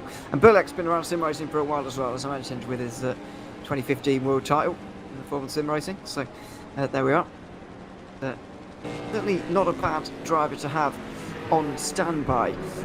Further down is Lorenzo Arisi for Sebring. They're currently 4th, and with race clutch normalising themselves normally into 2nd place, and Sebring in 4th, nearly a minute back on a podium place right now. The championship is going to close up just that little bit, although you could say that Sebring did make the most of last round as well by winning that one, taking an extra 5 points over Road America at Road America. And that was in a good ending to that race. It was drama right up until the final pit stops. Unfortunately, when they left the pit lane for the final time, we knew who was going to win because the gap was so big, but it kept us on the edge of our seats right till the end, that race. 100%, it was a fantastic race. And so, to be fair, so too as most of the races this season. Can't really think of necessarily a dull one. Then again, we are casting our mind back all the way to August last year for Monza and Spa, but obviously the more recent ones from Laguna Seca to Daytona, etc. Yeah, the ones that most recent memory. Yeah, I can't really think of one that's necessarily been dull. But Road America for sure, the strategy game has really been interesting, and so too has it been today. Sebring as a team have really been able to claw back some points in the championship, and right now, as you say, it's going to be very, very close in that DPI. I think realistically, we've got Sebring, Race Clutch and Burst, all 3 of them definitely have a good shout. Seawolf Net Race as well. I mean, they were only, I think, about 1 point back on Burst coming into today as well, and they're only 1 place behind Burst. So there's also that possibility, maybe having 4 cars in the fight going into the final 2 rounds. But either way, I think that DPI category, definitely the opposite of last year in the sense that, well, going into the final 2 rounds of the season, which is weird to say in all fairness, because it's as I say, it's gone quite quickly, even though it's not really, hasn't really since August last year. But either way, yeah, it's coming short and quick. And now I definitely see a pretty good end to the season. I guess it just depends how the rest of this race goes, and obviously then how well Bahrain goes for some of these teams as well, to then set us up for Le Mans. Yeah, it's going to be a very interesting watch. A penultimate race, a bit of a sprint race by endurance standards for the 4 hours. But if and I know I'm already doing championship maths, 3 rounds from the end, but whatever. If Race Clutch finished 2nd and Sebring 4th, sorry, then it would be only a 1 point gap in Race Clutch's favour going into the final round, as Team Rookie Monsters have gone around at turn 5. They'll lose a place to the other Sebring car. They'll get back going again. Luca Tavernari will make his way out of the grass. Not sure how he found himself going around there, but he's at least found his way back on eventually. Yeah, eventually he's better than never, I suppose. But for Team Ricky Monsters, yeah, they've had a bit of a quiet race today, and unfortunately, a mistake at the hands of Tavanari, which, yeah, it happens. Obviously, this far into the race, we're approaching half distance. We'll take another look as to how it happened. Just way too much speed through. The rear end of the car's out. As soon as he touches the grass, the car's spinning, and, well, yeah, I think it was just a case of being a bit too eager in terms of how much the car can handle. Oh, that was goodness. close. No, And again, wow. That was the race leader. The race leader, Petr Perliak, there had a job on his hands to go either side of this car here, Luca Tavanari. Let's see it from his perspective. Oh my goodness. That was the other Sebring car as well. Championship contending. That Sebring car. They must be close on the road then, these two. Somewhere around. Indeed, they're not. So, who was that then? It was the 15, sorry. So the other Sebring car. Yeah, there we are. I figured it out. This is on board with Petr Perliak, and you can see just how much he would have caught a glimpse of this. Well, there he is. He would have got a prior viewing, thankfully, because he wasn't that close to the car in front. However, that could have been a whole lot worse. 100%. I mean, going into the corner, he was obviously blinded sort of to the spin. Fortunately, beforehand, he could actually see it happen and was able to predict accordingly. But yeah, that definitely could have ended very, very badly had he been a little bit closer to the car in front. But, well, I'm sure he's going to take a big old sigh of relief and say, you know what, yeah, we're fine, we're still going, we're still good, boys, we'll be all right. But yeah, that's, again, not the first time this season that we've seen something so close happen to potentially completely ruin the race leader's race. And again, was centimeters between himself and the other car. And he wasn't, I mean, yes, he was coming off the back of a corner, but he wasn't exactly going slowly either. That probably would have sustained quite a hefty hit to the race clutch. But fortunately, we're only talking in what ifs and not actually what happened, which is definitely a good thing for race clutch. Well, it's a big relief. 14 seconds of a gap that they have now. With just over 150 laps to go here at Sebring. Feels very bizarre to say that, but that's the situation we're in. We've got a distance race in the Virtual Endurance Championship, kind of going back to, as I said earlier, a long time ago. The first 5 seasons of the Virtual Endurance Championship had the 1,000 miles of road Atlanta, where we also had our closest winning margin in a distance race at only 29 seconds. I think that was season 3 or 4, I can't remember. But one of the close ones there. We, since moving to Sebring for our 1,000 miles race, and this is the 3rd year in a row now, we haven't seen a gap between 1 and 2 closer than a minute in the end, which is somewhat surprising in the modern era of the Virtual Endurance Championship, where things are just so close so often. I mean, we're not even halfway through the race yet, but maybe we will be able to topple that record today, because currently we've got 3 teams separated by less than 25 seconds at the moment. Maybe we can break the record. Maybe we can at least have it finish closer than a minute around here at Sebring, because so far it hasn't quite delivered that for us. Yeah, well, last year, I think, was it Simoncic for one of the cars finished like a lap or 2 ahead of the rest when it was wet. LMP2 was separated by like a lap and a half. I'm not entirely sure about the GTEs, but it was, again, quite a big margin. So for Sebring standards, yeah, hopefully it's going to be a little bit closer than today. And well, fortunately, we're yet to be plagued by rain, and well, it seems that the skies are clearing just a little bit. So we could definitely still have a very, very close finish, because yeah, well, I mean, for sure in the DPIs, the LMP2s and GTEs, yeah, well, they're a little bit decided already, but who knows? I mean, if something happens to the juices, like they disconnect or whatever, not saying like we want that to happen or whatever, but if it was to happen, you've got needracing.com, Blackhawk, Radness, all separated by about, less than 10 seconds. So again, could be very, very close in that regard. But yeah, it is riding on a bit of a miracle. Our hopes definitely do ride with the DPIs more than anything, but well, yeah, the race clutch is at the moment leading the way and doing a good job of it. But more so than anything, close finish or not, I think the championship implications are a little bit more prevalent in terms of that regard. I do remember the season 13 race around here as well, between Williams Esports and Waveframe Esports, as they were at the time. That was 4 teams finishing on the lead lap that day in GTE. Whereas, as I mentioned, we still didn't get 1 minute and 1 second. It was between Vargas Sim Racing and Burst, in case you wanted to know. But yeah, it was a very good race actually, with Waveframe Esports deciding not to take tyres for the final stint. They had a bit of a shorter pit stop, and they made Williams Esports overtake them on the road. They made it as difficult as possible, but in the end, Williams managed to take the victory. Didn't turn up for many races that season, but they did very well in the ones that they did. And so that was the story of season 13 in the 1,000 miles of Sebring. The first time we brought this distance race to this circuit in Florida. Oh dear, off the road for Secret Team. Herman Stocky has managed to get back on the road again. He has finished third at this race overall, but he's not going to finish third in class here today, you wouldn't imagine. A spin out of Le Mans, and that has all the looks of maybe an incident even on his own. Potentially so. Secret Team have just been from, well, it's been the highest of highs and now the lowest of lows, having their connection problems, been able to get his way back into the session, and now it's just a bit of a salt in the wound, really. A bit of a crumpled front end to that Porsche. And how damage stricken it is, I'm not entirely sure, but either way, not great for Herman Stocky, which is a shame because this race was going quite well, and into the pit lane, forced to come into the pit lane. So obviously the damage is too overwhelming, and he's forced to come in. But yeah, well, just more telling us to how difficult Sebring is, and you do have to really feel for Secret Team, I think, because the potential definitely was there. Yeah, oh, definitely the potential was there, but I'm afraid the execution on the day has not quite gone to plan on this occasion for them. There's the spin. Oh dear, wow. And a big acceleration at the end there. I think that was the signing off of the day there for Stocky. That might well be it for Secret Team now. And well, it's a real shame, really. As you mentioned, it's a team that were doing really, really well earlier on, and a really congested point of the GTE field as well, but now it's only NeedRacing.com, Blackhawk and Moore and Z Stars as well, covered by this very small margin. Here's the contact. I'm finding itself on two wheels there briefly, but that will probably be the end of their day.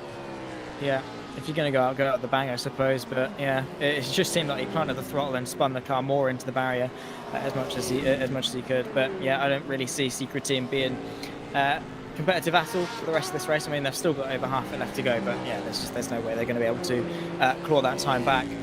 But speaking of clawing time back, Alex Branson trying to close the gap to Christian McCall for second place in the GTEs. NeedRacing.com have really done themselves a lot of favours as Seawood worked their way past the Blackhawk Racing Aston Martin, and well, in a bit of a slithery fashion, it must be said, but able to negotiate quite cleanly regardless.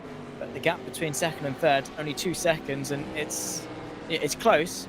But obviously it's sort of stayed that way for quite some time. Bransingham needs something extra if he wants to get into that fight for second. Yeah, he certainly does. I thought he was going to catch quicker than he has done, actually. But in the end, he's not really. The LMP2 battle for 5th place will be going on again more readily, I would imagine. Rick Van Earler's managed to find himself a little bit further up the order as a result of not taking tyres. Marco Vinculo not quite so much, and so he's been caught by Sven Goerhard here for Team Iris, who are having a really good performance actually at Team Iris. It's not been an easy season for them so far. Their best position's 4th on the season. That came back the round before Road America at Daytona to start off this to start off 2023. That was in a longer race, in a more pace-focused race in terms of result.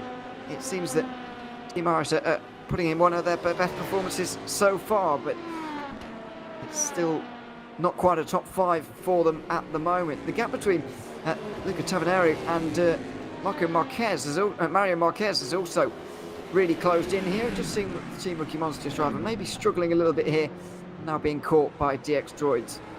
Yeah, potentially so. Obviously, we saw a bit of a moment for Tavanari. Well, I say a bit of a moment. It was a lot of a moment, and nearly collected the race clutch leader. But yeah, Tavanari not really having the best of stints as it stands, and well, now he's got to contend for position. And once again, a little bit wide. That allows Mario Marquez to close the gap, and well, a little bit shaky is the drive, and making some small mistakes here and there.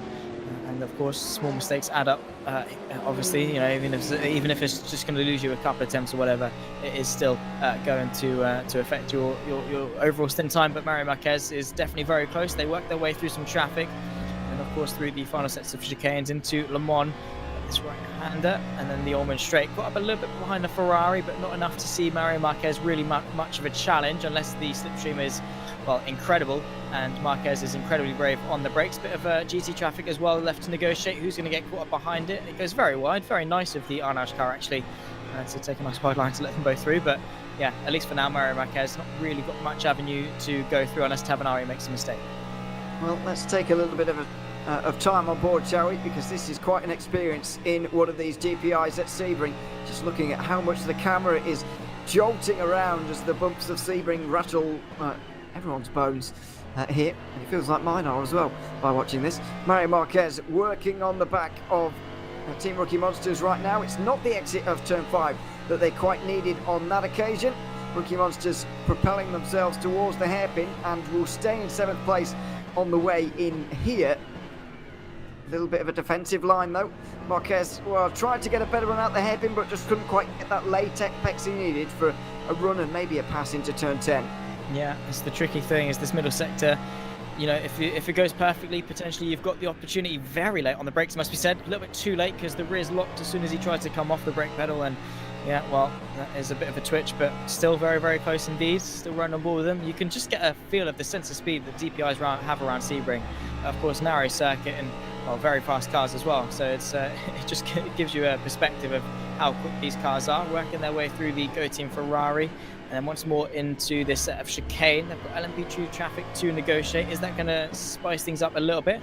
Slightly wider line, slightly later apex from Mario Marquez. Could see him get his foot down a little bit earlier, forcing the Team Rookie Monsters cars to go defensive. Here comes DXtroids to the left-hand side of the circuit, outside through Sunset Bend. Definitely the more tricky way to go around. But if he's got the outside swing, he might just be able to. And, well, no, he doesn't in that exchange, because he's got to tuck in behind, get the up and under. And for now, Tavanari is able to hang on.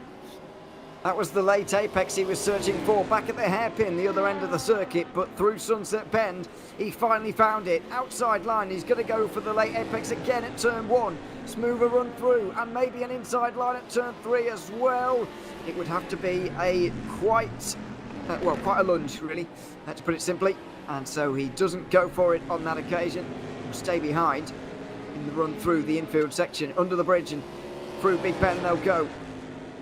Marquez needing this, needing a good run through this hairpin, really. He is late on the brakes, but can't quite get that car into the apex the way he would want to. That was a little bit better, but Rookie Monsters may well still have enough here. The slipstream not quite strong enough for a move in towards Turn 10 here, really.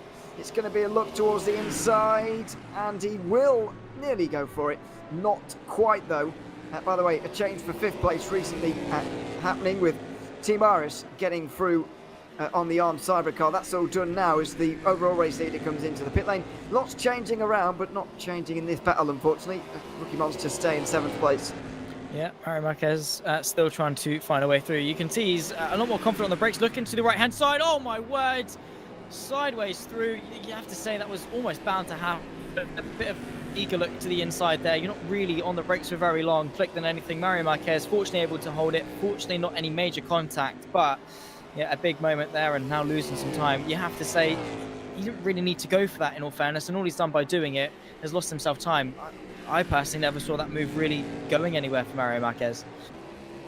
Well, he clearly saw something in it and decided to go for it. You can make moves around there, of course. It's difficult, but it can be done. Maybe that's, of course, what he was hoping for there, but didn't quite come off for him on that occasion. 123 laps complete, by the way, with Race Clutch making another pit stop there.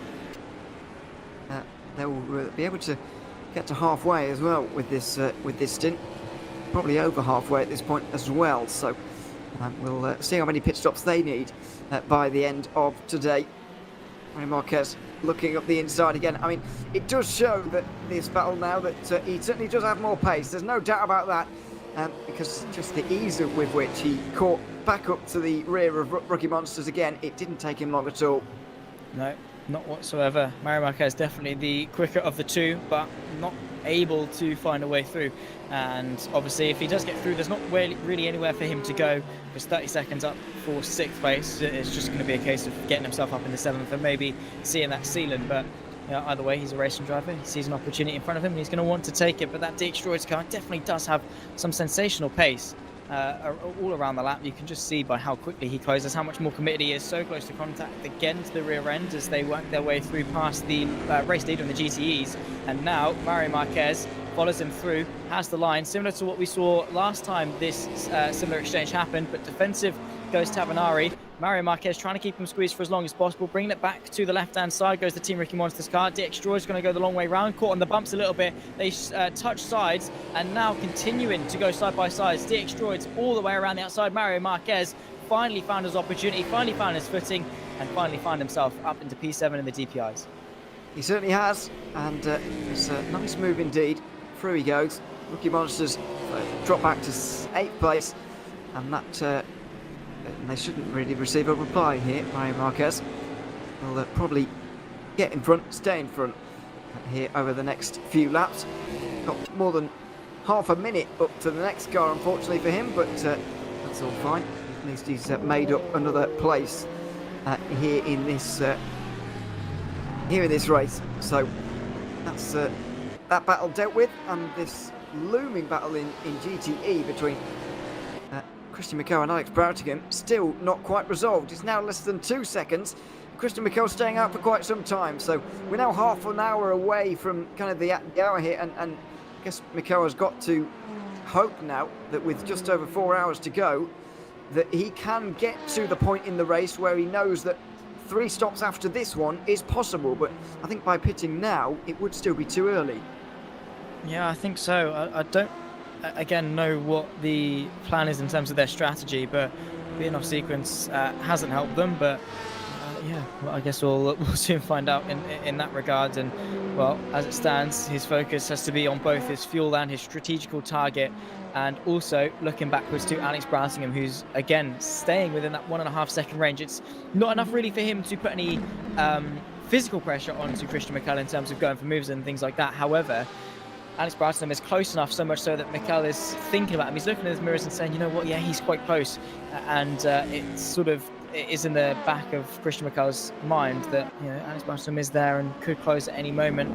So look for that fight to maybe start to happen. But as it stands, this race in GT very much is between Christian McCall and Alex Broughtingham in that fight for second, because they've got Henry Sinek 7 seconds back, and Mikhail Sedlacek is, in a class of his own, really. GT 50.5 seconds out in front. So the fight for second is probably the closest one that we're going to get for quite some time, and well, maybe even not, because Christian McCall, you have to say, on the difference in strategy, it might either really benefit him or really hinder him in that fight for second.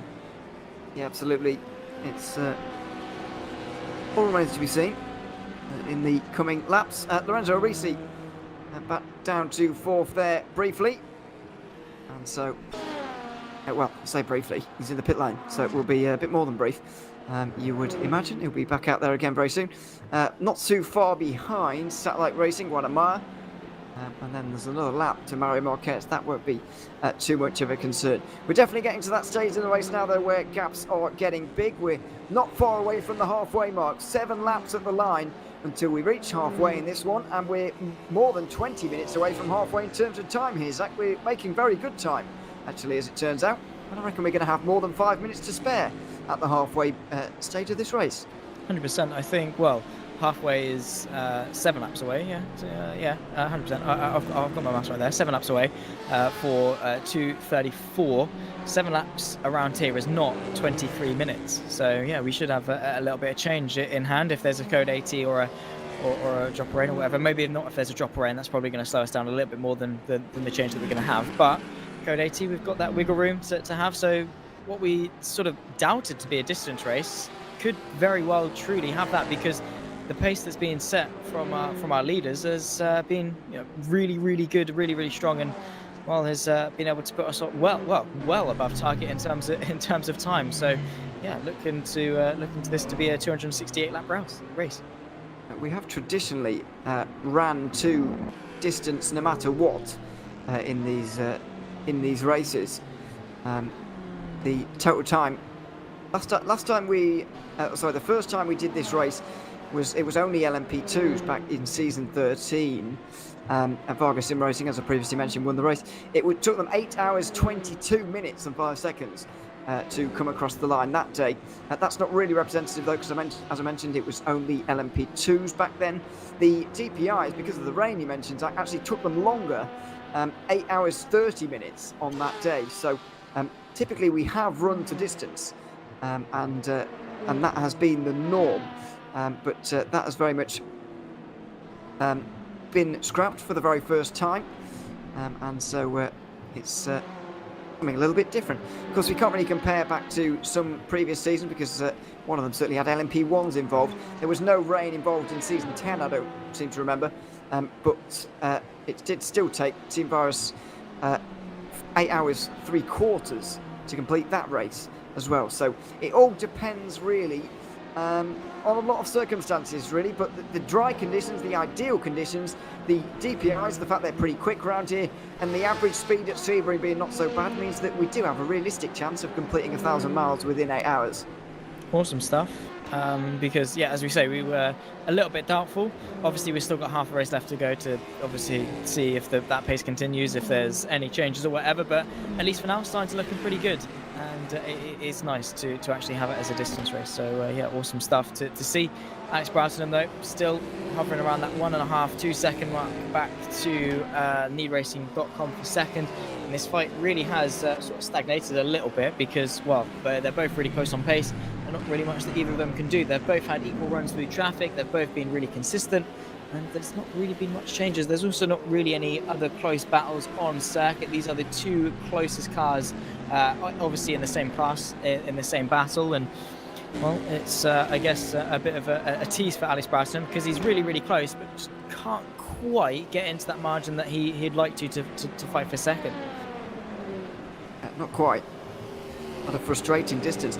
I mean, I'm not entirely sure on the maths on this because we're not sure how far the GTEs can go yet, but I think that Christian Mickel's not very far away from actually being able to make it on 3 stops after this one, and that then leaves us some questions as to how they've ended up on this strategy, how they've managed to execute it, and whether they are in a legitimate second place right now, because there's a lot of puzzling elements to this. Yeah, I mean, they're about 20 minutes off what would be normal sequence. There's a car backwards into the barrier there. I think that was maybe one of the Rookie Monsters. Was that Team Rookie Monsters? That is Tavanari, unfortunately having yet another issue. How damaged is that DPI? The rear wing's still on, which is good signs, but obviously the rear suspension or anything like that could still be bent. He continues on, so obviously not major enough to warrant a pit stop, but yeah, not ideal, and Tavanari not had too much fun. And meanwhile, somehow the spark that required Browsingham to be onto the back of the Ferrari has happened, and now we've got a fight here for second. We certainly do. 5 for 6 overall, as well as off and out of the race for Guanamaya from 4th place, Satellite Racing. Well, that is a big surprise, as Fabian Barlet will make his way through. It's probably not, it's Stavros Mercedes now, isn't it? Making his way through into 6th place. That move is done. Fight for second in GTE will continue, but Satellite Racing will not. DNF for them. This is what happened to Tavanari, and it was contact with Christian Mickel. And I wouldn't blame the GTE once again there. It was another dive down the inside. Not really sure it was quite all under control there, really. It was over the bump, but that's when things really started to go wrong. He was turning in at a normal angle, and then here, bumps, and then goes straight a little bit. We'll watch it again, and there you go, straight into the front right of Christian Mickel, and that's obviously then the spark that saw these two as close as they are, or well, not anymore actually, because Christian Mickel's been able to open the gap up once more versus Alex Broughton. Also, obviously, as you say, with Guanamaya now out of this race, which is again a big talking point, which is, yeah, it's all just seemed to kick off at a moment's notice. It certainly has. That position was left all pretty quickly, and maybe Rookie Monsters do have a bit of damage because that was very easy for Fabian, but for Valet Esports to get through Stavros Mudzadis in that famous yellow car. Well, they'll come into the pit lane now, indeed. So it's not a position that will last too long, unfortunately. But there we are. There's a positional change, nevertheless. Broughtingham now has gotten into the range here for Blackhawk, and he's very close behind. But can't help but notice that these two now nearly a minute behind Deuces after only half of the race. Maybe by the end of this one, Juices will be more than a lap in front of the rest, which is not unheard of, but would be impressive on pure pace. 100%. I mean, they've just been in control since the start. Obviously, didn't have any penalties or anything like that coming into today, which has definitely helped them, particularly versus needracing.com. Maybe would have been a little bit closer had they not had that driver at the start. But either way, can't take anything away from Sedlacek and obviously all the drivers involved, the Juices, and well, still with half the race left to go. If you, as you say, if you take it as it has and well, keep it running for the remainder of the race, yeah, they're going to be in a pretty good position, it must be said. But that remains to be seen. Any mistakes that can start to happen, complacency could get into the cracks there at Juices. Maybe they might be thinking, yeah, we got a minute, we can chill, and they start chilling, and then obviously things start to unravel. All it takes is, no matter how secure you are, it can happen at the drop of a pin and in a snap of your fingers as well, and it can go so wrong so quickly. So they do have to still be on the on their toes. Still have to be aware and alert. But for sure, and right now at this stage in the race, there's definitely worse places to be come the halfway point. There are. It's one of the Sebring cars makes their way through on this battle. It's really going to hold Alex Broughtingham up there, almost as bad as it possibly could have been for Black Hawk Racing there. And they will lose a bit of time. As I mentioned plenty of times in the past, Black Hawk Racing are one of the stalwarts of the VEC, but somehow have not been able to win a title yet, and this could be their best opportunity for years. 20 points back from the car in front of them right now on the road. They ideally need to beat them, but being 20 points back going into Le Mans, the final round, it wouldn't be the worst thing in the world either. I mean, it's not many, and when we've got a double points or an expanded points finale, it being there or thereabouts is sometimes all you need to do, as we learned last year. 100%. I mean, if they do everything in their power from now to the end of the season, if they can get in front of needracing.com, if they can close the gap here, and then obviously while they would be losing points to Juices, they wouldn't be doing it wouldn't be major or anything like that. If they can then nail Bahrain and close the gap just a little bit more, or even try and limit the damage and only have a couple of points swing either way, come Le Mans, for sure, if they can either win or get second place, all it depends on is those around them. So yeah, for sure. It's still looking positive signs, and again, if things go their way, which it could happen, it's just going to need to be perfect from now to the end of the season. It is. Well, I don't even know about that. It just needs to be decent at this stage, which is I mean, I guess that is where they are right now. But the problem is that even a podium right now, you'd argue, well, are we actually gaining anything here? Because we are still losing points to the overall leaders in this championship, and even while Juices are gaining points on needracing.com, it would only reduce that to 11 points. That's all fine, but what do Black Hawk Racing gain out of that? They go from 20 to 24 points behind, and then the order gets taller, and then you do get in a situation in Bahrain where you're like, you probably do need to at least beat needracing.com today and have a pretty good day. Yeah, for sure. I mean, at the back end point of the season, it's you can't just settle. You've got to get every bit of point that you can. And again, it's this point in the season where you look back and think, what, boys, we probably could have pushed a little bit harder on that race and maybe scraped a couple more points here and there. It all adds up, and hindsight, of course, is a bit of a tricky one, because you start doubting yourself a little bit more and thinking, what, we could be in a bit of a better position here. But yeah, all you can do now is take control of the present, and for Alex Broughtingham, for Black Hawk, that could involve getting themselves ahead of needracing.com and at least scraping those extra couple of points, so much so that their confidence going into Bahrain is high, and maybe they can capitalise on a good result in Bahrain and then obviously go into Le Mans. That is 2 months away from now from the championship finale, but the possibility is there, and one of my for satellite racing back out onto circuit, so that tells me that it probably was just a disconnect. It probably was. I probably should have checked TeamSpeak some time ago and seen. Well, oh no, nobody left TeamSpeak, so something else there. Although that doesn't mean it wasn't a connection problem. It just means that it wasn't a terrible connection issue clearly for Wanamaker, and clearly it's not, because he's rejoined and he's back again right now, and that's all positive for satellite racing. But I think they are going to be disappointed with today overall. Satellite. They obviously had those issues. I think there were technical issues for the 205. Paulie Ahanen's now at the wheel of that one, but he's still working his way through LMP2s in the overall order right now. He's still only 16th overall, 10 laps off the lead, and they're 9th with the other car as well. This has been the story of satellite season, really. They've just struggled after coming up from Division 2, and after finding themselves in 3rd and 4th earlier on, I think it was, or 4th and 5th. I think they'll be disappointed really with how today's gone overall. Could have definitely gone a lot better, but again, we saw it with Visceral as well. They had quite a good start, and unfortunately, it switched once. Obviously, driver changes, spin changes, things like that happen, and it can all unravel very, very quickly. As I say, it doesn't really take much, and while it can look very, very promising at one stage, it can very switch the other way at the other, and that's unfortunately what's happened to Satellite. Whether it be poor pace, poor consistency, poor strategy, or just unfortunately poor connection. Or hardware issues or whatever that saw them out of contention for quite some time. It's not ideal, but I guess there are always some positives to take. While yes, the result might not be exactly what they want, it might just be the case that we still had some good pace. We were running in fourth, we were running in fifth, we were still doing quite well, and the pace was there. It's just a case of maybe ironing out some small issues as well. 40 seconds ago, Burst Esports from the lead of the race came into the pit lane, so Peter Berlak for Race Clutch is going to retake the helm at the lead of the DPIs. He is, but by how much? It will probably be by quite a bit, because I think Squadron is going to get out for Michi Hoyer, and there's going to be a tyre change there as well. The two of them are the only ones who will be driving today by the looks of things. And in an 8-hour race, that's not unreasonable. It's pretty good for them, though, to swap every hour and 20. That's what they've done so far. Although it's not even been an hour and 20, because as you can see, we're not at the 4-hour mark just yet. And as you can see, they're just one lap short of the halfway marker Burst. So I think we've firstly now seen what they intend to do with this race. Pitting on lap 100 at the end of lap 133. They're not quite got to the distance.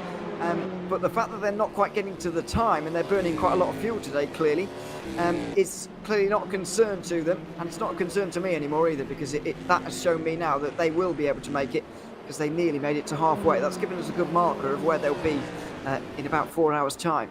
Yeah, of course. If something was drastically wrong, they'd change it. They'd save some more fuel, they'd lift and coast. They wouldn't commit to the bit as we've been seeing them do now. Obviously, it's an intentional thing. They're driving as fast as they can. And they're trying to reap rewards in terms of that strategy. Michi Hoyer, Damien Squadron, two very, very quick drivers for Burst, and yeah, for sure they've been the dynamic duo for the majority of the season there at Burst Esports. So yeah, it'll be interesting to see how they do in terms of that strategy. Whether the less conventional one is going to win out over the more conventional Race Clutch or those around them, it is another thing entirely. But what it does mean is there's less concern as we come to this fight here for GTE, and into the pit lane comes NeedRacing.com. They are only 10 minutes off what would be a normal sequence. So bit by bit, they're actually pouring their way back onto it. So they could definitely still be in that P2 on merit. I think so. I think they're right up there. The only problem they're going to have is the longer stops they'll have towards the end, because everybody else is going past the hour. And when they do finally get past 7 hours, there's less than 1 hour remaining on the time limit we have today. There will certainly be a lot less laps, and it will actually be a pretty short splash and dash. We might even see some tyres skipped, whereas NeedRacing.com will take 8 sets of tyres throughout today, and they will take tyres for the final stint as well, you'd imagine. It won't be a splash of fuel to the end. It will be more of a full fuel stop. So the only concern they would have, they don't have concerns, in my opinion, about making 8 stops today rather than the usual 7. However, they will have concerns about the length of that final pit stop compared to the rest, because as we're about to see, Blackhawk and especially more the Z-Stars can go a considerable amount longer, maybe even 20 minutes longer. Yeah, for sure. So again, it's one of those things that we'll have to wait and see whether NeedRacing.com can chip away at that and reduce the margin over the coming moments. But again, they've only got half of the race left to do it, as Mikhail Sedlacek is still running very, very strong. In that 74 Juices car has been impressing all race long, and well, we've not really seen much of him, which is probably the best thing for Juices at this stage, because well, they've been just out in front doing so well and dominating so much so that we've not really had to check on them, because they've not really done anything wrong. So perfect day in the office so far for Juices, and any worries about fuel or strategy for them, they've got the margin to deal with it. Well, absolutely. Nearly a minute now for Michal Sedlacek out in the front for Juices, gaining points at the moment, minimum 5 points for that 16 point advantage, that NeedRacing.com currently have. They want to keep the championship lead. NeedRacing.com will need to finish inside the top 6 here today to hold on to that championship lead. and even that would be by only 1 point. But that just shows you, gives you the kind of idea of the kind of thing we're talking about in terms of at Le Mans. You need to be right up there and quite close, really. But we're imagining, as it always is in the Virtual Endurance Championship, all of the championships will be open and available to be won and lost before the end of the day. Go Team Racing have been having just a dream so far. This is Cosmo Pasuto, who has just made his pit stop. Remy Delorme now leads as a result, but they are just having the day of dreams. Simfreem Esports certainly behind them. They already have a championship lead by 8 points. I mean, we are waiting for them season after season after season for them to finally get that Virtual Endurance Championship win. They managed it at Laguna Seca. They've done it again at Road America, and Sebring could be their third all in one season. They have loved racing in the United States here this season. 100%. I mean, you wait long enough for one bus, two come at once, and potentially three could come at once for these guys, and that is really, really good stuff to see. And obviously, as soon as you get that one, it's that momentum. You're high on the adrenaline of it, and you're buzzing, and it's just everything's going well for you. And it seems that's definitely going to be the case. And they have just been such a strong adversary for that LMP2 field. And yeah, really looking forward to seeing what could go on. This is Henning Vollert for Schubert, having some issues at the final corner, facing the barrier. And that's not the first time that we've seen a car obviously have some issues there, but I don't actually recall Schubert having many issues this race so far. Well, they started from the back and made some good progress. They're still in 9th place, I suppose, but yeah, they haven't had too many. It's Henning Vollert back at the wheel now for his second stint of the day. And, started this race, and will now. Well, we'll see if he ends it a little bit later, but he's back in again now at least, and doing the business. But unfortunately, down at Sunset Bend, it was around for a spin. And we'll get back going again now at least, but still down in that position as another incident, this time for Eric Schmeider, getting back going. Sunset Bend claiming 2 victims within minutes there. Well, a minute indeed. As the 73 Juicers Motorsport Club car goes off. This car really has had issues today, and we've seen that. Yeah, so a day of two extremes really for Juicers. One of them dominating, and the other, unfortunately, could have seen better days. And it's a shame because both Juicers cars have actually been really, really good throughout the season so far. I mean, obviously the 74 and the 73, both coming into today, were looking also really, really good in the championship. Just taking a quick look. I mean, you've got the 74, which was in 2nd place, and then the 73, which is in 5th place. And, only a 14-point swing between the pair of them coming into today. So obviously both of them have had really consistent seasons, really good seasons. But it just shows that one side of the garage can do really, really well, and the other, unfortunately, not having that day. And that's been the same day, really. I think a lot of teams and drivers have shared around Sebring because it's really been quite a tough one for quite a few. It has. It will remain so as well. The bumps around here unrelenting, and they'll continue to be so for the remainder of this. As we're in this stage of the race, it is very much spread out there on the circuit right now. The smallest gap is for 7th place in LMP2. Visceral Esports have been struggling really ever since their good start to the race. It's been a struggle. Andrea Martino not too far behind Darius Andre at the moment. Some new tyres on for Visceral, a new driver, and they're back out there once again. But Andre has got a lot of recovering to do here. Unfortunately, Serge Backer's stint just wasn't quite as good as his. And all of a sudden, dreams of a podium now, seeming very, very distant for Visceral when they were looking, right in that battle for 2nd place in the first hour and a half. 100%. I mean, they were, a bit of a headache for Go Team earlier on. Obviously, splitting the 2 cars at the start and then keeping that pace was Darius Andre.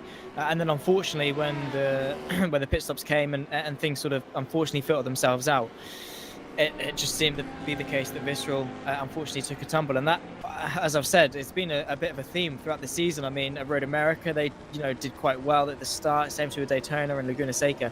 Visceral seems to have really good starts, and then unfortunately, as the race progresses, they just drip down a little bit, bit by bit. And now they find themselves in 7th, which isn't a bad position by any stretch of the imagination. It's just not where Visceral would have wanted to be given their pace at the start. No, but expectations adjust, I suppose, and they change as things go well and go wrong. for a race like this. We're over half distance now, Zach, and it looks like it might well go to distance if we indeed stay dry here today, and even we might be able to get away with one code HG as well, but not too many, you wouldn't imagine. It's going to be running quite close. Let's not forget today, oh dear, okay, just off the road. It's 268 laps or 1,000 miles around here at Sebring, or indeed 8 hours if the 1,000 miles take longer than that. So that's what we're running to here today. The first time in Virtual Endurance Championship history that we have had the dual race enders, if you like, between 8 hours and 1,000 miles. Just quickly, Zach, what have you thought of these first 4 hours as we get ready for the second half of this race? Well, we've always had something to talk about. I mean, you know, whether it be the strategies or on-track battles, there's always been something to sort of keep us interested. That GTE fight was amazing. The LMP2 fight as well was amazing. The pit lanes and everything has also been, you know, keeping us on our toes, and I'm sure it will for the remainder of this race. And also the pace has been really good, so it would be nice to see this to distance. But yeah, so far it's definitely not disappointed as Sebring. Certainly hasn't, and it will continue to be exciting from this point. Let's hope. LMP2 leaders into the pit lane here as well. Go Team Racing, Remy Delorme in from here, but let's not forget that that's not the race leading car. It's the 47 that is usually leading and will become so once again. Cosmo Prosciutto back to the front right now. For now though, that's it from me and Zach in the commentary box. I've been Ewan O'Leary alongside Zach Sweeney. We've very much enjoyed our afternoon here at Sebring, but now we'll be handing you over. Thanks very much for watching. Make sure you continue to watch as well as we hand over to Lorenzo Bonda, but first, Vidya Healy. Yes, indeed. Thank you, Ewan, and thank you, Zach, for taking us through at least the first half of the race. And myself and Lorenzo Bonda, will be taking you through the second half. Well, not quite the second half, because as it was alluded to just a couple of minutes ago, it looks like we're probably going to go to distance rather than time. Of course, this race is an 8-hour time limit, or 1,000 miles, whatever comes first. And, well, we're just at the 4-hour mark just now, and lap 140, so it looks like this one will be distance rather than time. Yeah, which is really good to see, and, well, it's glad to be back, you know. 3 years, I think, I've been absent from VEC, Vider, but it's been a very thoughtful race, you know, more based on strategies than anything else. Of course, we had the lap 1 intricacies that usually happens, but all in all, I think after that it kind of calmed down a little bit. Of course, a few scraps here and there, but that's what Sebring brings to you with 3 classes, and that's what we want to see moving forward. Yes, indeed. So having a look here at Cosmo Prosciutto in the Go Team car, which, as we said before, is currently leading this race from, well, its sister car in second place by a good 31 seconds or so. Of course, the LMP2 class is essentially a spec class. Everyone is driving the same car, so it comes down to your strategy, your drivers, and your setup. And really around here at Sebring, a very bumpy circuit. This one is laser scanned, of course, but it appears that Go Team have nailed the setup. Yeah, which is something to be proudful of, because of its bumpiness, it's hard for you to, you know, get the proper spring setups right, because if you just get maybe the fronts wrong, your car most likely will like bottom out during the transition from turn 16 to 17, or some of the very tricky corners like we go here to the hairpin, or even like going to the setup of tower turn, which is turn 13, which is very important for you to get a good run on. But it's for the LMP2s, I think it's a very, very finicky setup that you have to get yourself right. Aerodynamics, not so much. I think it's kind of like more base, even more like medium, high downforce of sorts. But it's all in all, it's where the setup, it's where the springs you really want to get the thing right, and I think they did so far. That's why they have some sort of a domination moving forward in this race.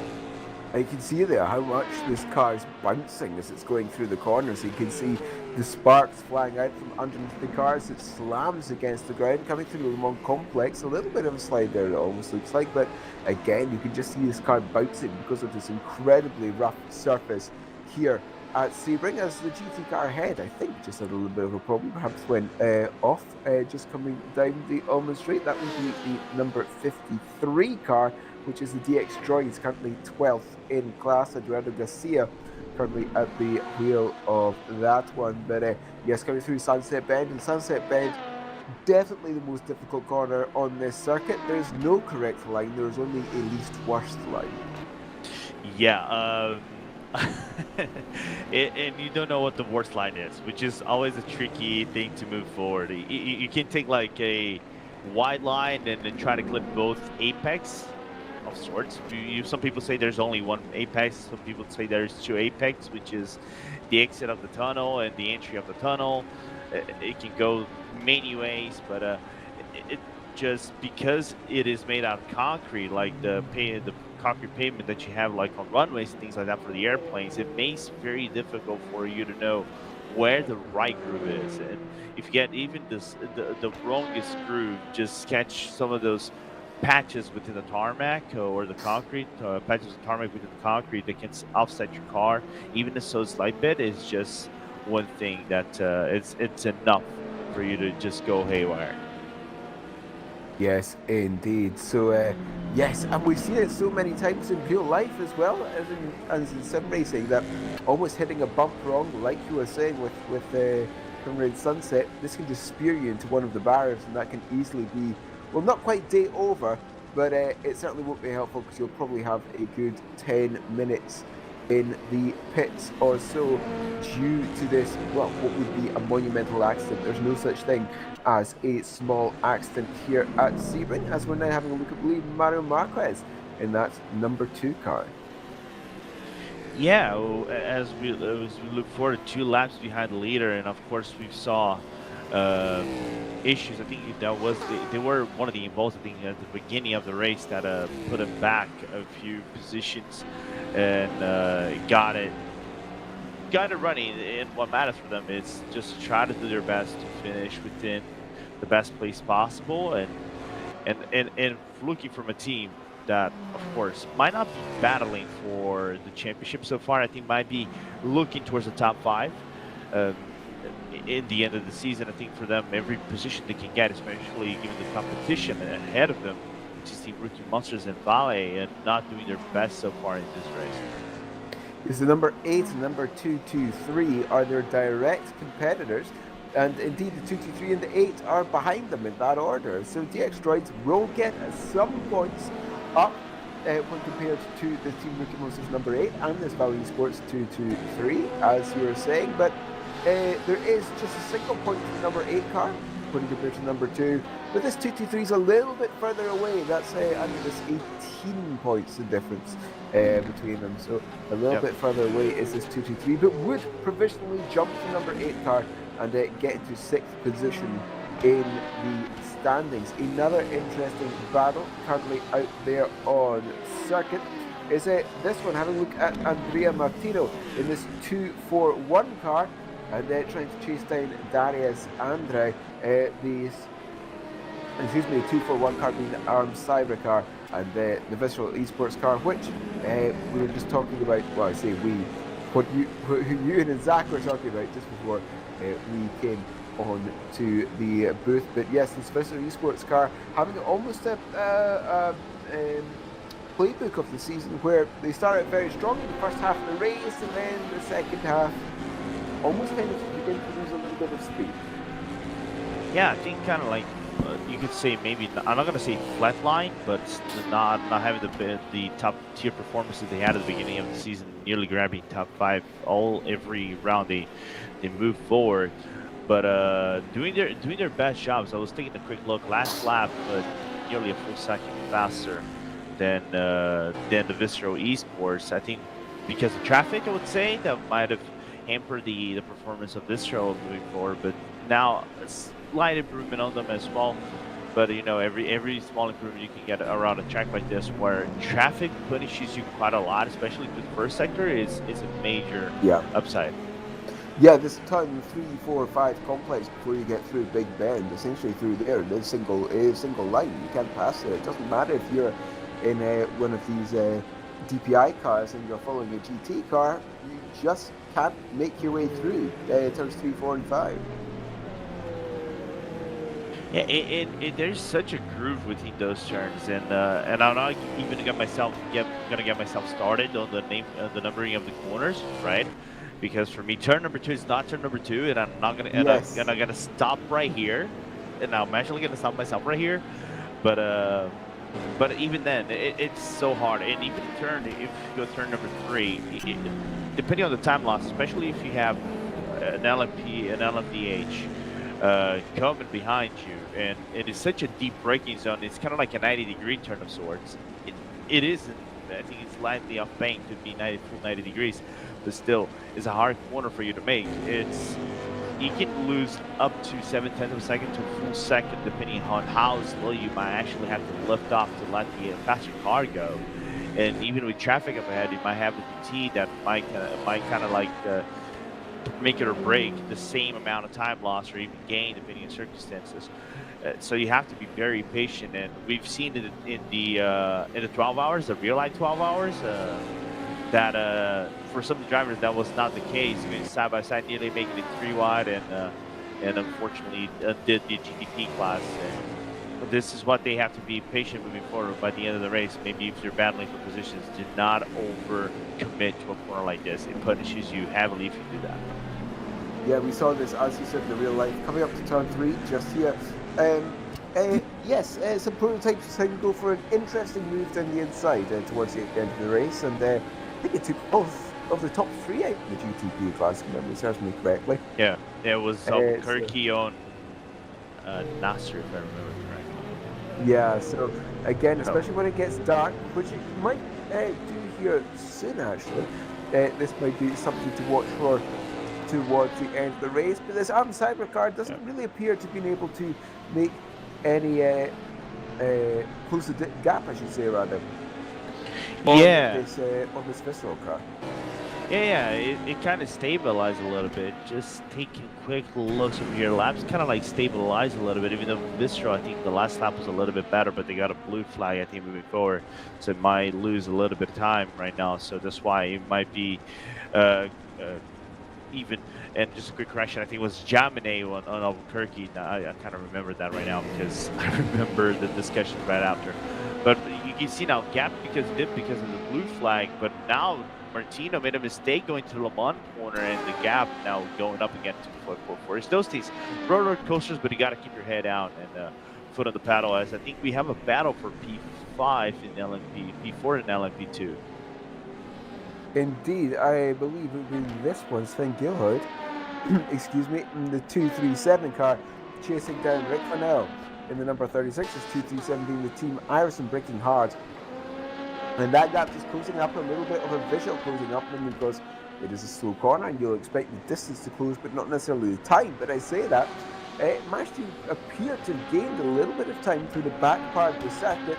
We're accelerating down towards Bishops and towards the Le Mans complex for the next time. But again, not really any overtaking opportunities. Perhaps you can get side by side in the Almond Straight, but there really isn't that much braking into Sunset either. So you really need to have a good overlap before you come to Sunset in order to make a move there.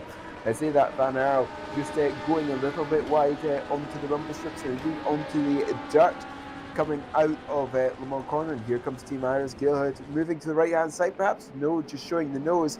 And again, here we can see what you were talking about earlier, the different lines coming through Sunset. You can see Gilhood there taking a far tighter exit on this.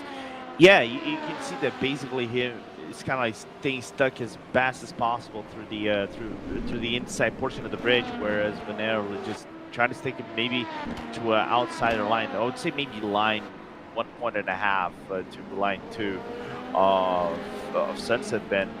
That it still gives you a little bit of grip. As long as you're within the maybe I would say within that tarmac patch that gives you around turn 17, that usually normal all the cars will take, which is more of the tighter midline, is where you want to be. You really want to be going as far as possible, then making sure that you have nearly full lock to try to make it into the corner as tightly as you can, and then maybe burn more tire wear than you should have burned going through Sunset Bend. And that tire wear for a track like this, where it can burn out quite easily, depending on how overdrive you on the car is enough for not make that overtake, as Team Rookie Monsters just made the overlap. Yeah, just made that overlap. As you said, the race clutch cars came into the lead from the came into the pits from the lead of the DPI class. Here's this Team Iris car again, trying to navigate this traffic in order to eventually make a move. Perhaps we'll be able to make a move down Sunset. The LMP2 traffic moving to the right-hand side, I think, will allow these to pass. Of course, Rick Van Earl driving the Sebring number 36 and the Sebring number 34.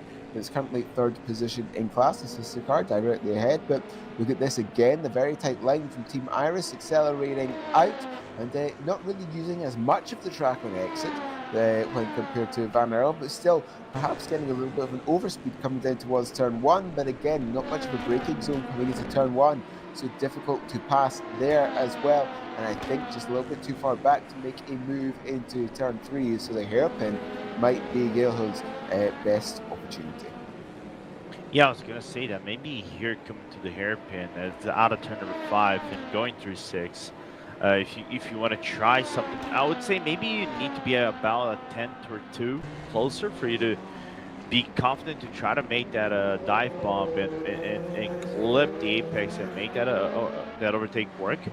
But I think he's being patient. One other thing we could be talking about is maybe taking off the engine power a little bit, just trying to ride the car as best as he can. If he finds an opening, maybe puts the turbo of the LMP2 a little bit up to make that overtake and capitalize on the move. But this is the perfect opportunity for both of them to try, not both of them, but more for Team Iris to save that fuel. We know they kind of make 40, 45, 43 minutes on the dot within that LMP2 engine prior to making their service. So any lap you can get on your competition, especially at this halfway portion, it's good. Ooh.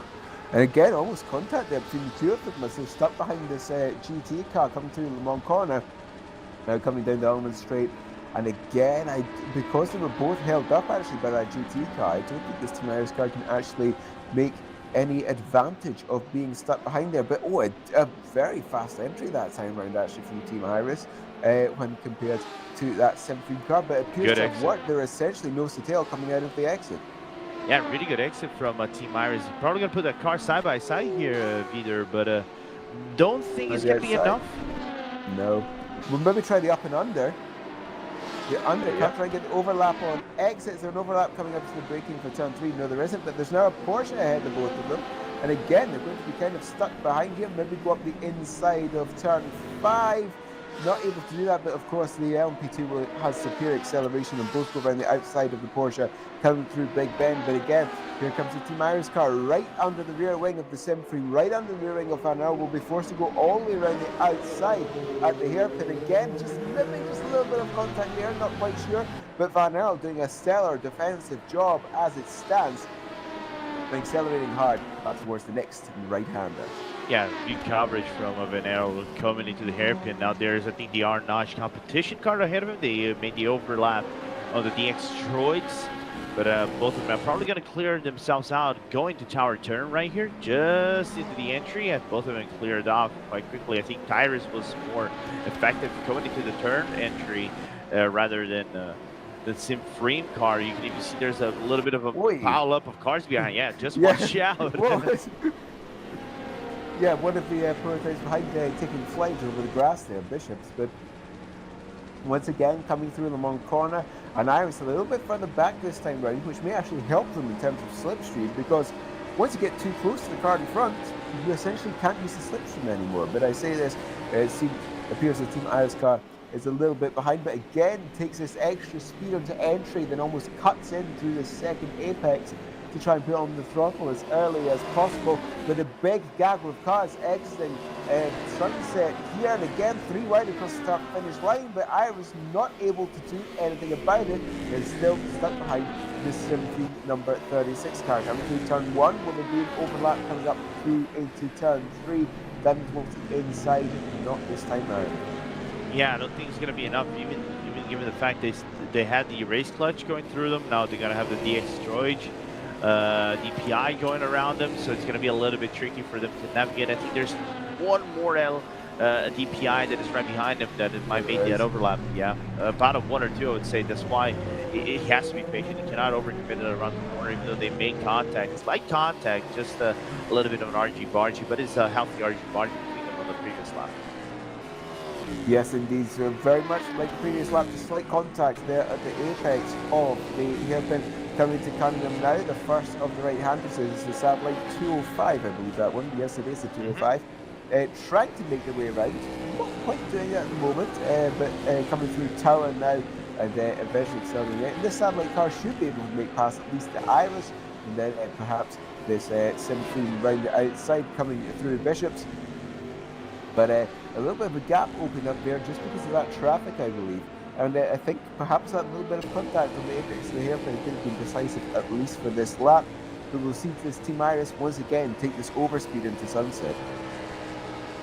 Yeah, but I think they're probably going to use the same line as before. We're seeing Yellowhead basically just taking a wider line, just over committee entry. There's the R-notch competition car, which might block the seam frame on the exit, just going through the inside. Might lose a little bit of momentum in that. Might allow, maybe not for an overtake here either, but it might allow just for a quick close-up from Team Iris going to turn number 1 and maybe open up a door for the turn 3 overtake, but I don't think it's going to be enough. Yeah, a little bit too far away this time round, I believe, and having a yes, 2, 3, 4, 5, and then eventually did the hairpin again. We might see a little bit of contact at the hairpin again. Who knows this time round? Yeah, let's take a quick look because they just gone around the corner. A little bit too far away this time round, yeah. Yeah. I say this. Very close, actually, right there on the apex. So I think the Team Irish car is perhaps a little bit better in the corners and the braking phases, which maybe suggests a little bit more wing on that car when compared to the Sebring car directly ahead. Yeah, there could be a possibility, you know, or just taking a different, you know, line of, I was going to say maybe lift off the gas and a little bit of a lift and coast, and because you lift and coasting, you can decrease your speed more normally, and whenever you actually decelerating into the corner, you can be more approximate towards the car ahead of you. So I think that's what maybe Gilhead is doing through these laps, trying to set himself up the best way he can. A little bit of a slide from, looks like for both of them on the transition on the concrete, but I think they made it out unscathed, but the gap's still pretty much that even between both of them, as they're gonna go through Le Mans corner and see how Gilhead is actually gonna be in terms of entry and then exit for a possible overtake. Again, pretty wide, and then, well, actually wide on the exit as well. So a little bit unlike the previous lines, perhaps just trying to find a little bit of a different angle to trying to get a little bit of an overlap, at least coming into turn 1. But not able to this time round. Will hug that wall coming through turn 1. You've got to be careful that you don't hit that wall, otherwise that's a high-speed exit stage right into those, well, surprisingly solid tyre barriers. Now coming through turn 5, and I don't think that was actually the ideal line coming through turn 5 there for the Irish car. Got to let the satellite car go all the way around the outside. Yeah, absolutely, but now it's just gonna get a little bit scrappy as the other satellite goes around. That might open the door depending on circumstances because of the car up ahead of him. Just taking a quick look which car it is. I know it's a Porsche, the number 51. I think the 51 might be the Ramada Motorsport as they go through Cunningham. Yeah, so it doesn't open up the door for a official overtake for Team Iris, but still within that patience work, and wondering if anybody within their TeamSpeak channel or whatever communications device they probably have on to see what kind of strategy they should be moving forward on this race to, you know, maybe settle down the car a little bit, don't overdrive that car too much, just try not to waste some rubber, as seam frame just really scrappy through these corners might open up the door right here, Peter. Yeah, so a little bit scrappy, as you said, not being able to get the ideal exit coming out of Le Mans. We know that Team Iris is a little bit faster coming in. Will he actually decide to take the inside line? Is there going to be a little bit of contact? Or sometimes it is. Trying to go all the way around the outside to the second part of the corner, which would be a bold move, but not able to get an overlap this time round, but much closer at the beginning of this lap than they were last lap. They've got to navigate this Aston Martin, and then coming through turn 1, this Team Iris car having to take a little bit of a tighter line just because it could completely clear the Aston car. Yeah, absolutely, and they're still on a stalemate.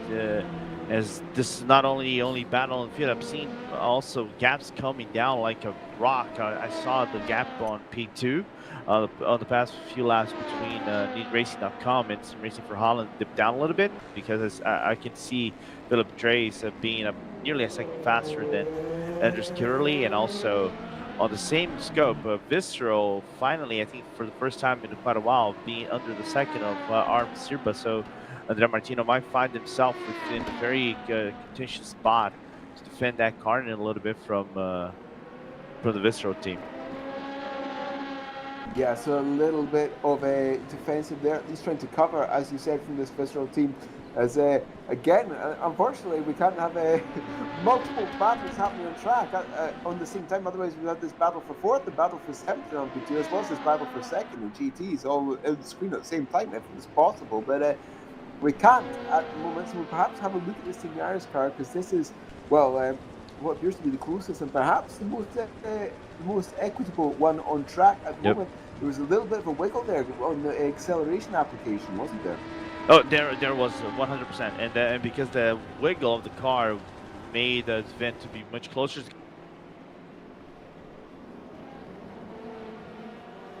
Nice commitment, but there was some contact right there, Vitor, and fortunately for Team Iris, they had to lift off the gas, and might have caught some damage between both of them, and unfortunately for Team Iris, could not capitalize on the move. Of course, the dive bomb right there, but it's going to open up the door for turn 3 movement right here. I don't know if he's going to commit towards it. He's going to follow through to turn through 4, 5, and maybe 6 for another chance for the Team Iris car to do that overtake. So looking for this overtake, as you were saying, a little bit too far back this time right though, 4/10 of a second. And again, we'll see this gap close up under braking, but not enough for an overlap this time round. Pierce's Team Iris car, perhaps going for what you were saying earlier, now trying to save fuel for a lap, and maybe try and go for the overcut. Yeah, but they have to go around. Yeah, they have to go around the 97, which is just taking. I was going to take a quick look. And there we go. That's a Seawolf DPI, I think, coming up the inside as well. There's a satellite GT car as well, and why is all of the cars in a single section of circuit? This is exactly not what Team Iris wants. No, you can see the gap breaking away to nearly a full second between them, and it might even go up to more than a second depending on the Taco car behind them, as they're gonna split the seas a little bit. There will be some moment that Sven could actually get the draft from the DPI, but it doesn't. It chooses to do it. It's probably gonna rely on the line entry to get that gap closer. You can see 6/10 of a second. Can he nail the exit though? Coming out through Sunset and 6/10 of a second. So it appears at the moment, perhaps Team Iris's charge has fallen back a little bit, but a car that is certainly on the charge is this car currently in second place in the GTs. It's Yua Makayope in this number 74 car, which is of course the Juice's, well, I say this, the Juice's Motorsport car and Pirelli. It appears that this camera plug-in has just broken a little bit. I think this one should be a little bit closer though. This battle between what's happened to the live timing? Let me update the camera plug-in. It's showing me all the wrong gaps between cars. There definitely is a close battle in GTs, trust me. It's this one. The 91 car. I was gonna say they were closing lap by lap. They were closing lap by lap.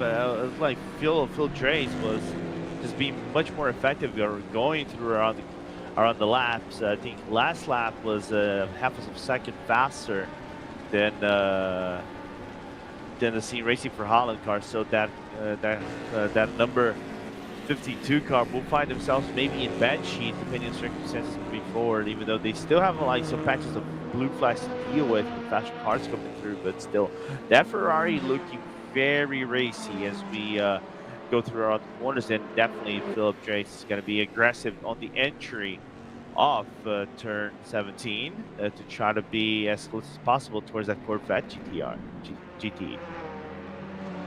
Yes, and he's close to his Corvette. Of course, the Corvette should theoretically win. It's in America, therefore it gets an extra 50 brake horsepower by the power of Eagles. But we say this, the car that it was chasing, this sim racing for Holland car, Andres Corrali, has just came into the pits. And now Team Iris is right in front of us, just nearly looking for that move between our frames. And got more scrappy as they went around the corner. I think Team Iris just didn't overcommit for the move because they just couldn't get around the Ferrari of Neat Racing, of Blackhawk Racing. So, yeah, so eventually we did see this battle again, just almost accidentally in the previous frame. Yeah. So here comes this Team Iris car once again a renewed attack, perhaps after spending a couple of laps just cooling its tires down a little bit to help preserve them and make sure they've got a good grip for another attack. This could perhaps be Iris's next chance. They've gone through Cunningham, now coming through Tower, the second of the almost 90-degree right-handers on the back part of the circuit, before coming through the flat-eye left-hander that is Bishops, and before the Le Mans complex, the right, left, right. And this Team Iris car not close enough to make a move into the Le Mans complex. We'll have to see what this Simply exit is coming out of the Le Mans corner. And again, both of them getting down the accelerator nicely. Perhaps Team Iris just a little bit better though. Yeah, actually I was going to say Scene Free might have been a little bit more crisp going through the line right there, because there was a bit of a wiggle from Gilhead going around the corner. And I think that's the difficulty of getting the power down on Le Mans corner, because you're transitioning from... It is a fast transition from right, left to right again, and because you're going to the right-hand side, and you kind of want to clip the inside curbing a little bit and maximize the track exit. There isn't a optimal point for you to go down on the gas.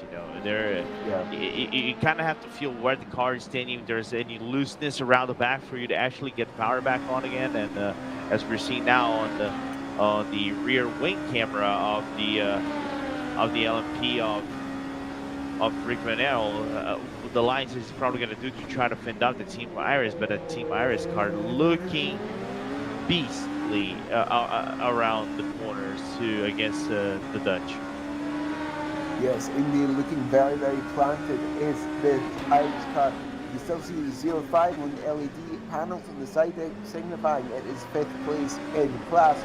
Coming through Cunningham, through these flat-out left-handers, and then the final right-hander coming through Tara now. And that purple car is looming ever closer in the rear mirror, I should say, rather, of Van Eyl.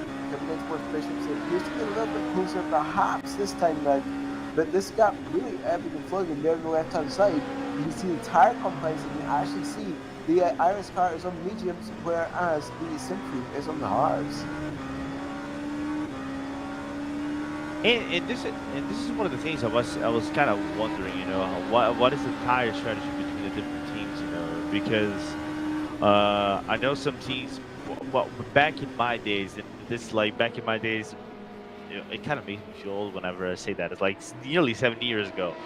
Some teams used to rely more on the softs than mediums and hards to get around their stints, and that soft usually was able to do a double stint if you didn't overpush that tire way too much. So wondering how much of a performance gap you can get around the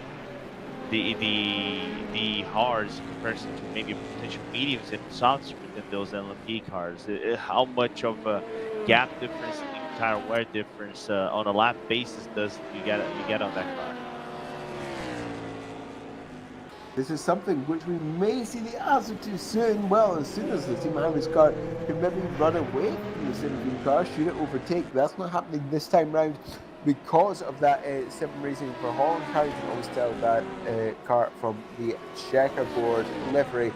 But yes, this is another Sebring. It's the DPI trying to split the two of these cars now. So again, the teammates almost slightly helping each other, even though they are in different classes. Yeah, and they split the seas. Somewhat split the seas a little bit. Not by much. I think it's split, but if you want to say if there's any splits, it was about a second. As we turn our attention to the DPI battle between DX Droids. And just taking a quick look at Vale Sports, and that's for DX. And like I said before, they have Vale on their ropes a little bit earlier, which is good for them for DX Droid.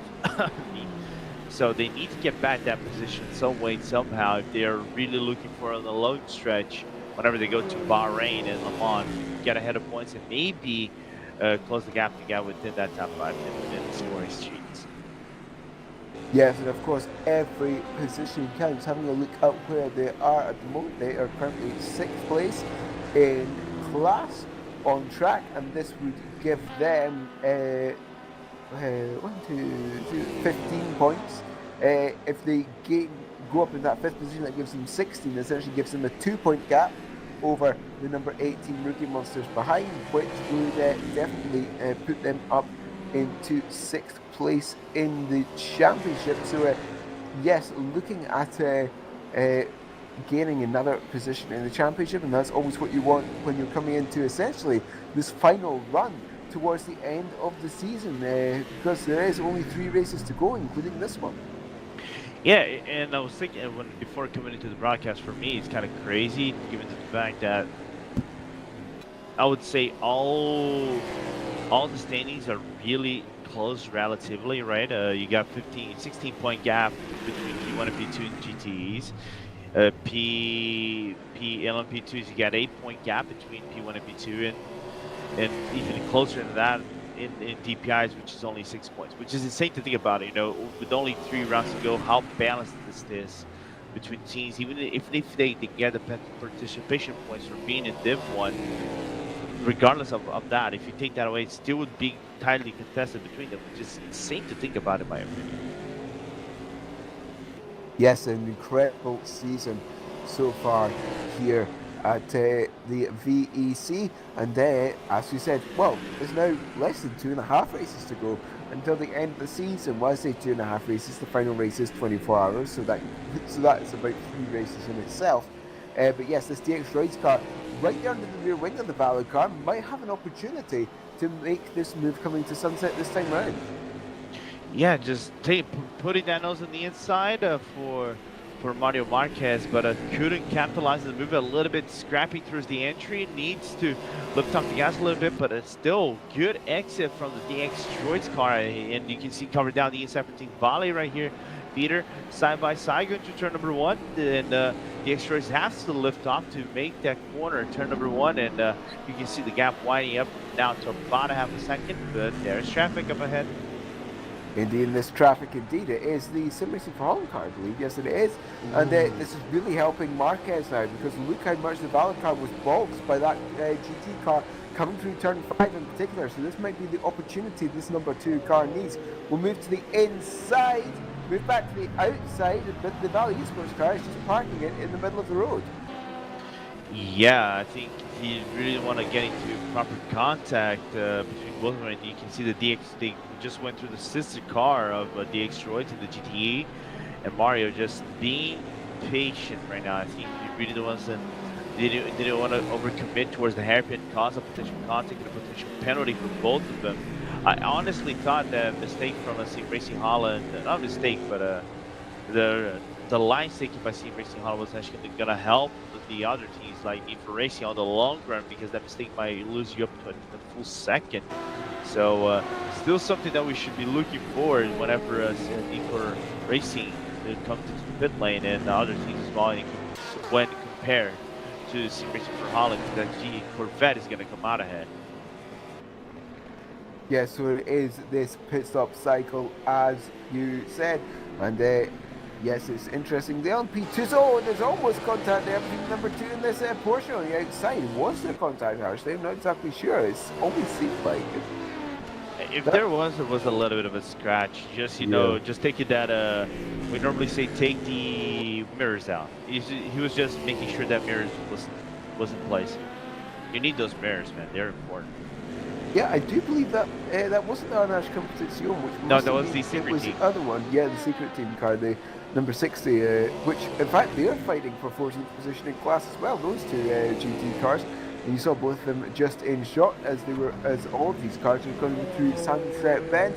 Again, half a second back is Marquez, not close enough to make a move into Sunset as the Team Iris car is getting to the pits. So there is that battle for fifth position in fifth and fourth position in the LMP2s is stopped, at least for now, perhaps for a couple of laps, until we see these two cars get back together again.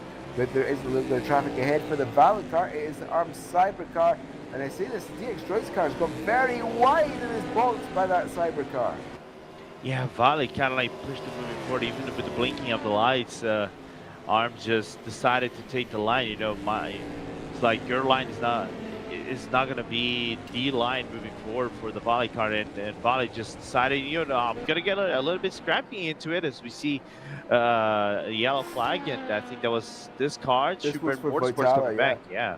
Yeah, this was for turn 3. There was a little bit of excursion for this number 43 car. Having a look on the board, it doesn't appear there should be any suspension damage at the moment, so everything appears to be roughly okay for now. But Marquez has fallen back a little bit more. This gap now 8/10, 9/10 of a second because of this traffic in this juices car. Certainly is not going to help.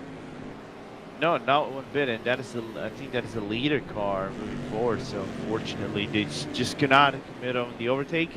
Gap stabilized around 7/10 of a second between them. Just taking as we see the leader in LMP2 coming into the pit lane. I think the sister car will take over the lead, and also P3 in the class, which is Rick Manero's car, also pitting. So there will be a little bit of a shuffle as the LMP2 cycle probably open at this time. Yeah, so this Team Iris car is the one that was battling with Van Earl in this number 36 car. Is Andrea Martino is the Cyber's car. No, it's the 237 is one that I was looking for. Gilhoid here. And Gilhoid on circuit just coming through Le Mans Complex. The number 36 car is the one now directly ahead-ish on circuit, I believe, but that does appear to mean, I think, number 36 car has got ahead. Yeah, let's take a quick look because I can see the Rick cars was actually in the pit lane. I know I think it came out and there's a bit of a driver swap. I think Andrea Terzi might take over the car from Rick Vernel. So. Yeah. And in fact, through that pit stop cycle, there's now another car in between the two of them. It's the number 46 car. Excuse me, the number 46 car, the visceral car, slotted itself in between the two. Oh, no! Oh, and that's gone off, and that's going to be a big hit, and that is the rear wing off. Got the right-hand side tyres in the dirt under braking for turn 3, and that is disastrous for Eureka Slovanak, who's just got in to that 237 car. That is disastrous for Iris, and no doubt there's some suspension damage there as well, because that was a big hit into the barrier at turn 3, and yeah, there's definitely suspension damage. That's gonna put a car in a very risky position, even if it's gonna be on the outside. Don't know if that is gonna be enough to trigger a code 80 right here, Peter. But it's dangerous to keep that car with so much damage on the rear end. No spoilers. Most likely it's gonna be the rear left that is kind of like clinging around the corner. So it's sad, you know. And we even saw that coming from a mile away. Yeah, that's a good 5 degrees at least, that crowding, isn't it? That's not helpful for this Team Iris car. Slovanak, who just got in this car 2 or 3 laps ago, literally the last stop, trying to chase down the visceral car and the Sebring car, and it all went wrong there at turn 3, but it's a long, long way back to the pit lane, a good 3.5 miles or so, and then coming up the inside of Tower. So at least getting towards the end of the circuit, coming through Bishops, and all these cars behind just have to be careful. So race director Jimmy Allison broadcasting that there's a slow car entering Sector 3, and I thought the Irish car was going to do something similar to Lopez in the Toyota at that same corner not too many years ago by going straight on. But Yep. no, managing to stay on the circuit for now, onto the Almond Straight. So at least the majority of the corner, majority of the circuit done, but Sunset will be the most dangerous part. Because it is so bumpy to go around the And corner blind. and blind. Yeah, and you got a car that will want to overturn basically, so you have to be very careful taking a car around the corner like that. But if he makes it back, of course it eliminates the possibility of the code 80. Surely if I think because of the braking that Slovenak did around the corner, it kind of saved the car from blowing up the engine potentially, so that's why that's why it avoided the code 80. But that's basically, I would say, race ending damage for them. No, of course it's not going to be race ending, but still it's going to be a long time. Ending, I should say, rather, yeah.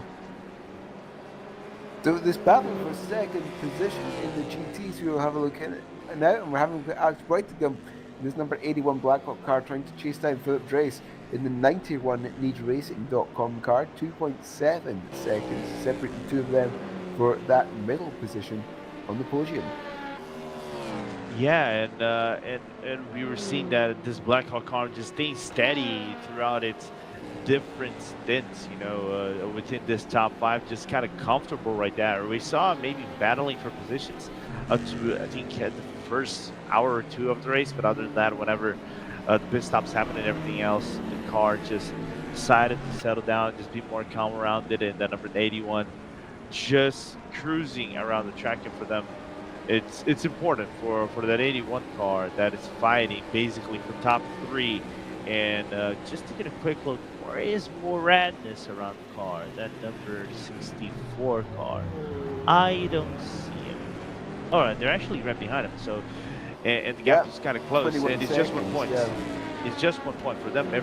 If this just basically puts them into the top 3, so moving forward. So that's why this position is important for them. We'll move back to the battle that we were talking about before, the 2 and the 223. These two have to be careful because the number 15 car, the Sebring car, is right there behind, only 2.5, 3 seconds behind this DX Droids car. So this may turn into a 3-way battle. You can just see the satellite car there in the background, dodging and weaving its way through the traffic.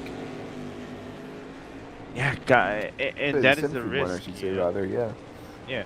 The one thing you really don't want to be is kind of like weaving in, kind of like rush hour, where the danger of, you know, just weaving and bombing around traffic like this can increase the risk of a potential crash between cars, even if it is going to be multi-class cars like a GT or in a DPI. But unfortunately for them, staying on track. Just taking a quick look, I think they're coming to turn number 1, and I think there isn't too many cars ahead of him. They basically got clear air all the way down to the number 53 of the X-Droids in P12, and he's ahead of him about maybe you're gonna say 5 or 6 turns ahead. Yeah, not that far ahead. As you said, Marquez here again. That bright yellow car has to be annoying the DX Droids driver at this point. If you look at the rear wing for the best part, well, it's actually since we began, I think, so that's about 45 minutes. Yeah. For I would say, if you are the Team Valley car, if you are Stravos Muziadis, you have to be a little bit frustrated, as they're probably going to make the overlap on the DX Droids right there. Done and dusted for the GTE, basically safe, and everybody get around the skate.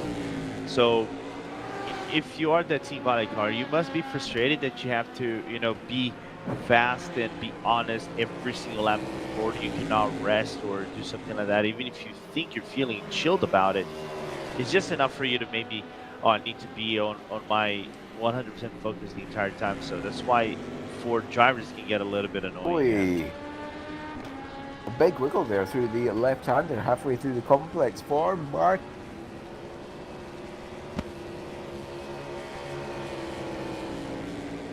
Yeah, here comes Marquez, and not close enough to make use of that slipstream.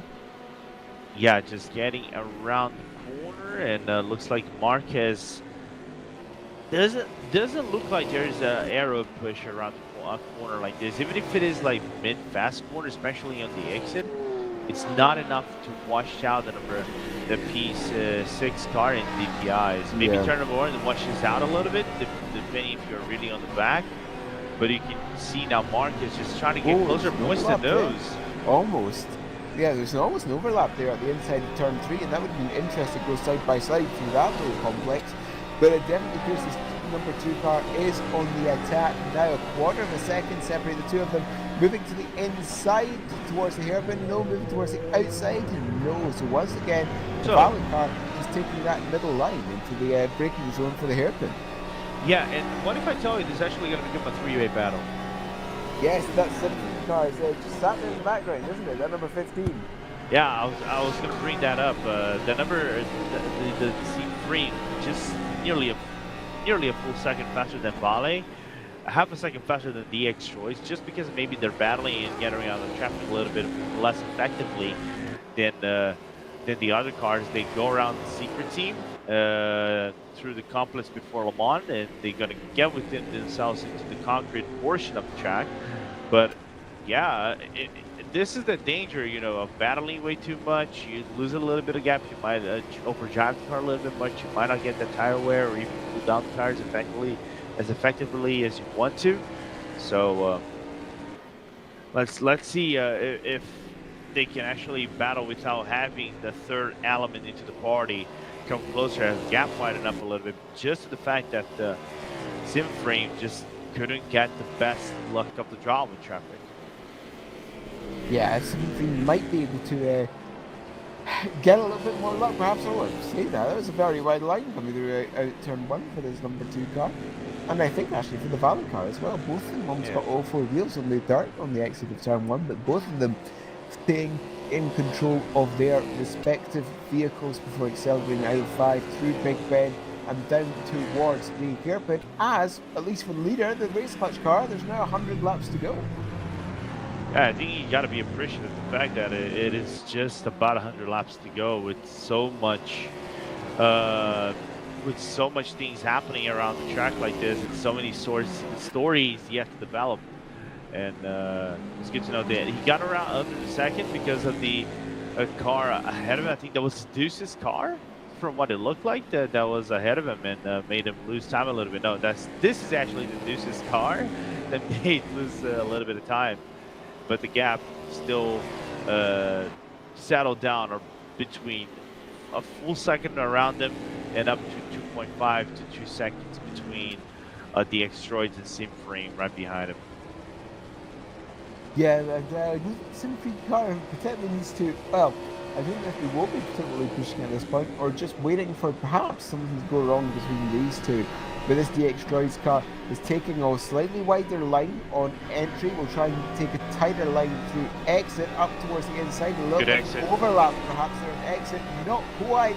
But you can see how close that number 2 car is on this rear view camera on the bottom part of your screen. We'll have to go around the outside of turn 1. But we'll perhaps try the up and under coming up towards turn 3. But no, a fantastic defensive job there by the Valor car. We'll have to go around the outside of turn 3, but not able to do anything there either. It's fantastic defensive driving. Yeah, really awesome driving between them as they go around the I always think of Italian radio. I don't know why it's coming Lamborghini on top of my head. It's a Ferrari. All right, Lorenzo, just keeping it together as they go around the hairpin. And just because they have cars ahead of him, multiple GTEs, there is still opening for Marquez to make that overtake work. And you can see that he's looking for the opening, but it's just not there. Indeed, again, so close, almost touching as they were coming through Cunningham. Now coming up towards Town, a little bit of a gap there, 0.4 of a second between the two of them. This DX Joyce car, I think, is faster, but not fast enough to actually make this overtake anywhere. Yeah, I think it's gonna need something different, maybe a different approach from the number 2 DX Droids car to get around. Maybe I'm gonna be very honest. I think their only chance is if they actually time the up and under right into turn 1, if they exit turn 1, it doesn't get blocked, or there is a massive blunder from Team Valley going around Sunset Bend, because from what it looks like, even though he might get a faster exit at turn number 1, Valley is quickly committing towards the inside portion of turn number 2 and then going into 3. That is probably what's causing confusion between both of them, especially for the DX car to make that overtake work. But from what else, I think that's the only option that we see for them available for getting that P5 spot up, because Hairpin doesn't look like, my opinion, it would be a sound place for you to make that overtake, even though it is a spot, and I think he wanted to try it, but it's a big commitment. No, a little bit of a slide from Team Valley that has opened the door for DX Choice to make an overtake, but I don't think Mark is going to capitalize on it. Yeah, it's so close, as you're saying. The little bit of a screaming, the extra car, it has all gone wrong for them. Is there suspension damage on that car? I'm not exactly sure. It doesn't look like it at this point, does it? Doesn't look like it. We would have to get a cockpit camera from what it looks like ahead of him. But there was some struggle going around tower turn, so I would believe there's potential damage on the wheel. But if it is any sort of damage, probably for them, I think that would be maybe towards the front into the splitter, and that splitter will take your aerodynamic pressure and then accuracy going around the corners, and maybe you have more faster transition around them. So fortunate for the extras, but that is the thing of being so close and knocking on the door every single time. Sometimes it's not gonna work for you, and I think you kind of try to force the move or try to anticipate the move of Team Valley. Team Valley just decided to lift off, I think, a little bit of the gas going to Cunningham, and that's, I think, caught off Mario Marquez by surprise. Yeah, and just having a look at least on YouTube, the replay, it kind of almost seems the number 2 car just kind of drove straight to the back of the Valley car. This will no doubt be something the stewards will look at soon. This DX car has not came into the pit, so I don't think there is any major suspension damage on this number 2 DPI. No, and if there's any damage on the bonnet, on the front bonnet, I wonder what kind of damage would that implicate to be, right? As he looks behind Team Iris car, is looking for a potential overlap, but he's gonna lose a lot of time moving forward. But the problem with that is not only he loses P6, he loses P7 to P7, because now Sebring is right behind Team Valley. Now we have a battle between the Italian brand and Team Valley's team.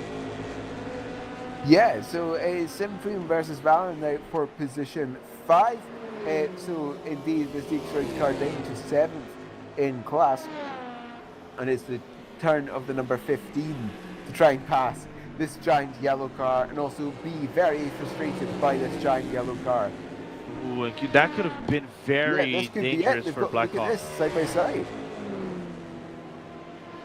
Side by side, going around the corner, still covered by Team Valley on the inside, maybe up and under for the Nils Meriglio. Going to turn number 3, there's the opening, but couldn't capitalize on it. I thought that would actually look for a potential problem, because Blackhawk, which is B3 in GTs, B2 in GTs, was right in front of them. I thought Team Valley was gonna get into potential contact, maybe take the Blackhawk off into the barrier. But here comes Meriglio again, side by side, going through the hairpin. Does he have an opening? Staying around the outside. Oh, not quite. I thought they were the side by side all the way around there.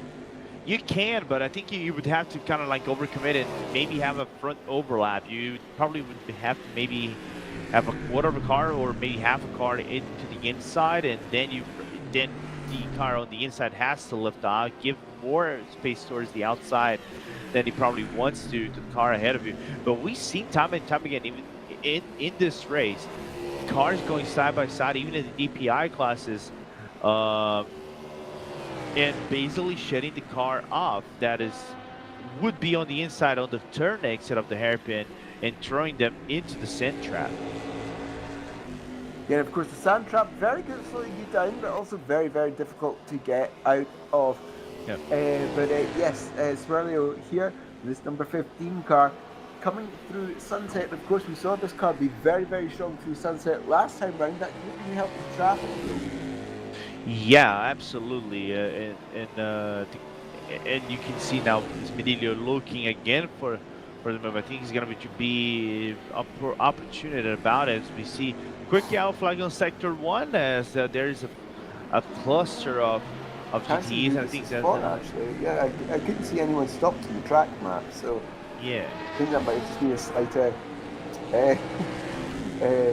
malfunction, if you like, there of the automatic flagging system. It's all right as long as all cars around the track are still alive and up and running. That's what matters as they go around Sim Racing for Holland and stuck behind Arnage and Team Valley just getting the worst look of jaw on the exit around the hairpin for in comparison to Smedillo in the Sim Free car. To this Sim Free car. Oh, there, look at that. Let's give them their opportunity. Val got very, very loose coming through.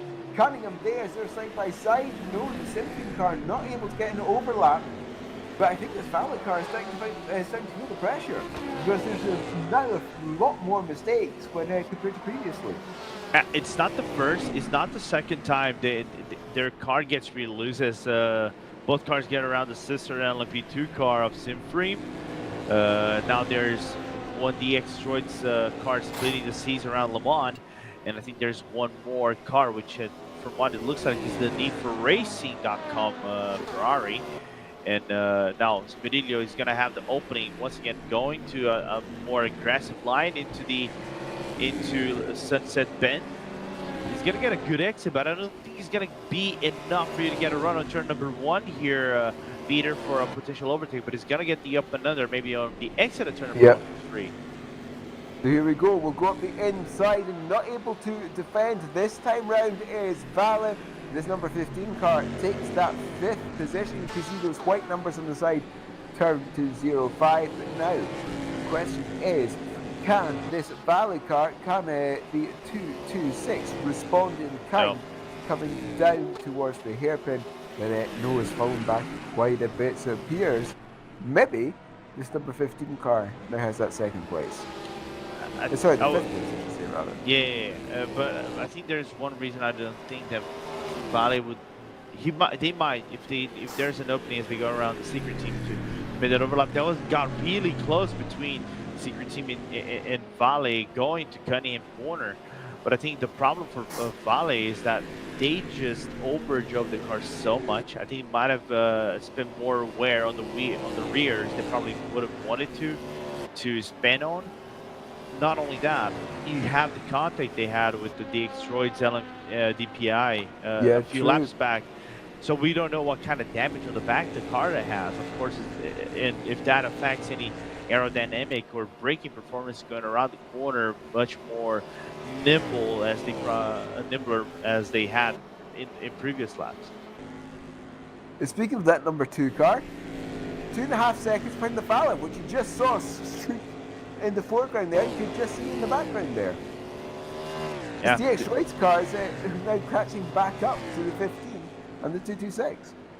Yeah, last lap from Buzadis was actually 1.1 seconds slower because of the overtake and things like that. So don't know if that's a sign of a long run struggle for this lap of Buzadis, but other than that is Mario just on the bounce back and that PI rather, it looks racy as the gap is still plummeting bit by bit by bit. Yes, closing 1.8 seconds now. So it definitely this number 2 car actually does a pace over the battle, which we did think of before actually when they were battling set for position for the incident a few laps ago. But it appears it is faster, but again, as I was saying, just not fast enough to actually make that move. As that gap is now down to 1.5, 1.4 seconds, coming through Tar and accelerating down towards Bishop. And yes, perhaps we'll see another tasty battle soon. Yeah, absolutely.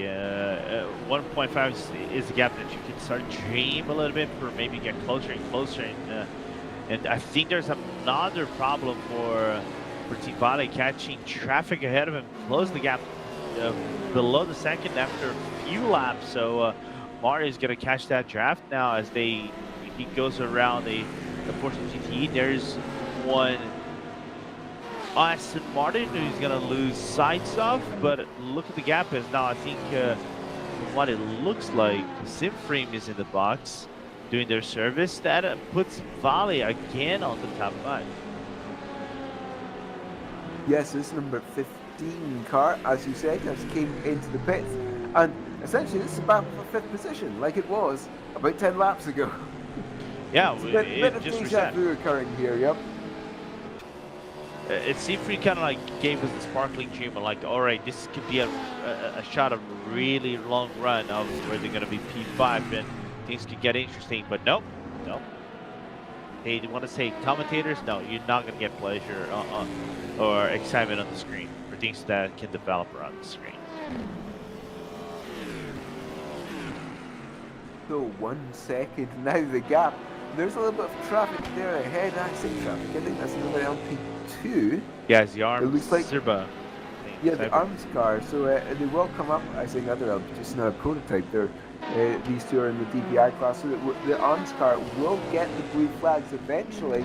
But what on earth has happened to the Valley car there? It's lost a lot of speed suddenly. Made a massive fumble around tower turn. This LMP2 and GT car as well, certainly not helping the Valley car. Now, this is Marquez's opportunity to make this pass stick this time round. Going to have to go around the outside of Sunset though, but we'll perhaps try this cut under, this up and under if you like, taking a tighter line on exit, but there's a GT car right there on the outside, but they are side by side coming across the start-finish line on a little bit of contact there, because I don't think the Valley car thinks there's an overlap. Yeah, and now they're closer towards the Moranis E-Stars GTE, and there's 2 LMP2s they have to get around. Oh, by I've seen shades of what happened in the real life 12 hours right here, but they get away on skates some way, somehow. Yep, that was set up for disaster there, but everyone avoided it. Yes, this takes choice car half a second, and somehow everyone's staying unscathed through that gaggle of cars going through turn 1. Through turn 1 through 5 and coming up towards the hairpin, through the hairpin and up towards Cunningham. Marquez on the attack definitely now.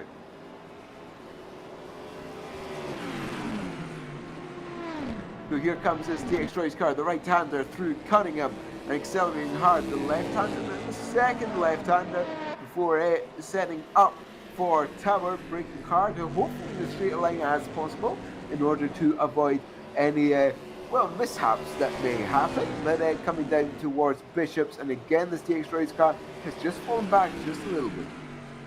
Yeah, he did about half a second, but we've seen Marquez having the ability of clawing himself back up again. Slight wiggle from Stavros moving forward. You can even see just weaving off the car to try to maybe brush off any potential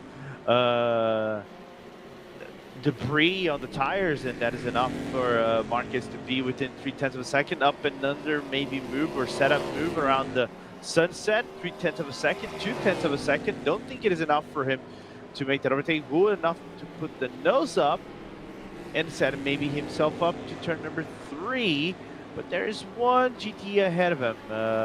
Ferrari is going to block the path. Yeah, this GT Ferrari is blocking the path for now, so this will bulk the Valley car, allow the DX Drive's car to perhaps gain a little bit of an advantage as he just on the corner. 90 laps to go for this for the race clutch leader, and here comes the DX Drive's car towards the inside of the hairpin, not able to this time round. Perhaps we'll take a slightly wider line to try and get on the throttle earlier in order to make the move up towards Cunningham, but again half a second back, just a little bit too far back. It's going to be flashbacks from the DX Drive's car because, well, it all came undone here about, what, 10 laps ago? Yeah, it's kind of like deja vu of sorts, you know, as just looking at the board right here, Team Burst Esports coming out of the pit lane. We saw them kind of like shuffle their leadership with of the DPIs and overall race lead with the race clutch, just based off of the strategies. They are probably, of course, massive offset between race clutch and burst. Can we say that burst, just coming real quick between burst, as they probably going to go around the Black Hawk Racing Aston Martin GT? Does burst have the race on hand as we still look at this battle? Well, that's very, very difficult to tell, isn't it? You're 56 seconds behind us, the burst car. We've seen the burst car be ahead at some points in the running as the DX race car actually comes into the pit. So perhaps we can have a look and talk a little bit more about this number 14 car. This race clutch car is the one that's currently in the lead, and here is Michi Hoyer, the car in second. Also, David Scover now in this car in second, 58 seconds behind. That's a long gap to make up to a minute, but I'm not exactly sure where we are on the pit stop front. Yeah, I know that Burst just came out of the pit lane, so I think Damien, I think he's on his double stint, if I remember correctly.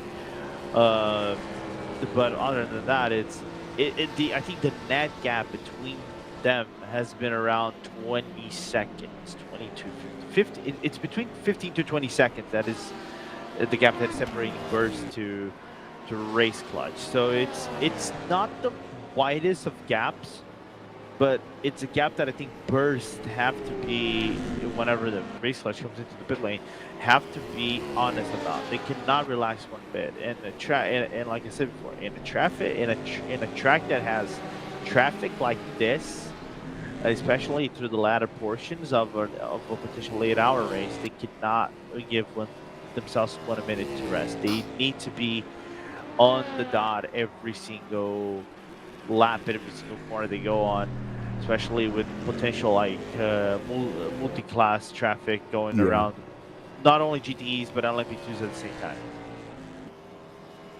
And that is so difficult for these DPI cars because, as you said, they are much faster than the GTs, about 17-18 seconds a lap faster. When it comes to the LMP2s, they are about 7 or 8 seconds a lap faster. Well, at this point, 9 seconds a lap as the pit stop phases are just going through. But yes, so you've also got to be careful of these massive speed differences.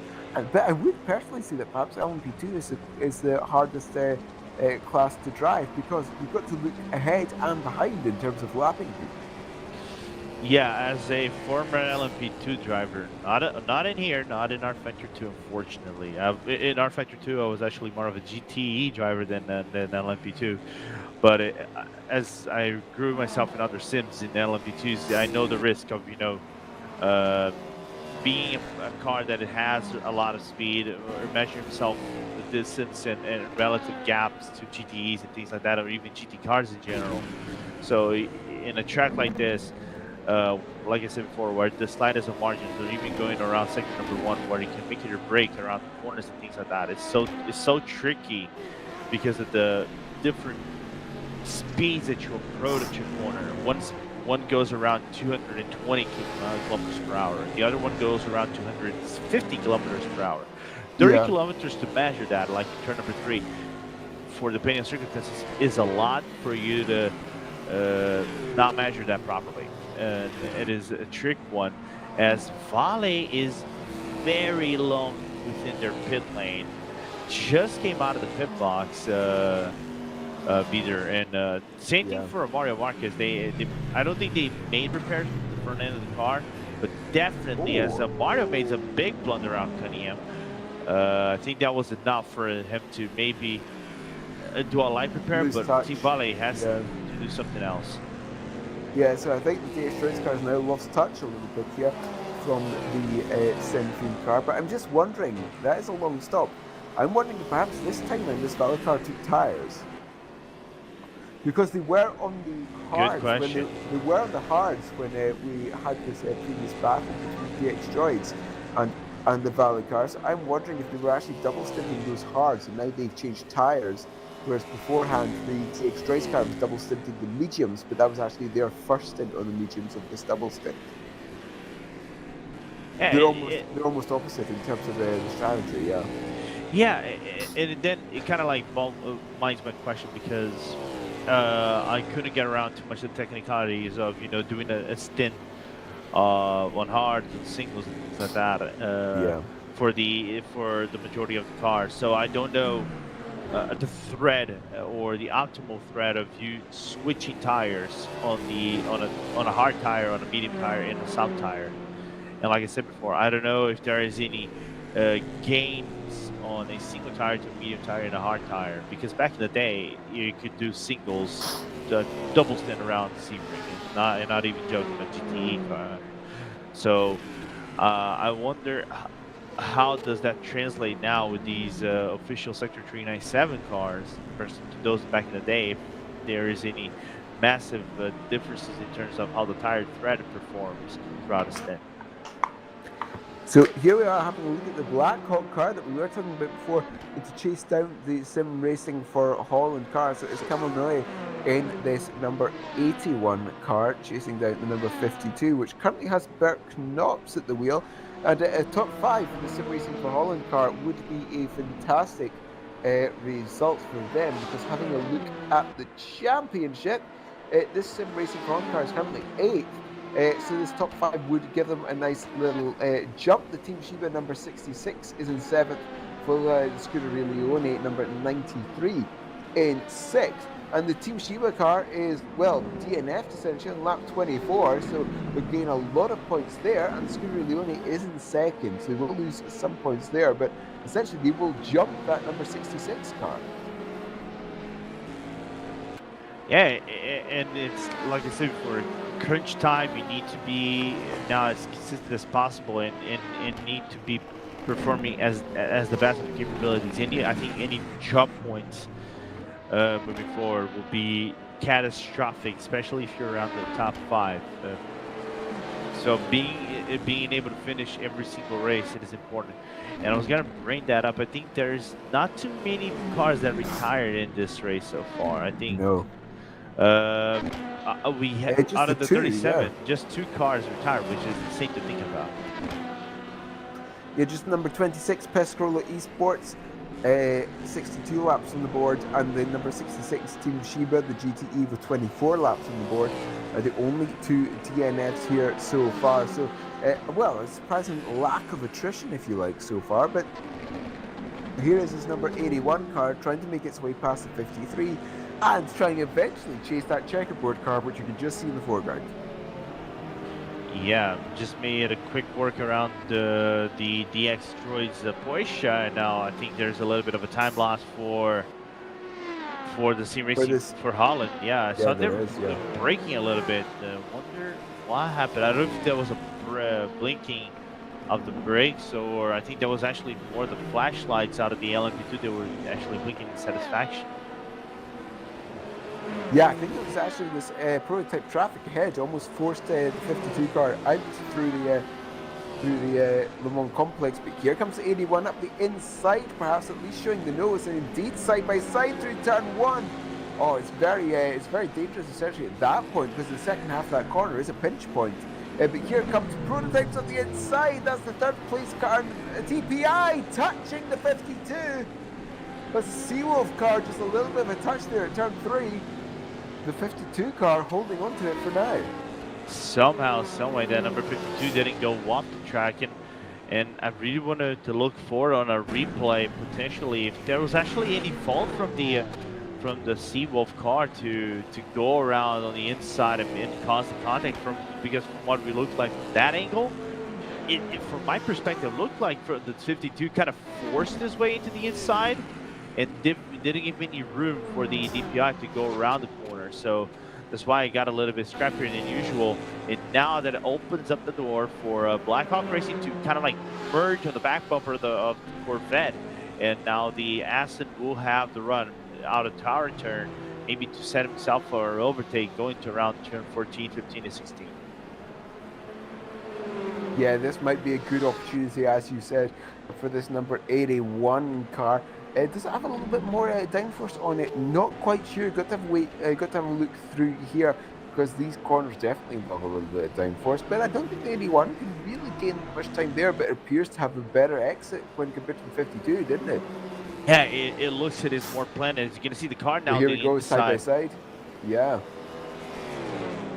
Definitely there will be a commit around Sunset Bend for Blackhawk. You can see now the inside Blackhawk a little bit squiggly on the entry, but you can see that number 81 finally making that overtake work and finally catching P4 from Sim Racing for Holland, and the Corvette might have the power. We're gonna look on the replay. This is What contact happened? between the Weird.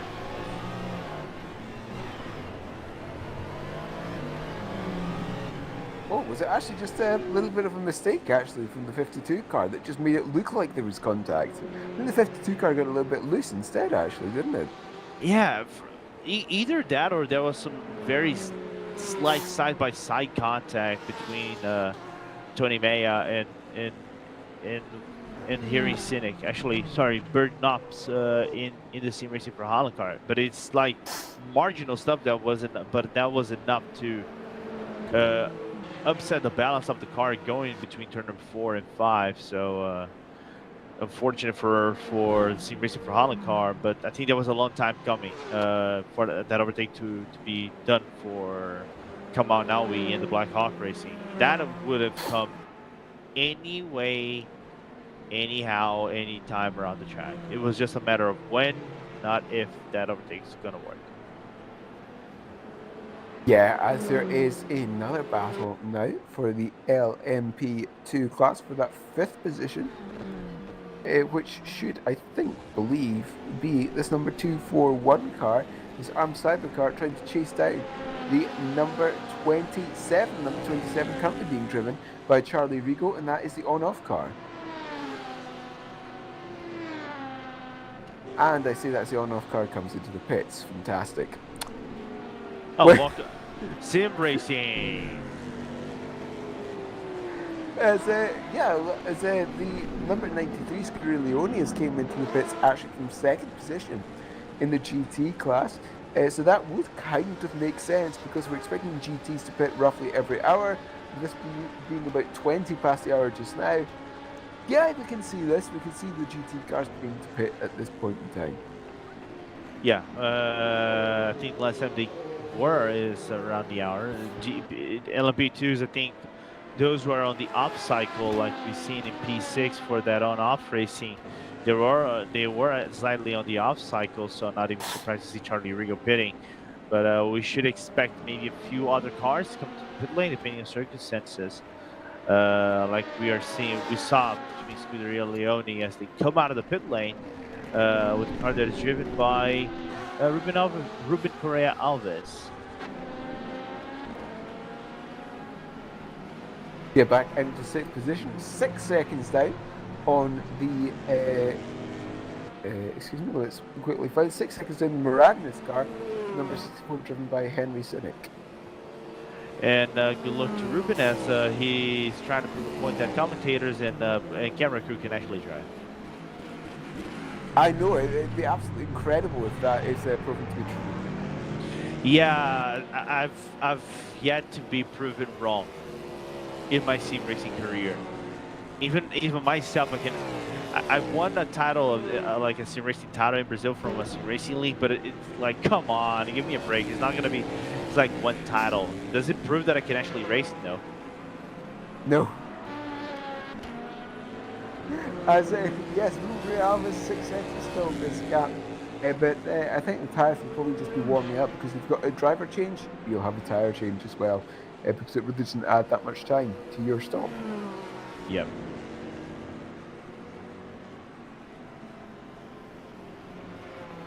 And I think there's no major battles brewing around the track. I was looking at this gap between P4, but Bird is doing average 2-minute laps, so I don't think that battle for P3 is going to reignite anytime soon.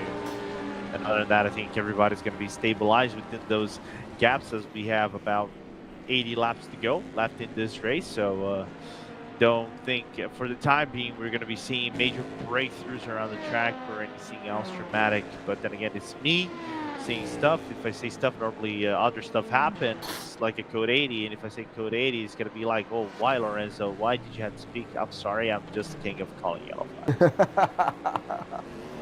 as Bert Knops here in the Sim Racing From car, 4 seconds down off of the podium out, third position. It is Philip Drace that Knops is trying to chase. Sorry, it's Kamal Nguyen that Knops is trying to chase down. Of course, with all this move be done a few laps ago, and that gap's already out to 4 seconds. So a big distance there. But there is a battle for the final spot in the top 10 for the GTs. And this is Greg Hall currently driving this car, the 451. Let's have a look quickly. But yes, the 451, 1.9 seconds is that Speedy Mike car from that final position in the top 10. And Greg Hall just trying to let the traffic come through and try not lose too much time to the number 51 Ramada Motorsport car, which is directly ahead. That's Carlos Pasto currently driving this one, but accelerating hard out of the hairpin, now accelerating hard out of Cunningham and through the two left-handers before, trying to straighten up the car for Tyre, and there's just enough time to make the car straight before applying the braking here. But yes, 2 seconds, Greg Hall with a Speedy Mike car. The Speedy Mike team has been part of the VEC for a long time, and Greg Hall continuing the tradition of Speedy Mike here. Currently 10th position in class, as you can see there. And the Speedy Mike car, where are they in the standings? They're currently 40th, I believe, over on the standings. Yes, they are. This is because they missed the first 3 races of the championship. Yeah, they missed the first 3 races of the championship, did Speedy Mike. So they are making their way through the field, at least trying to gain some points before the end of the season. Yeah, which is always really good to try to get, maybe avoid a possible relegation between divisions. And we're seeing a really good performance from our good old Speedy Mike Racing, a team that I had the pleasure of driving against, and even for I think I drove for them in one race, not in VEC, but it was on other leagues, because me and the former and the guys at the head of Speedy Mike Racing used to go along very well, and good to know they're still going in strong. And I saw Jeremy Talbot on here on TeamSpeak, and it's good to know they're still driving in strong in Div 1 here in VEC.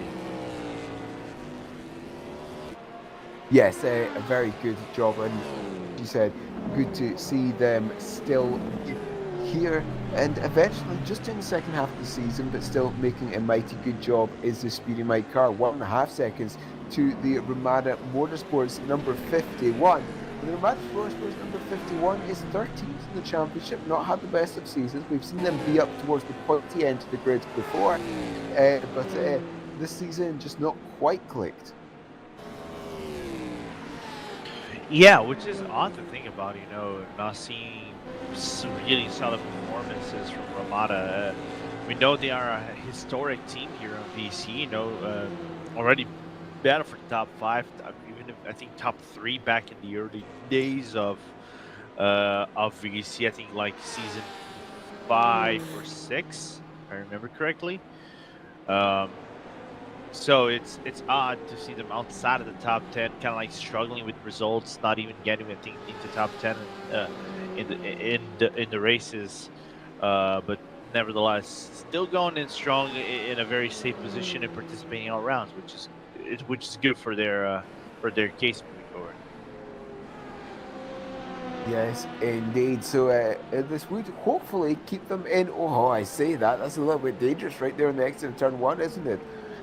Before braking hard for turn 3, this prototype just diving up the inside and at least trying to get past, perhaps a little bit prematurely.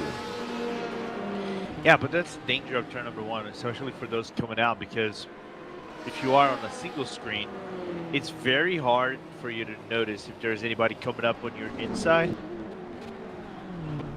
Sorry, I actually had to sneeze, but I was back to my point. It's so hard for you to be mindful of even if you have relatives and everything, and all these tools that gives you lifetime information, if the car, even if it is lower than you, by the time you come out of the pit lane, it's gonna be within a safe spot for you to avoid a potential crash or something like it. So I think, in my opinion, is of all track exits or pit lane exits, I think Sebring might be the most dangerous, in my opinion, by a long shot.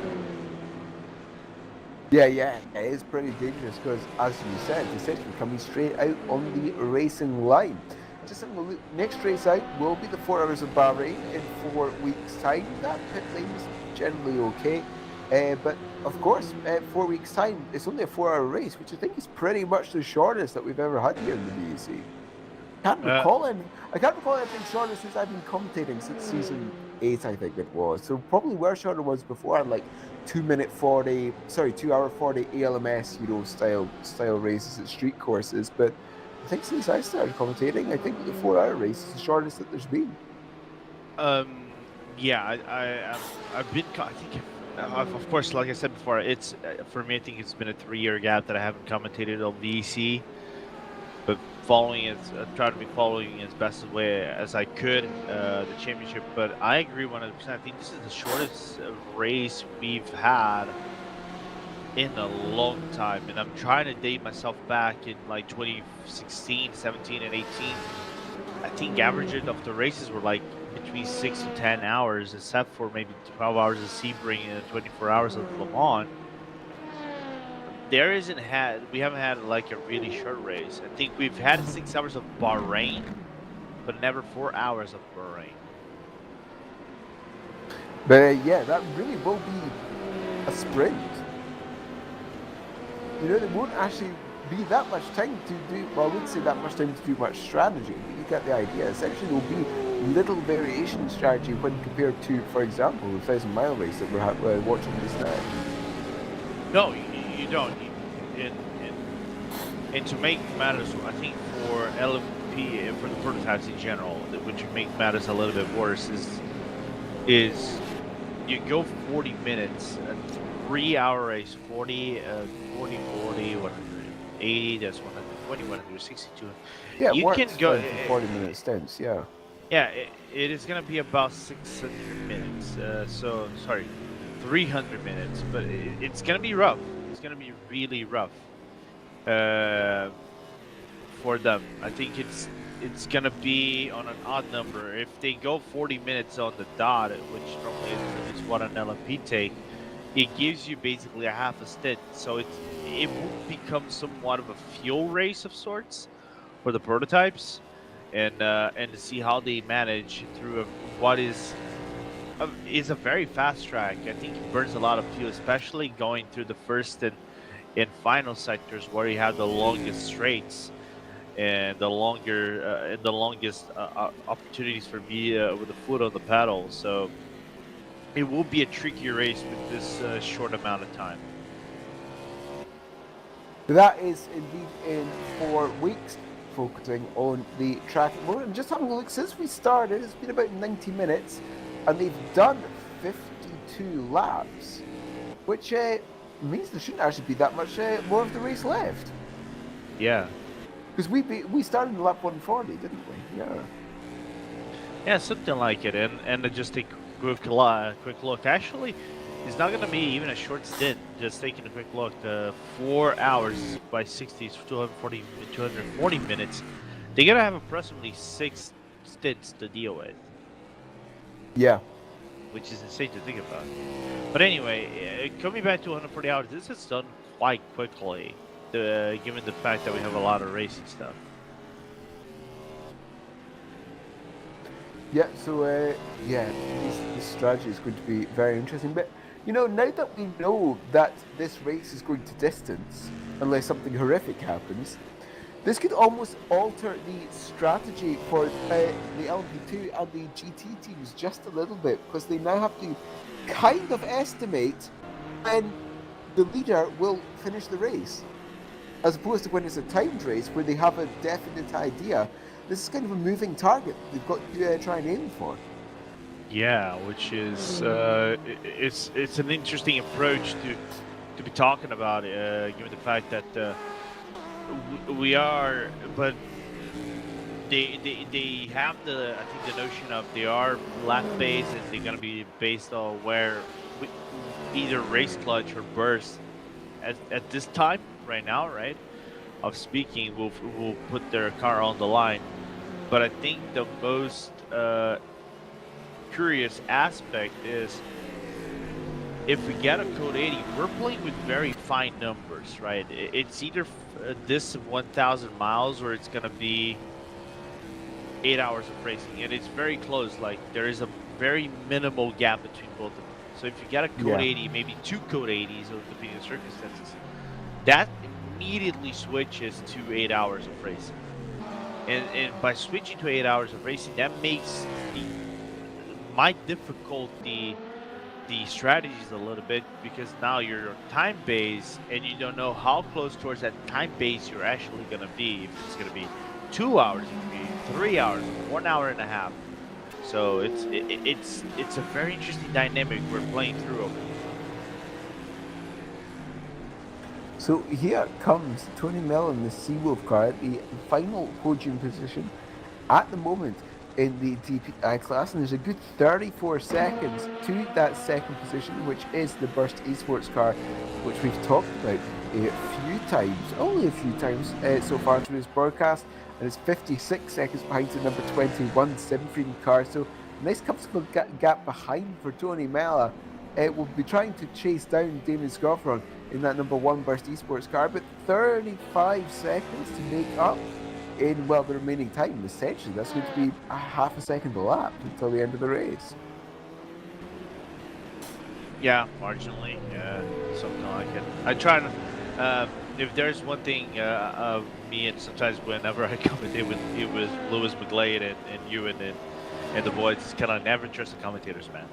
Fantastic.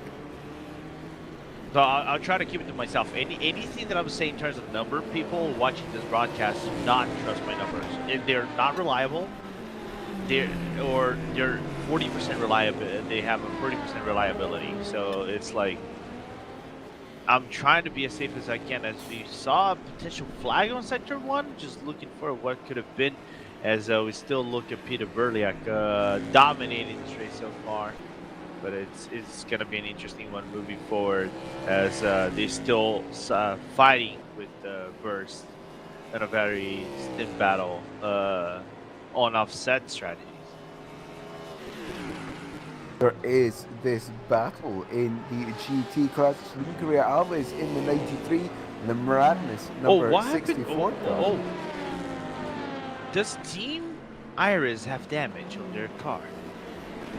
The LMP2 car.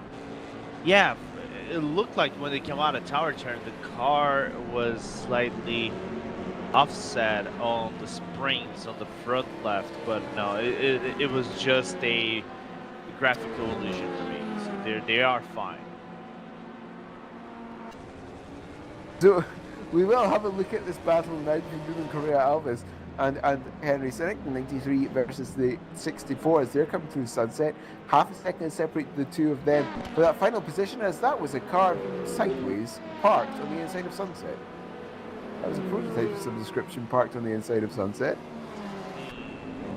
I think that could have been the number 15, perhaps, actually. Yeah, I think that was actually number 15 Symphony car in 5th place. Weird. Very weird. As battle for 5th. Just wondering if there is any offset between Moradna's E-Stars and the Scuderia Leone Corvette C7R. I don't think they have any offset. That's a good question. That is, yeah, I'm not exactly sure about that one, no.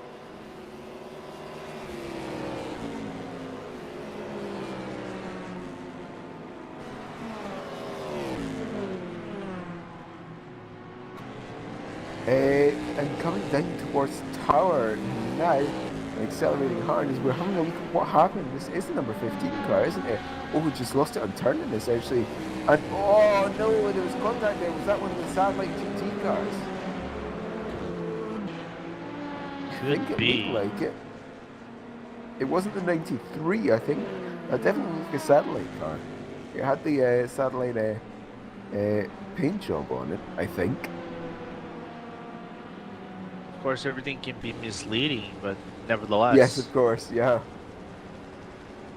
Oh, apparently it wasn't the Satellite East car. It was actually the Go team that made contact That was the with Go them team from car. Yeah.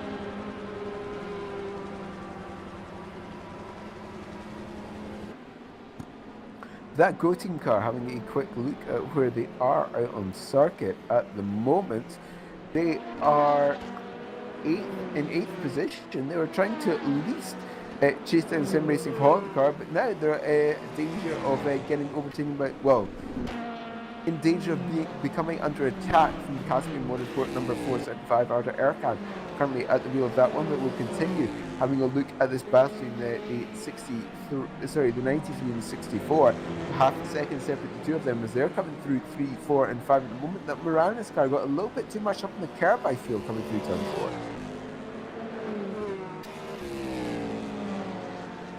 Yeah, just got overlapped by, from what it looks like, Team Valley's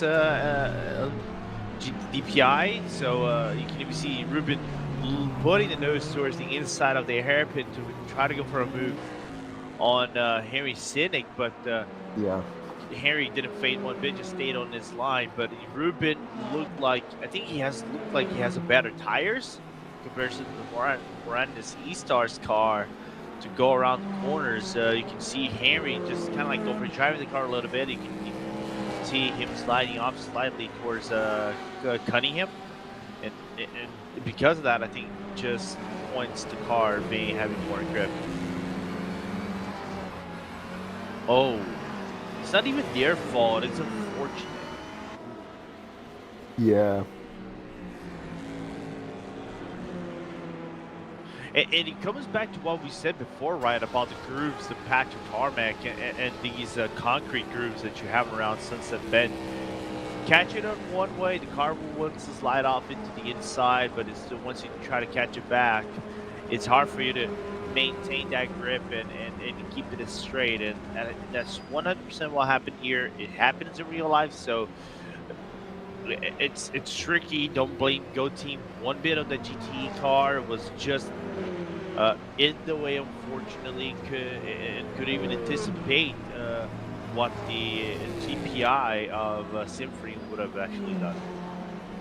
Yeah, again, it's very difficult to tell. Essentially, when the DPI ahead is in this oversteer situation, which we saw, whether it's actually going to continue rotating the way it is, or whether it's actually going to snap in the other direction.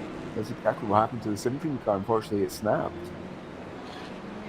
Yeah, 100%. It is those things about we like to see in multi-class racing, in more dangerous racing rather. You know, you just go longer the hours, the percentage of making mistakes like that, as we saw just a mistake from the Cynic on the exit of the hairpin, will open the door for Ruben to put his Corvette on the back wing of the Aston Martin. It's going to put that thing side by side through Cunningham. But is there any contact? There isn't any contact at all between both of them, as we have a flag on sector 3 just taking off. Might have something happened with one of the cars. We might take a look later, Peter. But it's those things, you know. It will become more frequent, and that could actually be something that for leaders itself, even for them, could be hard to deal with as they move forward. As you can even see the burst car overlapping them going through the sector 14. Yeah, through 14, 15, and 16, through the Le Mans complex. This number 93 car still looking for a way past that it has not been able to find as of now, but that gap is closing as much as it can close, considering the gap between these two cars, 0.3 of a second, which means Scuderia Leone car gets the benefit of at least a little bit of slipstream coming towards Sunset, but you've got this, I think that's the ARMS car, diving up the inside, essentially ruining the line almost of the Scuderia Leone, but it is completely justified to do that.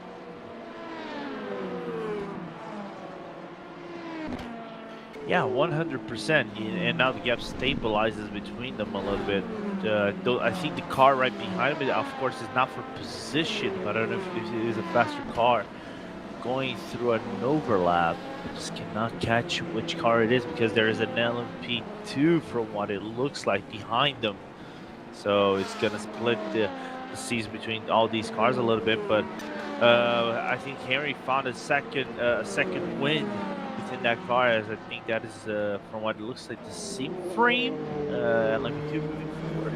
So 475 is directly behind this Caspian car in ninth. Yeah, but these two are eventually going to catch the 97 car, which is the Go Team car, which the 475 is chasing down. Yeah, 100%. So yes, coming through Cunningham now and through these left-handers. So perhaps something that this this 475 car can do, this Caspian car, is almost riding the coattails of these two cars because they are faster. Just perhaps sneak by the Go Team car when it's being lapped by the Scuderia Leone and the Miranda's car. That, and you're seeing fuel too. And fuel as well, yes. Big brain strategies right there. We're now on lap 200 of the race by the Barst car. Lap 201, mate, that now. So 200 laps completed here at Sebring, heading towards the final part of the race. And yes, it's interesting to see how all of these strategies will play out towards the end, coming up the inside. Perhaps there, at sunset, the Alves, a little bit squirrely on throttle application once again. Yeah, much more cleaner through the approach and the exit for Ruben. There's the DX Droid's car. I think there's one of the, from what it looks like, one of the satellite cars going through the inside. I don't know if that's going to open up the door for Ruben to make that overtake work, but it's going to be right behind him. And because I think the slower traffic they might have in front of them might open up a slide door. It's not going to be a big door, but it's a door nevertheless. It's going to open. He has to put his hand on it if you really want to try to capitalize on a move and put that Scuderia Leone car up in front. The Miranda's car not able to defend this time round. It's a little bit of a traffic jam there right on the apex almost. And you can see this Go Team car directly ahead, this Porsche. So I definitely think that these two cars are helping that Caspian car catch up to the Go Team car as well. Yeah, 100%, which is really good to notice that as they... Whoa, that's a traffic cone. That's a traffic cone being launched out of the apex there. Yeah, rest in peace, traffic cone, by the way. It's a 206 car that has caused this yellow in sector 1 up at turn 3. That is the first of the satellite DPI cars in 9th position in class. Keep an eye on this battle. Yeah, that was up at turn 3, so perhaps something similar to what we saw Team Iron's car do not too long ago. But here comes Alves, perhaps this time around much closer, 0.2 of a second. And essentially we've got two battles for position right here. Look how close that Caspian car is to the back end of that Scuderia Leone. Perhaps it will be able to sneak through. Yeah, here we go. Lift off. There we go. Nice. That's the move done for Caspian Motorsport. Fantastic. And Miranda's actually giving a look right there for them on the inside.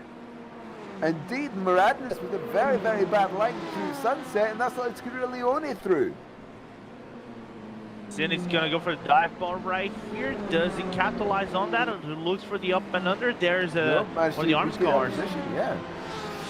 Oh my God! I honestly thought that a Caspian was actually gonna try to get closer and closer towards the Scuderia Leone car. I was thinking the same. Yep. I was like, no, I want get my lap back. Move. But that doesn't happen one bit, and they have to lift off the gas. And now there's a gap that widens a little bit between Miranda's, but you can even see Ruben have to cover up a potential move from Caspian because I think they're driving with slight desperation to not get overtaken by the Go Team. I think it was more the erratic prototype that was coming up the outside of both of them that Alves was trying to not be crashed into by.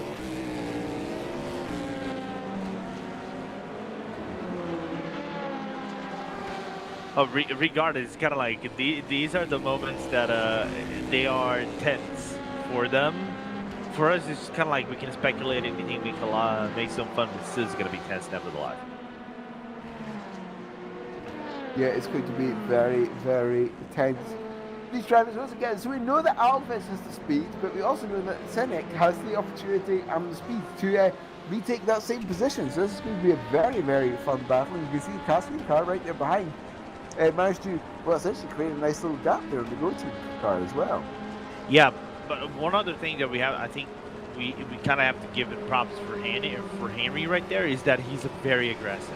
So he's this is one of the trademarks for Henry. Not only that, he had a lot of multiple world records in time trials that proves he has the pace. But one of the things I've seen, and this is racing with him multiple times, is that he's very aggressive. He's not shy to make a dive bomb, try to work and get scrappy with you on a door-to-door action. So that's why he went for that move. It could have gone a lot wrong if Ruben wants to cover it, but I think he saw that that Henry was going to do it and kind of gave him passage around the corner. And now all four cars kind of like together once again, even though the Go Team car now lost some ground to all these three cars, but still anything can happen. Anything can happen in endurance racing, and it normally does. As Alves there, perhaps just showing the nose a little bit to Cynic, just so that Cynic, once they make sure that Cynic knows that that they're there, but I'm pretty sure Cynic already knows that they're there, considering what happened a couple of laps ago. Yeah, but that was a really good setup for Ruben going around the corner. You can even see maybe trying to go around Cunningham, gets really close on the back bumper of the Aston Martin, but it's not enough for him to make an overtake. The Ferrari still looming large. I think gives a little bit of a blink of the headlights towards Ruben's, like, come on, man, make that move, be faster. Or there's or like warning about the LMP2 car right behind, and still it's frantic between both of them, and this, the way this could go, I think this is more prone for a disaster for the way this is by being pushed by Caspian, trying to, rush any proceedings, but nevertheless, it's a good battle that we were watching on track. Yeah, a very, very good battle here. Look at this Cynic. Again, defending as there's a yellow in Section 2 for someone, and Cynic still doing well in defending that position. This is the 46 there. Yes, it is the 46 car. 8th position in LMP2, so that's a visceral car. That was a very interesting position. It was quite a bit out of tower and almost halfway down towards Bishops that they were actually stopped at. But look at this. Oh, wide there, turn 1 for Cynic. In that Miranda's car, that's allowed Alves to go up the inside. There is a little bit of an overlap, but they can't do anything about it. No, you can even see, I think there's a slight lock of the brakes from Ruben into the inside portion of the turn, and he has to lift off. Now the satellite car goes inside, and St. Henry, despite the blunder into the corner, and now getting overlapped by the rookie Monsters DPI as well, but still staying alive for the time being. Just wondering if that front left, from what it looks like, that it locked, or even actually front right rather from Ruben is slightly flatlined, but doesn't look like there's any flat spots around the car. Yes. Oh, look at this. This battle is so fun. And again, Moradness there, wide at Cunningham, this is allowed. Alves to go around the outside of these two right-handers, which turns into the inside for this left-hander, and most importantly, the inside for Tower, but there's still an overlap there, and they're still side by side coming down towards Bishop. Yeah, and you can even see there's a prototype right behind them, just looking to see who's gonna make that 3 wide. You can even see Ruben has to lift off and land. I think that is even the Go Team LMP2 that is going through, kind of makes a little bit of a pinch move on Ruben. I think he's not gonna be appreciative out of this, but now Caspian is like, patience has run out. I'm gonna go for that move, and I don't even care that you're battling for position. But you have to be careful of the blue flags rule. Oh, and there's contact there. No. That will not be smiled upon by the race stewards. Not one bit. And wondering if there's any damage from Ruben. Doesn't look like there is, but the traditional thank you very much of the blinking of the headlights is gone. Of course, I think he wishes to use another language, but that would be not PG. Yes, indeed, Alves will be saying, I'm going for number one. Yeah, absolutely, As absolutely. as Alves is currently in fourth position, looking for third. But 1.3 seconds that gap now, so that little bit of contact there for the Caspian car, from the Caspian car, I should say rather, has really, really balked this number 93. But nothing like a good old beef around the track. Oh, of course not. No, no, it's always something that's fun to watch. Yeah, and if there's one thing I kind of agree on what has been said. If you're gonna make an overtake, even if it is like to get your lap back, it cannot be as scrappy as this. Because if it is scrappy, not only you're the car trying to get the lap back, it has to be safe. You know, you have Yeah. you have to be committed towards it. Even if you are even if you are faster than both cars, you simply cannot drive aggressively and make that over and catch the lap back just for the sake. Oh, I can catch the lap back. I don't even care what you're gonna do, and I can get within contact. And your damage is not even my damage, so I don't care about it. I've done the move. It's your problem if you turn into me. I don't think that is the right mindset moving forward. But anyway, you see now there's a gap between them of 1 second. I think Caspian is going to go for the same move as well on Sunset. And Cynic, just letting out the throttle a little bit. I think they're almost coming into Sunset. But Caspian has got past the number 64 as well. So we'll try and run away and make up yet another position. But I think there is a long, long distance for that Caspian car. And indeed there is, I think it's about 40 seconds or so to the next car on track.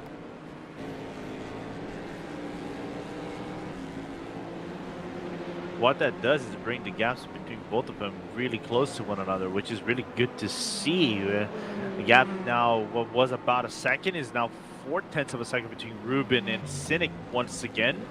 And going around the hairpin, both of them go, which is now gives the chance for Ruben to go one more time. Just wondering if the contact caused any damage that could impair any potential overtake from the Scuderia Leone Corvette. And other than that, it's still battle between them, the closest thing we have around the track. Something I would say is this battle for the lead has actually got quite a bit smaller now from what we saw not too long ago. It's the 1 versus the 14, like it has been for pretty much the entire race. The Bursting Sports the number 1, the race match being number 14. Only about 8.5 seconds separate between both of them from what it looks like. I think this is due to the different strategies. I think Burst just came in for fuel this time by. Yeah, and again, it could just be about the strategy that we've talked about already, you know, when people double stint.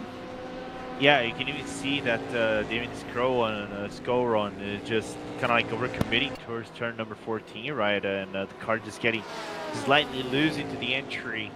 The right, left, and right-hander complex, but still not a lot of time lost to Burst as they got, I think, Schubert right in front of them to make that overlap on the LMP2. The lap 2:08 now is we are on, which means 61 laps to go here at Sebring, which means we're over halfway through our commentary stint. There's 128 to go when we joined Lorenzo, so it looks like we might be finished this race at about, well, we'd say 2040, but that's Central European time. Yeah. We might be finished this race in about an hour and 40 minutes, or so. Yeah, or so. You have any plans after that, though? Yes, I'm going to be, it's one of my friend's birthdays, so we'll be getting horrifically drunk on mine. Nice. What would you be your go-to drink? What would be my go-to drink, or what do I have? These are two separate questions. Good question. What do you have now? These are two separate things. I've got a bottle of white wine in my bag over there. Nice. I like to be classy. The entirety of €2.50. Good. Well, now that I live in Portugal, I used to live in Brazil. And now I can actually get cheap wine and really good wines around here, which for me it's kind of like for wine tasters. This is kind of like Disneyland of sorts. But yeah, I can imagine. Yeah. But it's like I just have a can of beer right now because I had 3 cans. I drank them all the way yesterday.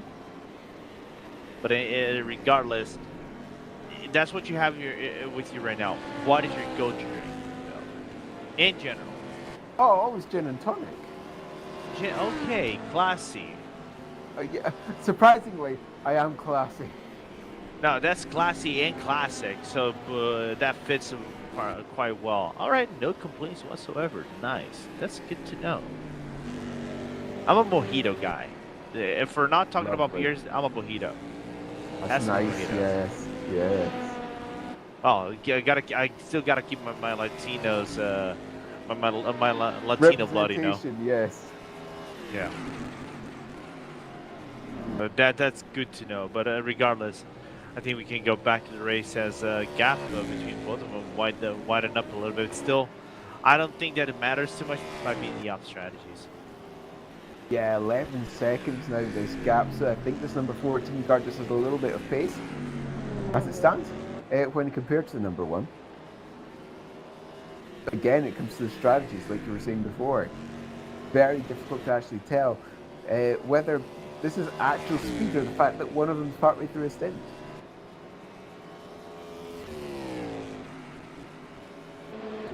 Facts.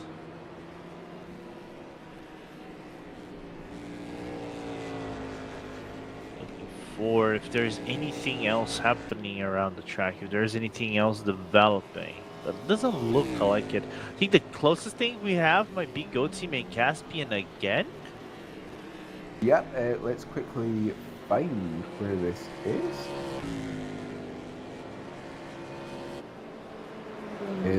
This one under Aircam versus Luigi Rosso, the 97, and the 475 coming down the Almond Straight and coming down towards Sunset. Yeah, battle of the Ferraris between Arda Ercan and oh, was there? That was very close there actually to the board. That got really close, but there was no contact, which was good to know. Just the angle of the camera playing us some optical illusions. Ercan on the inside, that can be defendable by Go Team. The problem is turn number 3 right here. Yeah. Leader. I don't think Go Team is gonna be able to fight back anything right here, as Caspian may set overtaken out of the Ercan, just one spot up and used to perfection the battle. Yeah. That was between Moranis E-Stars and the other car, just to work the draft and get closer to them as the best way they could. Actually, it was Scuderia Leone rather, and Moranis, from what it looked like, and just use them to perfection. Yeah, using that traffic as you said well, and yeah, Ercan, they're doing a very fine job to make that overtake, and well, appears to have the pace at the moment. 31 seconds is the gap to this Moranis car ahead, and that's quite the distance to make up with only not that many laps to go. 57, I meant that for the leader. So yes, not that much time actually to make for that 475 car to chase that number 64 as the race leader from the GT class comes in. That's Yusa's car. And not a lot of things happening within this GT class lead battle. I think it is kind of from what I'm catching, it is going on a very similar direction as the DPI class is kind of going. You know, it is just a switch of the leadership between the delta of the fuel range between the teams, so the strategies of Blackhawk and Deuces. So it's been very interesting story to develop. regardless of what is going on. We're only going to know maybe on the next pit stop who has the upper hand going to the final potential pit stop within these 8 hours of racing, more or less. Yeah, indeed. So this final pit stop, I think there's about an hour 35 or an hour 40 to go. So there is still an opportunity for another couple of pit stops for essentially the prototype classes. For the GT class, you could make it to one stop from now, but and indeed, I think that Jesus car will make it one stop from now. They should be fine on that front. Yeah, taking the fact that I think GT cars go roughly about 30 something laps, I think. Is it 30 or 31 laps, if I remember myself correctly? Yeah, this would be roughly an hour. Yeah, that's roughly around the hour mark. If it goes around that, you pit now 212, 31. It's 243. It would be 2/3 of a stint. Yeah, but this is also on the on the DPI case, which is obviously much faster than GTs. Oh yeah, no. I'm just going by the round numbers. If everybody had to complete everything, I think if we have to put into more GTE numbers, I would say you have roughly what, maybe 30, 40 more laps. Yeah. Yeah, I would say this. It's about, 2 minutes a lap? It's a minute 40 for the LMP. Sorry, not LMP ones. DPIs. Yeah. I want to keep on calling them LMP ones, but they're not. They're DPIs here. So a minute. I've been calling them LNDH. I get your pain. It's fine. I get your pain. All the same thing. So I would make it roughly 50 laps.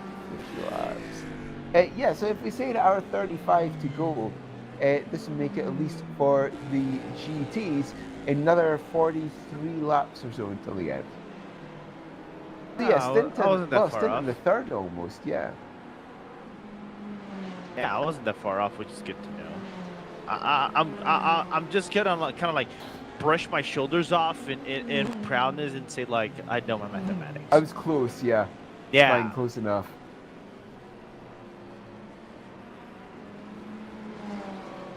And this other air car here, 34 seconds the gap. So I think that is actually increasing just a little bit between them and the Maradness car.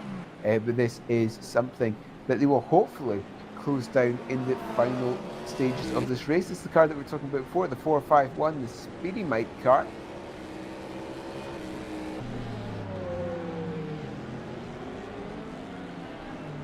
And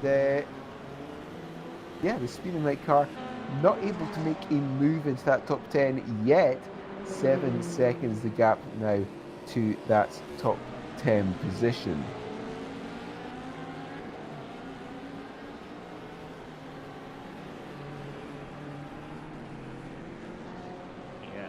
Other than that, I think, and he's not being on a better pace than Carlos Basto in the previous lap. It's like 1 second slower on the average than the Portuguese Iberian team. So still far, but that's the best thing you can get as side by side into sunset. Yeah.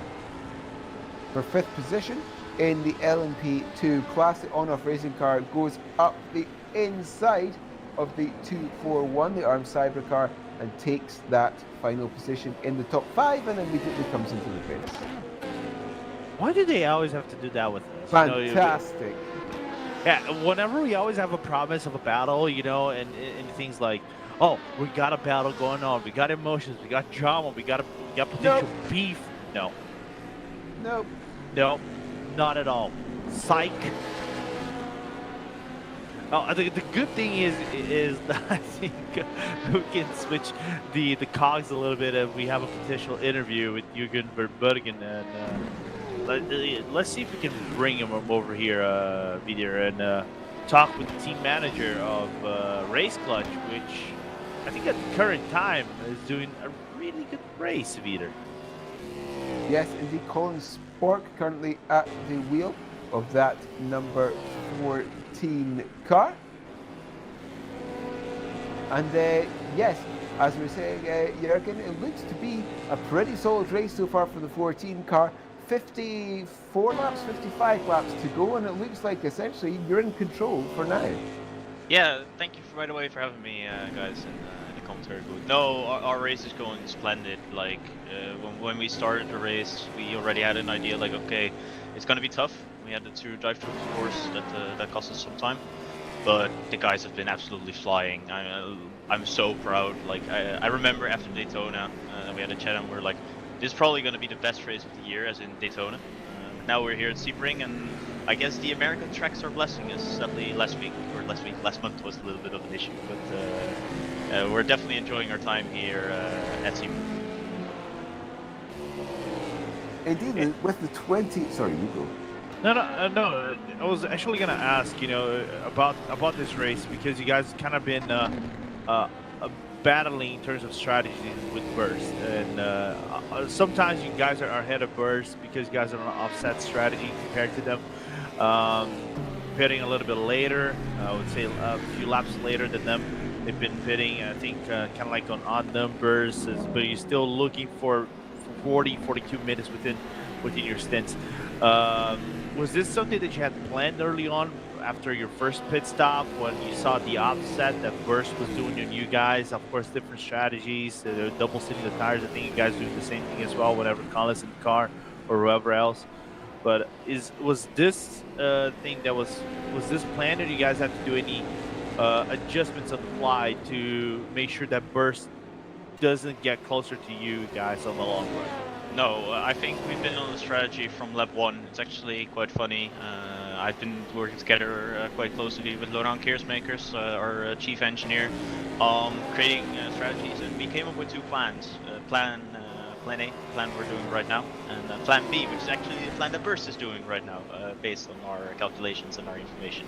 So it's quite funny to see that the strategies work this close, and we said to ourselves, well, Plan A is, in our opinion, the fastest strategy, and well, you're seeing it on track right now. It is indeed the fastest strategy at this moment of time.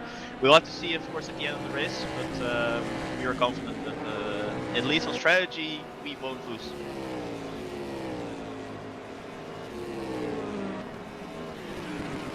When it comes to your position at the moment, the car directly in front of you in the championship is the number 21 car, and you're currently 4th in the race, which means this would put you up into position 1, leading the standings with 2 races to go.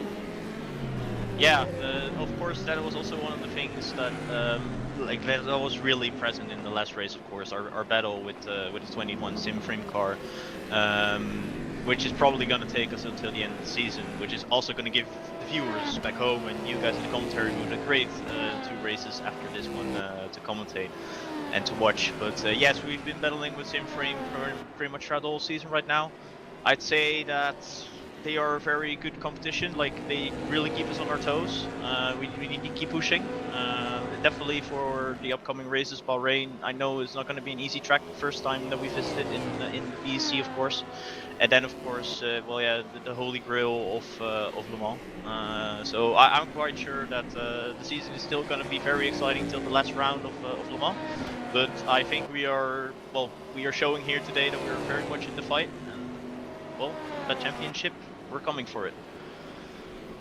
Right, and I think talking about Bahrain a little bit, I don't know if you guys done any planning whatsoever for the track, of course, but me and Peter, we were having this conversation that it is, I think, arguably the shortest race we ever had at VEC. Only 4 hours of racing, only 240 minutes.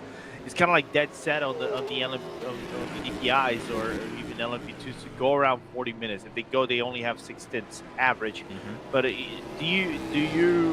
what could be the game plan for what would be a sprint race rather than an endurance race in comparison to what we've seen this season? Well, that is actually, it's a very good question that you ask. It's to me more when I look towards a 4-hour race. I think one of the key important things is to keep it clean. one of the things that for example, that you see in a race like here, we had our true drive-throughs and we are able to fight back from that with a very good car. But if you only have 4 hours, that might be a little bit more difficult to fight back over these type of races. So I think the primary part of the 4-hour race is going to be sure to keep it clean and not get anything for Le Mans. Yeah, I mean, we would have to see how strategy goes. I mean, throughout the whole season, we've seen multiple types of strategies work. It's very track dependent. It also requires us to do a lot of testing, a lot of simulating. So today I cannot give you that answer, but maybe, well, let's say next month when we're in the commentary booth again, then I can give you the answer. That is fair. That is very fair. At least that's it from my end, Lorenzo, unless you have anything else. No, again, I just want to take your time, Jürgen, for coming around in the booth to have a little bit of talk with us. I know it's been a little bit of a nail biter for you guys with nearly 50 laps to go, so it's on paper that would be 2 more pit stops, I think, for your team, and then basically take it to the green flag, I think, if my calculations are correct. Yes, for us it's just gonna be smooth sailing till the end. We're gonna enjoy our time. We're gonna enjoy racing, and thank you very much for having me in the booth, guys. Yeah, 100%. And again, I think we wish you the best of luck, and see if you guys can actually round this out on top with a win for this round of the 10 miles, the 1,000 miles of Sebring here on VEC.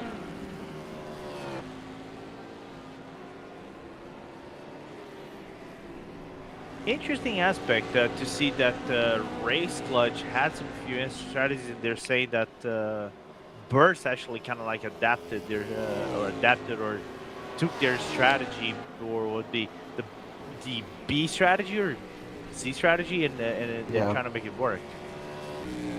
Yeah, it's always interesting when you see, well, teams may consider, if you like, a B strategy there, but it might actually be the strongest for some other teams, depending just on how they've decided to set up the car and what their drivers' strengths are. So maybe B strategy to one team, but it may be A to another. As you just saw up there in the corner, 50 laps to go here at Sebring.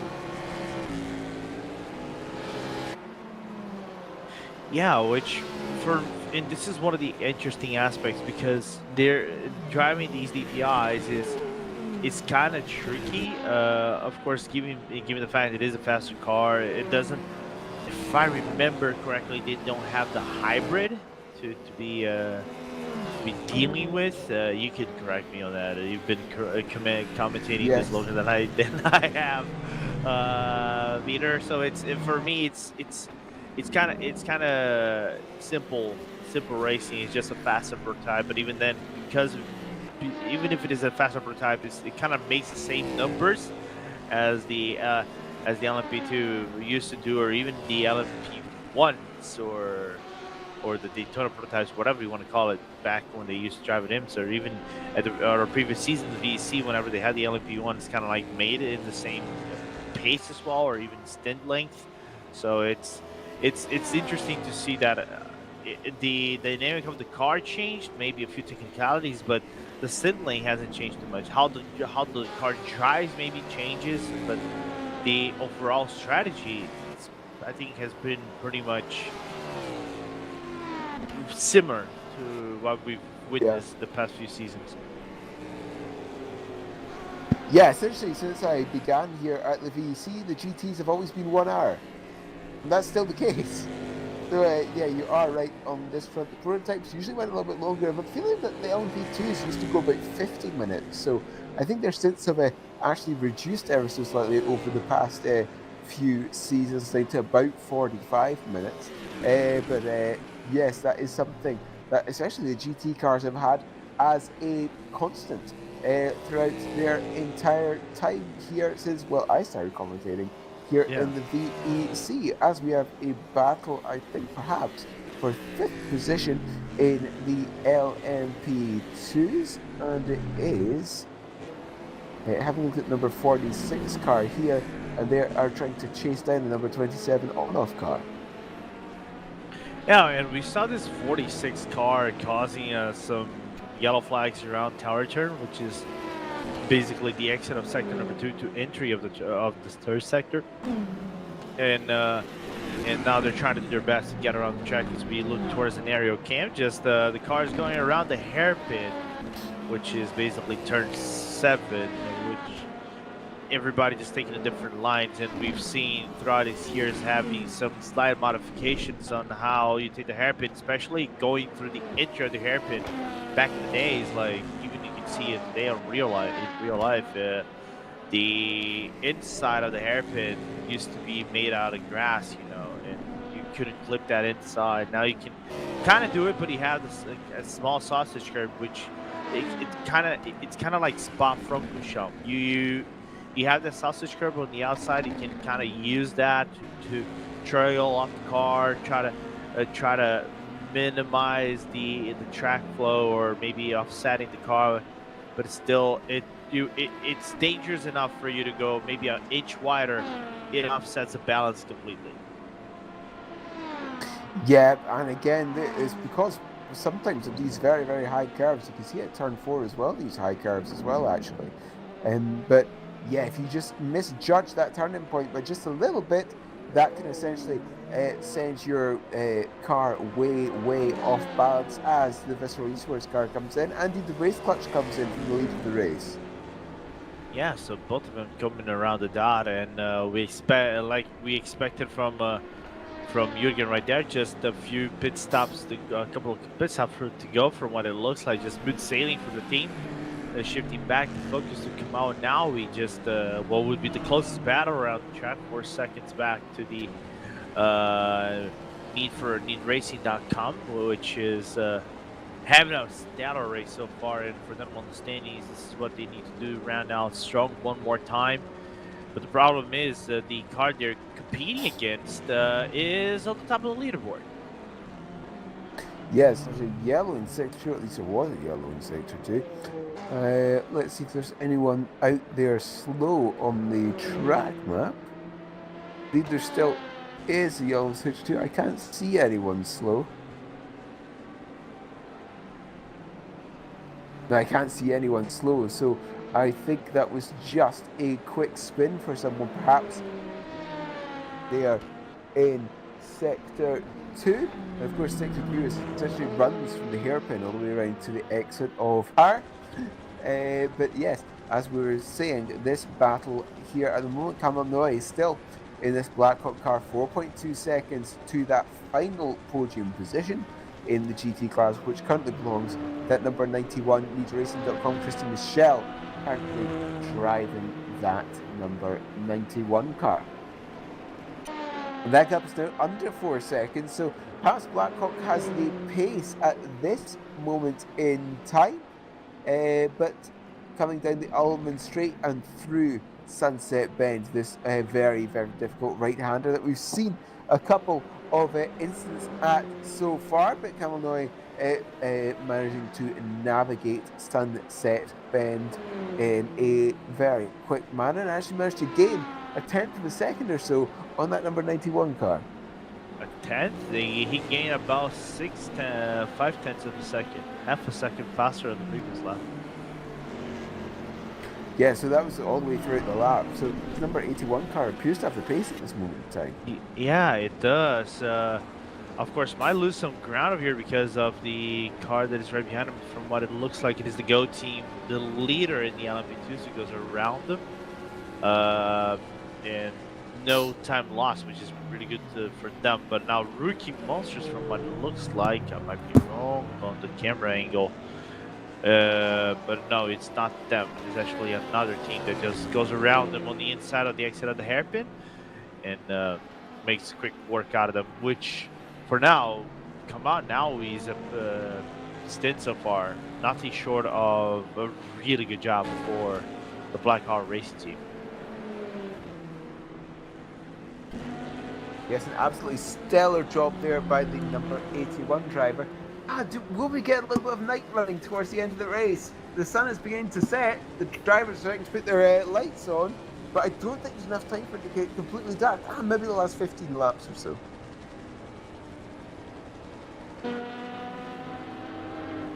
There might just Yeah. be enough time for it to get dark, yeah. I wouldn't mind at all. I like dark night racing. Yeah, night racing is always fun. We need more night racing, not just in interest races, but racing in general. Racing in general, yeah. Night racing is always fun. I don't know why. It's kind of like. I think I get this from the American sports. Whenever they put like the bright lights and all the spotlights and the bright lights and things of the night makes everything more shiny. I think because it is more shiny, it gives more of a highlight on the broadcast. It makes it more good looking. So that's why for me as a commentator, it's good. For racing, maybe not so much. I don't know. It's like the only nighttime driving I've ever done was like really long was actually Daytona, maybe like a 24 hours in Nürburgring, or some other night races and other sims. But and even here in rFactor too. But it gives a different dynamic of racing towards the drivers. I don't know if it makes them more at ease or it doubles their attention. Because for me, it is more relaxing and more fun to drive. Yeah, indeed. And when I did league racing, I only ever won races at night. I never won a day race. Really? Yeah. For some reason, I only ever won races at night. Who knows why? But come on, here 3.4 seconds, so that gap definitely closer. It definitely appears to have the pace on, as it stands. Yeah, that gap kind of plummeted up to 3 seconds. I think I saw 2.9 at a certain moment, but like I said, he's making good usage out of that Aston Martin to get closer and closer and be knocking on the door of the new racing car that is driven by Christian Michel. So just 45 laps to go for the leader. The Black Hawk car making its way round Sunset yet again and getting on the accelerator, exiting out, using as much of the track as possible without touching those deadly tyres on the outside.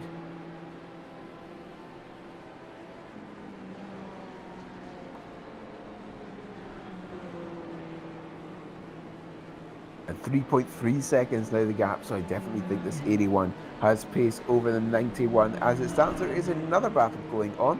This is for 7th in the DPI class, and this is Juan Carlos Fernandez, I believe, currently driving this number 2 DX Droids car. Indeed it is, trying to chase down that number 8 Ricky Monsters car with Luca D'Amelio currently at the wheel. Yeah, and I think after the issues they had at the start of the race, still top 10 result for them. Of course, we have 10 DPI cars around the track, but not being at the tail end, I think for them has to be an uplifting moment, to say the very least. Despite the difficulty they faced early on, and being 3 laps back to the lead, is still a good thing to be looking for. Despite the gap to the next car, which is the Rookie Monsters, being kind of like far for the time being. Yes, indeed it is a little far as it stands. The race clutch car regains the lead of the race after that burst number 1 has came into the pit. So there's a what? We're talking about this. There's what, about a 4-lap difference between the two of them? It feels about 4 laps, isn't it? 3 or 4 laps between the race clutch and the burst car. Something like it, I think now. Yes, Maybe. just a slight offset in strategy, but not too much now. Yeah, but it isn't something like overly drastic. We can kind of say they left it to 225. We can take a if race clutch hasn't fit it. No, it is more than that. I think it is 6 laps. Was it really that much? As there actually comes that. No, 4 laps. You're right. You're actually 4 laps. right. As I don't see the on-off car, there actually comes the Ricky Monsters car into the pits. So that is that battle done, at least for the time being, but we shall move back to this battle that we're looking at for the second position in the GT class. And now bringing that gap down to under 3 seconds now. Indeed, did the fastest lap of the GT, holds the fastest lap of the GT class. It's at number 81. Last time round was about 0.3 of a second faster. Oh, It's not helped by that prototype traffic though, is it? No, not at all. I thought that was actually going to get 3 wide right there, and I think that was involving one of the Go Team LMP2s. Don't know if that was the leader though, but it could have gone very, very dangerous for a second right there. Yeah, and again, as we get towards the end of this race, and, you know, some of these cars, they feel their rivals are just ahead, so they'll start to take more and more risks in order to try and gain that final position. But now you hear 2.3 seconds, and this 81 car definitely has the pace in the final stages of this race. Which is really good to know, and having that pace, I'll be very honest, from what it looks like, I do believe they're, and this is, please, sim racing gods or sim racing BBGs, listen to our voices and don't put these cars into a pit lane stop right now. I would say maybe within 5 laps we can actually see a battle between them. Yeah. Up to 5 laps. Hopefully not too. Hopefully not too. You can just see that GT ahead with the car that's chasing down. Yeah.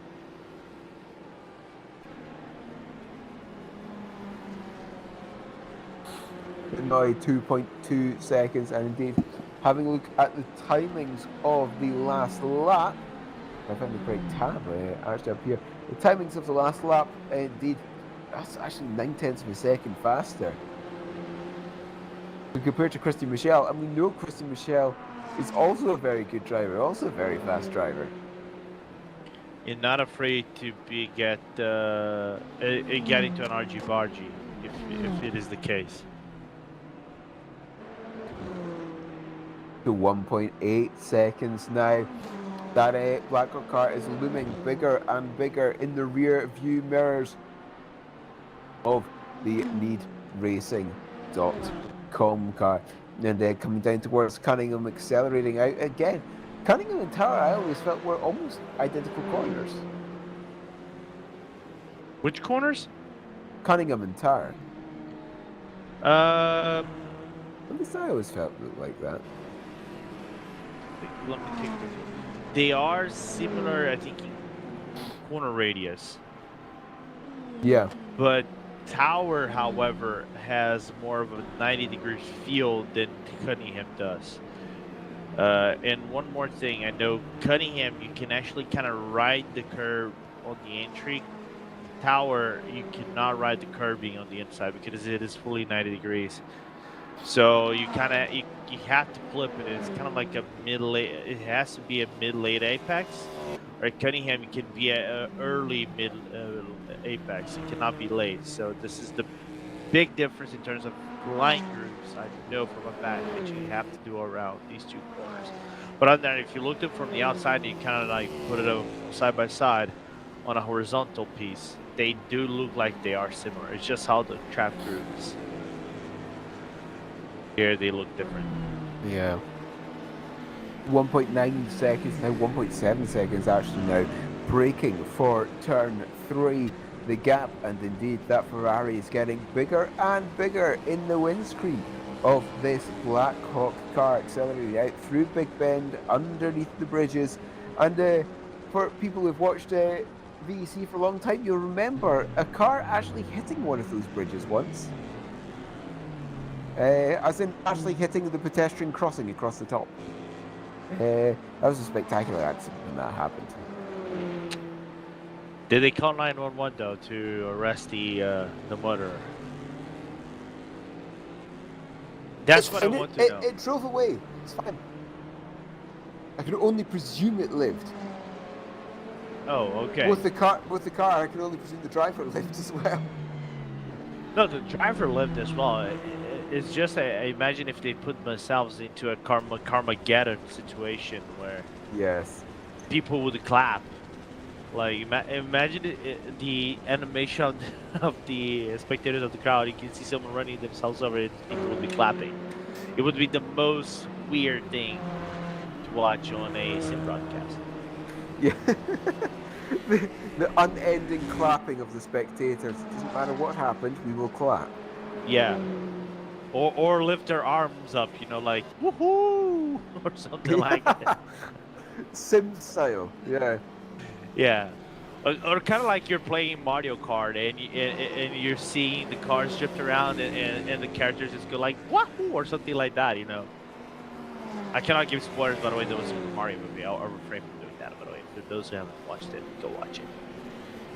It involves going to the movies, and I haven't watched a movie for about 3 years now, so. Ooh. Yeah, I know. Fun, isn't it?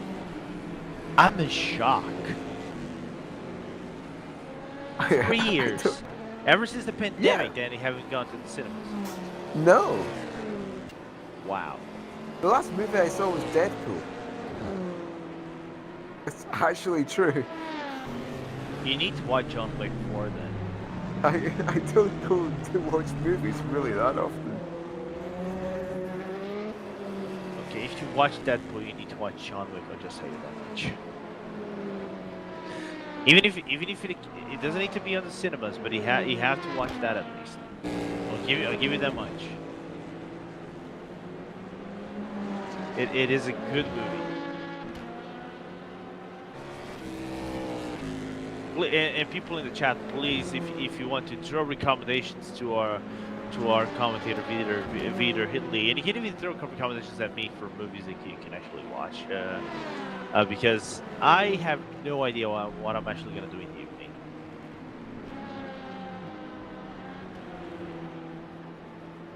Kind of like my evening is an open book. Oh.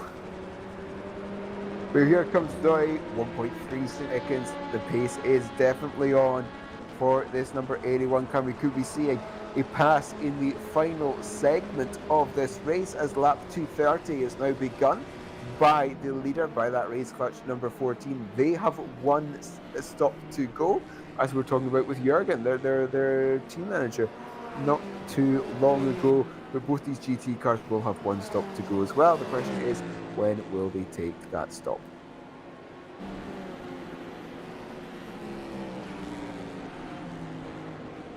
I'm estimating maybe lap 2 between 235 to 240 of the, of course, DPI laps, but this is what I estimate. I think that Blackhawk Racing would be doing their pit stop.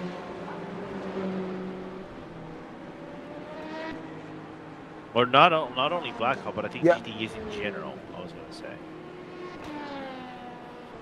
Yeah, so all of these cars will, of course, go as far as possible. So the final stop is as short as possible, because obviously the longer you're stopped in the pits, the less time you have to go fast on the circuit. So they'll be wanting to make the final stop as short as possible, which means they'll run these tanks dry before they need to make their final stints. 1.3 seconds as this prototype goes up the inside, actually, of the 81 through Carlingham, and then through the left-handers, and then the right, and then you can see how much that actually impacted that number 81 car. About half a second lost.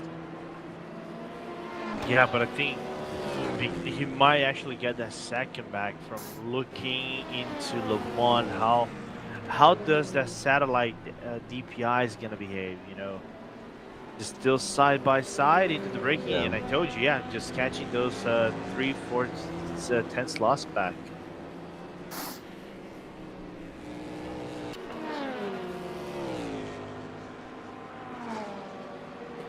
Yellow flag sector 3. Oh, we got a 50. The 51 has stopped.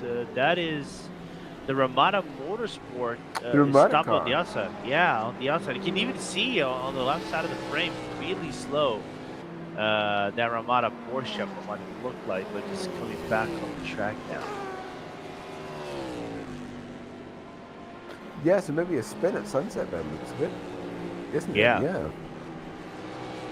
Doesn't look like there's any damage on the car that we can say, ooh, there's beef or something right there that happened, but no. Yeah, ooh, damage. How fun. Yeah, no, there's nothing. It's like all our expectations just going down the drain. You're thinking, oh, this is gonna be a no, just a normal spin. even though they lost some time, they lost major time to the car behind them, which is the DX choice driven by Ian Aravajo right now. Yeah. The 5.5 seconds is this gap that Armada Motorsports has to make to re-enter the top 10, but that might be quite a bit of a challenge considering how little time there is left in the race. Under 40 laps here at Sebring.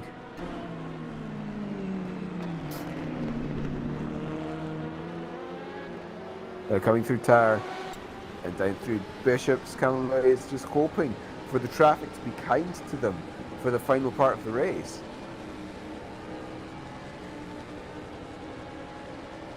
Yeah, we're setting up ourselves for 30 laps to go, which is roughly 1 more hour left in this broadcast, give or take. And this has gone flying. So, yeah, 30 laps to go will be about 50 minutes actually, maybe a little bit longer. So, in fact, we might be just about the hour to go just now. Yeah, we started. If we're judging by the slotted times, this would be 1 more hour to go. Yeah, but still good racing yet to develop. I want to say there's a lot of things decided, but there are stories that I think are about to be wrapped up here from the way they're actually performing around the track.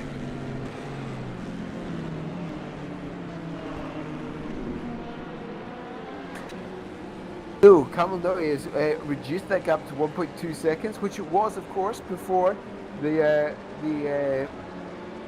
unfortunate lapping incident. Well, I wouldn't say unfortunate lapping incident with the prototype, just something that happens in the process of endurance racing, and this might help this compaction of traffic here coming up towards Cunningham. Yeah, I actually thought that the Sebring was going to try to dive bomb the need racing car ahead of him, but now problems up ahead a little bit because you can see the Go Team LMP2. I thought they were going to make the dive on the outside, but it just now makes that cleanly on the outside lane. The transition from Cunningham to Tower turn, even though some time lost from Kamal Naomi, but still it's not major time loss, just a few hundredths of a second, then terminating to 1.4. The gap stabilized on that note. It's stabilized at 1.4 for now at least. This may of course change in the future. But yes, there is actually a battle for 4th position just behind Jimmy Nasula in the number 64 Moradnes Esports car, trying to chase down Andras Carrali in that 52 sim racing for Holland. 1.8 seconds the gap here. Yeah, which is interesting to know how Nisula is actually catching that car ahead of him. And I was looking towards, this is interesting, I was looking towards the discussion on other place, on the VEC paddock, of people running with troubles with the C7R engine. So I don't think Kirli is gonna run into trouble like that, but regardless, Nisula just doing his insane best to close down that Aston Martin gap to the Corvette and make that overtaking get closer towards the into the point standings for Moradnes C starts.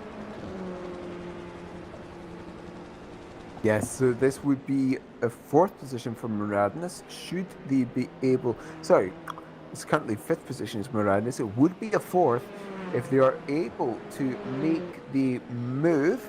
And this would put them... let's have a look where they are in the championship. They're 3rd in the championship at the moment in the GTs. 3 points down on the number 74, Jesus Motorsport car. Which is the current car currently in the lead, so you won't gain any points there. And the car in the lead of the GT standing is actually a 91 lead racing car, so again, points lost there as well. Yeah, let's just say this position doesn't do any good. I think depending on circumstances of who finishes up ahead, I think Need Racing finishing up ahead. I think if it becomes a 25-point gap, it's still open towards the final rounds. I think Bahrain is going to decide if they actually have a chance to come into Le Mans.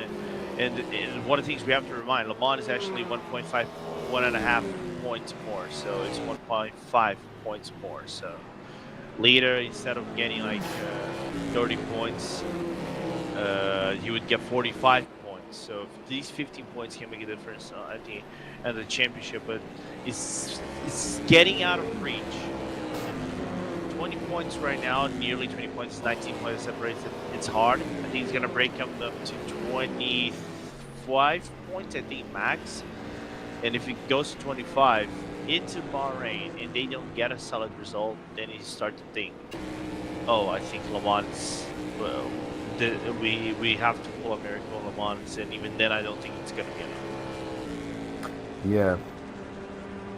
And miracles, well, these sometimes happen in endurance racing, but as you said, you've got to remember that Le Mans is 1.5 points. It'll be 45 points for a win there, as opposed to the 30 as it is here at Sebring just now.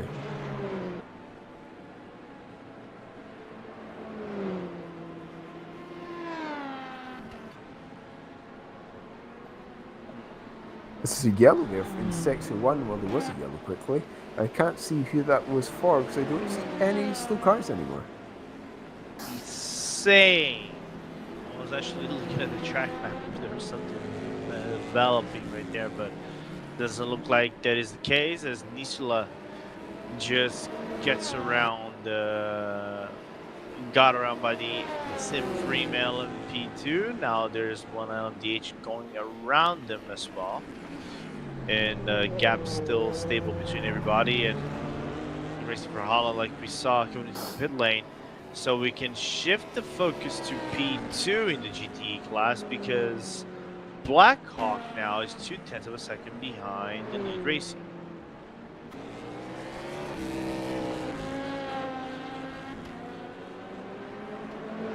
Yeah, And so the overtake 2 is made, seconds is that gap. because Need Racing now is in the pits. Ah, fantastic. Just again, ooh, close battle. Oh, pits. But remember what I said? Remember what I said about them pitting? I got wrong by 2 laps. I said oh wait, actually correction. I said between 235 to 240. I'm a genius. Yeah. Yeah. Well, a genius, that might be a bit too far. Seems if you need a genius engineer or someone who can make predictions, like really stupid predictions when they're gonna pit stop, you can hire me. Just give me a burger and that's pretty much it. Yep, that's all you need. Fantastic. Yeah, I'm a cheap guy.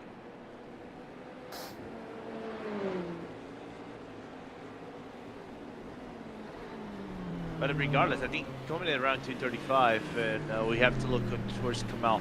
If I'm Kamal, I would pit immediately right after. I would pit up on this lap and give no chances whatsoever for you to get like undercut by Need Racing, because whatever happens, you're gonna have fuel until the end of the race, no matter where you pit now. So for him, it makes complete sense if they want to lock out a podium spot moving forward. So Blackhawk, 58 seconds, but of course this will actually fall into the hands of Blackhawk because their final stop will be shorter. Because they'll need less fuel to bring it home, so perhaps they might be able to jump the car that they were battling in the pit stop cycle.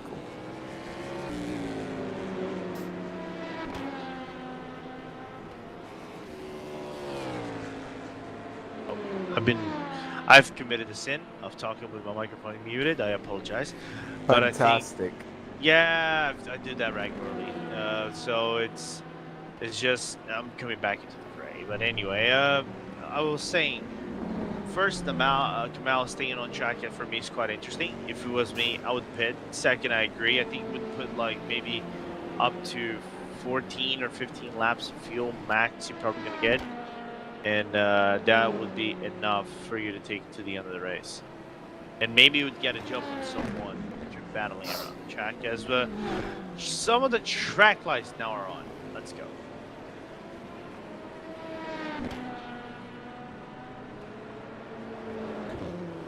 So the sun is definitely beginning to set, isn't it? We might just get a little bit of full darkness before the end, but I'm not quite sure. We're on that Gonna be copium. close. Yeah, on that copium. Yes, give us darkness. Give us darkness.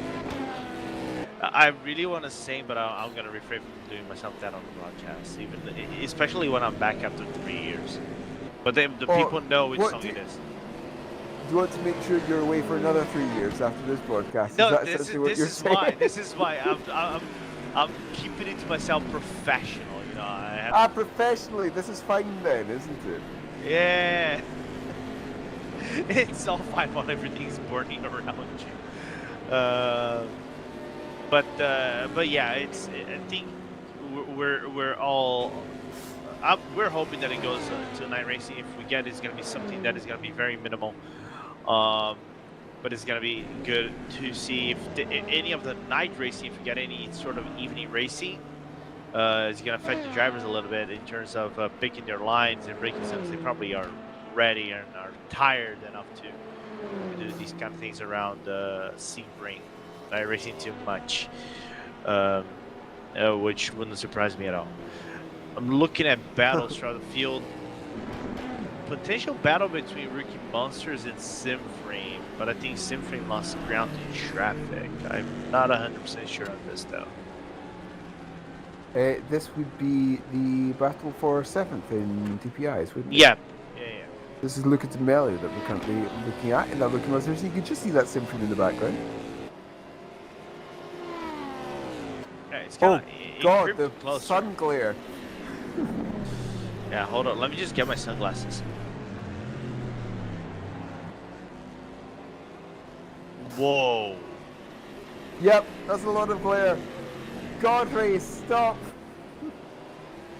I'll be commentating one lap with the sunglasses in, just to see if I don't get blind by the sun glare.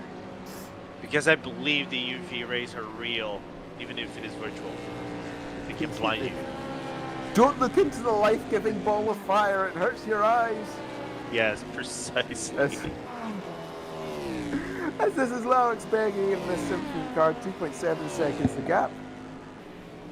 2.4 now actually coming through 2 seconds now. Coming down rather rapidly. Yeah. But I think he lost a lot of time on this previous lap. I'm just gonna take a quick look. I think the last lap were, nearly a second lost by Baggy in this lap. I think might be related to traffic, as now we're looking. Oh no, here it comes. Yes. Yeah, here we go. Maybe 1.4 seconds. That gap is closing rapidly, isn't it? Yeah, that gap is closing like a supersonic jet.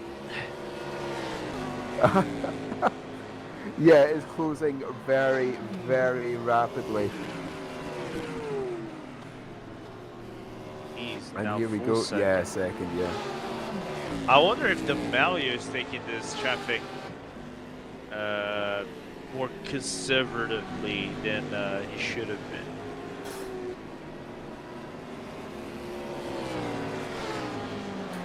Yeah, that's what I'm kind of wondering as well. Because Have they just been a little bit too conservative with this traffic? This is entirely true, and as a result, this may cost them towards the end of the race. I was gonna say, because knowing Luca, he's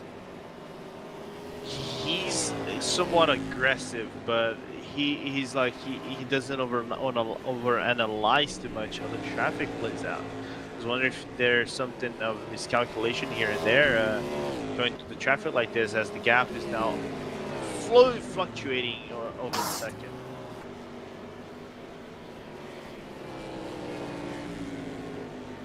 Yeah, so 1 sec. I'll try not to sneeze halfway through a sentence. 1 second the gap there between the Simpri and the Rookie Monsters car. But yes, look at the Melio, as you said, perhaps has realised that gap was closing down a little bit too quickly. Yeah, I kicked it up a notch a little bit. It's kind of like kicking the VTEC in a little bit, but there's traffic ahead once again from the Malio, so that is might open up the door for Beggy to come closer, closer, and closer. Around the corner they go. I think that's through Caspian they go through on Cunningham. There's the Valley Sports DPI. They're gonna go through in a little bit. Which, interesting. That is a three-way battle. We got a potential three-way battle here on the track. Yeah, you are correct. There's the 3 ways here. So it is the 15 and the 8 that we're looking at. The Simpri and the Team Rookie Monsters are just a second ahead to that 223 car. So look at the Melio right here. It's there in the center of this battle. Now, my question is, do you on the sandwich of DPIs, do you rather want to be the Melio or you want to be the car in the sim frame, which is Beggy? Because right now, I know Fabian Bale is not having the best of performances. He's just driven at 145. Just got overtaken. That could be traffic again. You know, because traffic can be really brittle here, but as you've said, overtaken there. So what on earth has happened to that Valley car? Why is it suddenly so slow? Yeah, because that is not. There you go. Lost PI another laps. position. Are they saving fuel? No, that can't be.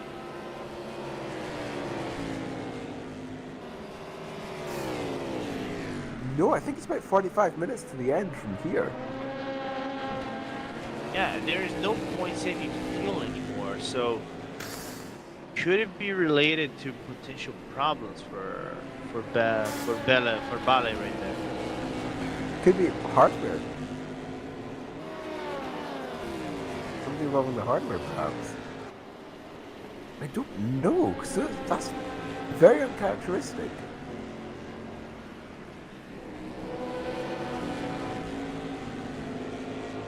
Like, you can see them both pushing. Even you can see Team Iris and And on-off racing. Look how far back the Bauer car's already fallen. Yeah, it's.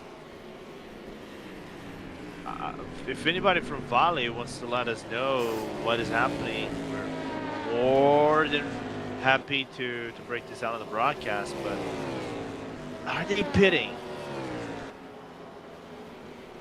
No, they're not. No, They've they're continued. not. I saw a car coming into the pit, but that was the on-off. But no, but 3 seconds already in the previous 144 for Vale. I'm just shocked. Yeah, that's very, very strange.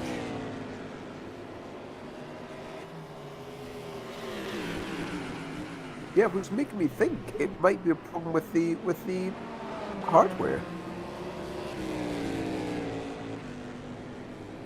Taking a quick look where Vale is in the championship.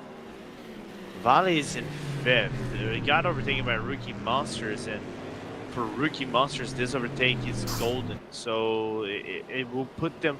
They won't get overtaken by Rookie Monsters.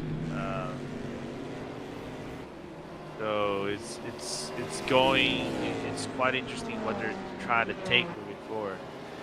Stravo's saying that it is strategy. They're going until the end. Okay, so if it is strategy, that might be the boldest strategy in the history of racing, sim racing and racing combined. Yeah, no more stops, and hopefully they're hoping that the stop for Tim Freeman and Rookie Monsters will leapfrog them back up. Yeah, 100%.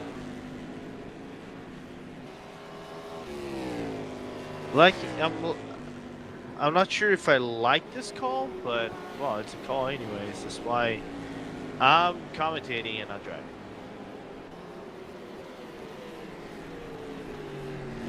The darkness is definitely falling here at Sebring, and here comes perhaps 1.3 seconds, so that gap's just extended a little bit, hasn't it? Did a little bit. Gotta give props to the Melio for turning up a notch a little bit on these past laps and avoid any approach from the Italian team to make that overtake. Because, like I said, for rookie monsters, I think this P6 and where Valley is for championship points it's key. It won't, like I said, they won't get overtaken, but the gap is going to be minimal going through Bahrain.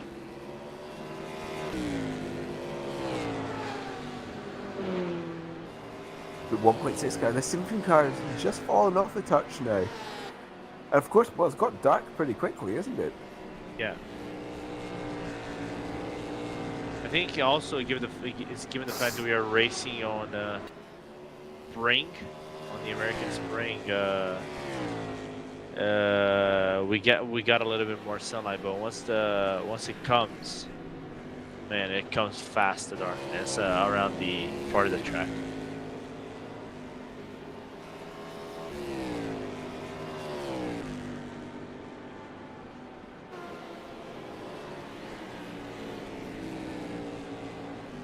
So 1.6 seconds appears to be where it is, but there is this battle for 5th position in the GT class.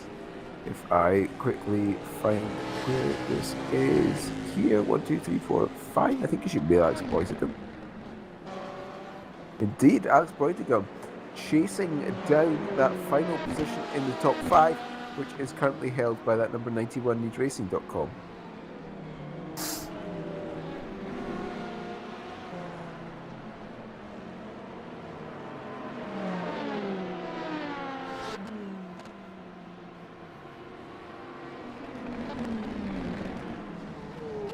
Indeed, half a second the gap, so essentially nothing was now down to up to 8 tenths of a second, I can say rather.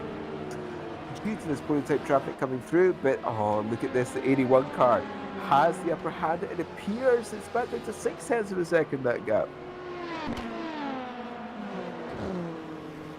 Hey, you've got widened a little bit, but let's keep looking and see.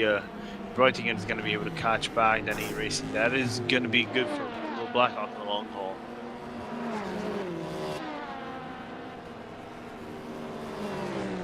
Half a second, 4 tenths of a second, and that GT car ahead is looking very, very close in the windscreen of the Black Hawk car.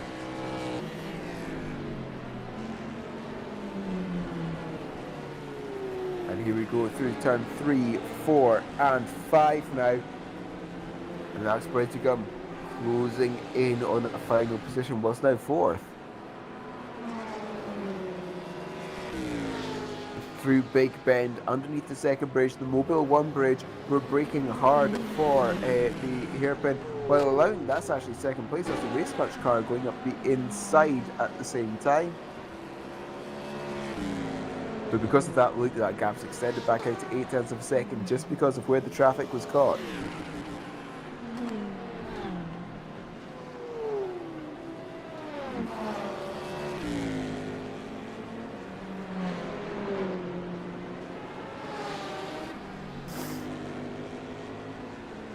Seven tenths of a second. You can see this gap ebbing and flowing, really depending now on where on the circuit the arcs. It appears this Blackhawk number 81 might be slightly stronger in certain parts of the circuit when compared to the 91 coming down towards the Le Mans complex. The right, the left, and the right in half a second the gap, but this might not be. There might be a little bit of a balking here by that number 8 car, but no, number 8 car goes past fine for now. So Breutigen here using all of the slipstream possible. And turning into Sunset Bend, more prototype traffic behind.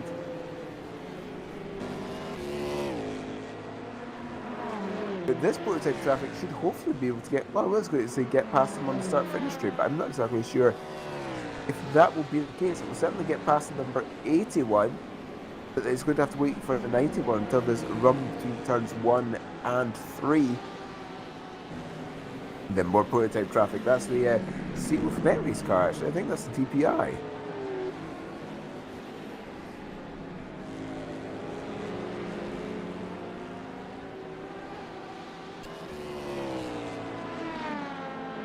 As almost 20 laps to go for the leader here at Sebring. Leader currently in the Bush Sports number 1, but we're expecting this to be handed over back to the number 14 Race Clutch soon, when that number 1 makes its final stop of the race. But Breutigam 8/10 of a second now, the gap to that number 91 Need Racing car.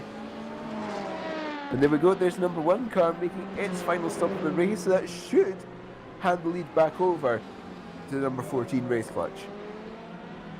Yeah, which we've seen that offset, a very marginal offset in terms of laps for both of them. So Race Clutch gonna take over that lead. Maybe we'll be double seating the tires towards the end, but it's enough for them to capitalize on what is been a very, very good race for them. And given the fact that the number 24 Simframe are having massive blunders around the track and having issues, couldn't do a performance they probably wanted in this race, might open the door for Race Clutch to take over the championship lead with 2 rounds to go.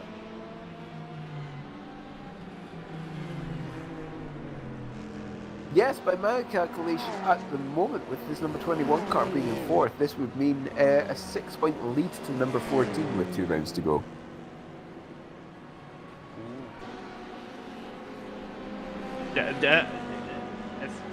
And I'll be very honest. I think this is something that Jürgen kind of like touched upon, and I kind of agree 100% with them. This is not going to be decided on Bahrain. This is going to be decided on Le Mans, and I think it's going to be decided on technicalities within Le Mans. Yeah. I wonder who has the bigger pressure though. Well, of course, at this point, it's impossible, should it finish like this, for Race Clutch to win it at Bahrain, because it's 45 points for a win. Well, I should say, as long as the 21 turns up to Bahrain to get the participation points, it's impossible to Race Clutch to win next time out, because the maximum gap will be 36 points, and it's 45 for a win at Le Mans. But can you take off 36 points on Le Mans? Let's just say It'd have to be a DNF, I think. it has to be a DNF, right? Or at least less than 50%. Because how many DPIs is there actually here? We have 10 11 DPIs. Yeah, because it's only an LMP2 and a GT that's DNF'd, isn't it? Yes. Yeah. So having only 10 DPIs, it's tricky, you know. You come to the final race, the points margins are gonna be. Yeah, it's 20. tight. It's 28 points between first and 10th at Le Mans. It would have to be a DNF. Yeah. So it's looking rough situation.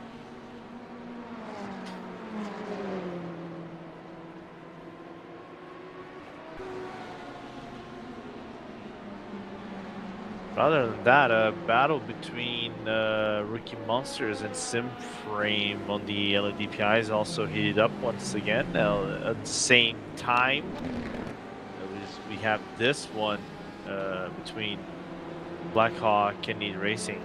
But I think this one matters more due to the fact that I think for points, Need Racing needs that. I think that points more in the Blackhawk to get closer to Deuces or ensure that Deuces doesn't basically knock on the door of the Need Racing team. 2 rounds to go. Yeah. So that's going to be the main fight there. 20 laps to go for the Race Clutch car now. So about 35 minutes or so left in this race. So it looks like it will finish about 40, maybe a little bit later, 45. So yes, not too long to go, and it definitely is night now, isn't it? Yeah, we got done. We got night racing, which is good to know. And now looking for if there's anybody with these final 20 laps to go here in this race is going to be making more blunders than usual, because some people might have relied on shadows or some spots that normally you cannot see at night. Don't rely on shadows on the earth which spins. Yes. This is just my recommendation. Yes. Same. 100%. Even if that shadow moves first, even if that shadow moves, or it is misleading. Alex Beggy here in the number 15 car is half a second back from number 8 rookie monsters of Luca D'Amelio. Yeah. Who was that GT that didn't look happy? That looked like to be Team It's all Shiba? GTs. Probably. The Oh, GTs are yeah. never happy. Yeah. They're kind of like they're kind of like the. I used to have. It's a running joke in Brazil. Whenever you go to a stadium, you have the that section of the old guys, you know, that only have the like a bag of peanuts. The only job they do is complain whenever their team is playing. Like, it could be 2-0, it could be 3-0. The slightest thing they're gonna be complaining around the stadium. That's basically the GTEs. Question mark? Okay. Yeah. Fair. So it doesn't even matter which sim you might be running on. As Baggy with a very bad turn number 5 now going around Big Bend. Lost some ground over there. But it doesn't matter which sim you might be racing. The behavior, general behavior of the GT drivers will be the same. Okay, cool.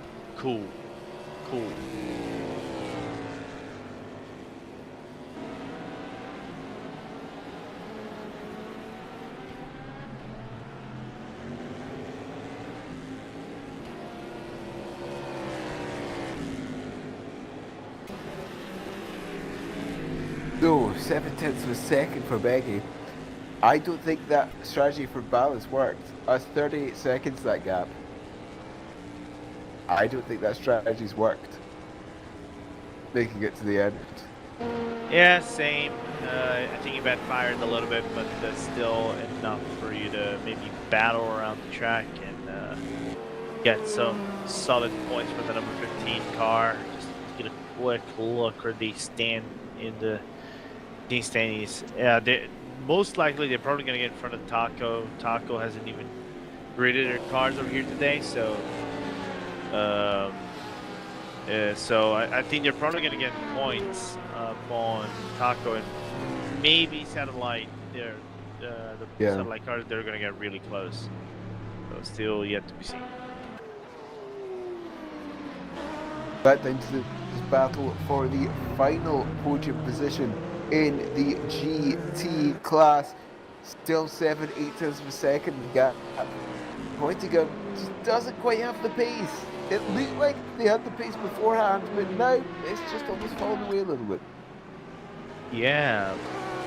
I don't know if they fell off the pace or the Ferrari picked up the pace a little bit. Of course, they're getting overlapped by LMP2s. They're about to be overtaken by Visceral on the outside. Yeah, that wasn't the prettiest of the overlaps, but got away nevertheless. And now I'm going to get lapped by another of the LMP2s from what looks like. It doesn't need to be pretty, it just needs to be effective. Effective and clean. The But most still important thing, of course, yep. Yeah. But still, the job that is being done by the Need Racing, I think that still Christian Michel Racing has been nothing but stellar to not allow Broughtingham to get closer and allow Broughtingham to contend for a podium spot.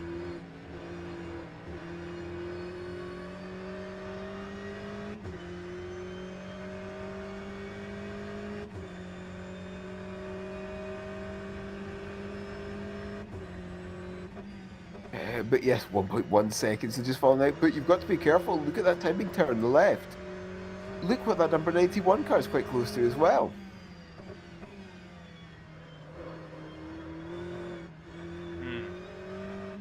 That number 91 car is only about 2.5 seconds back from the 293 Arnage Competizione.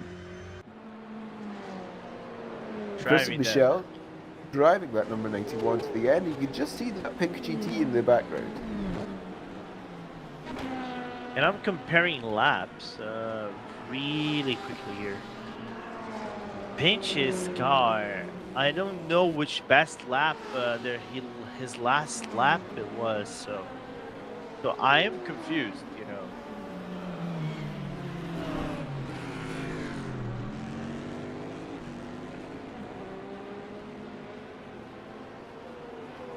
The 1.8 seconds Christian Michel has to the Arnage Competizione. It's 1.2 from Mead Racing to Blackhawk. So close as we're heading down to the final laps of this race here at Sebring. It will go to distance rather than time. Christian Michel looking to gain that second position. Just the question is, can Michel get it before the end of this race?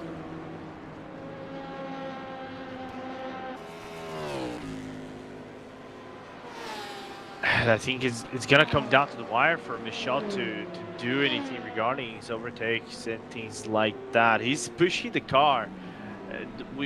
This next lap is where we might actually get an idea of how fast Pinch's car is actually kind of running in comparison to both Brattigam and Michel's car. So as the next lap opens up, just doesn't look like the live timing is letting us any information. Just gonna refresh it all over again. But 1:59.5 for Pinches, whereas Michel might be on the same pace. Yeah, I would say just by looking at the gaps over the past couple of laps, I think they're pretty much on the same pace actually. If you have a look, yep, 1.8 seconds, 1.7 seconds still the gap. Filling the gap, of course, we've seen so many times, ebbs and flows depending on what part of the circuit, of course, due to different car marks, especially the GT class, plus the strategies that they're on, if you like, and the setups as well, because of course, more wing means you to be a little bit faster in the squiggly bits. But yes, 1.9 seconds, so you can definitely see there is toing and froing in this gap between certainly the Arnage Competizione and the number 91. However, number 81 is now under a second from the back of Michel. And being very honest right here, if you're Brattigam, you need to look at the bigger picture. You have to look towards maybe helping Michel to get closer to Adam in the Arnage Porsche and contend for P2 and maybe get a double whammy depending on circumstances there, as I would say they roughly have 9 to 10 laps to go, I think. Yeah, 15 laps, 25 minutes, so it's maybe about 12 actually, more than anything, for these GT cars. Yeah, roughly around there. Yeah. I think you would say max you get 12 laps, average I would say maybe 10 laps. Here we go, 1.8 seconds, still the gap, and indeed, having a look at those final lap times, just having a feeling of this gap, I think they were actually fairly equal. Let's have a look. Arnage Competizione 293, a 59.579. Christian Michel in that Mead Racing, a 59.608, so 0.03 of a second in it. So essentially identical lap times. Yeah, they're basically running a little bit of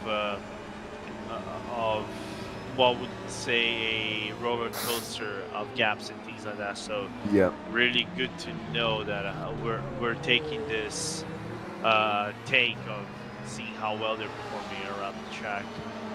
But Pinches, we didn't see, I think, at all Arnage within the top 3, haven't we? I think this is the first time in a long time we've seen that Porsche from Arnage competition into the top 3. It's the top three. Look at this gap. They're about to come a second back. You can see that live gap there in the bottom. Well, I would say the bottom right. It's not quite. In the middle-ish of the screen, on the right-hand side, the live gap between cars in third and fourth position in the GT class.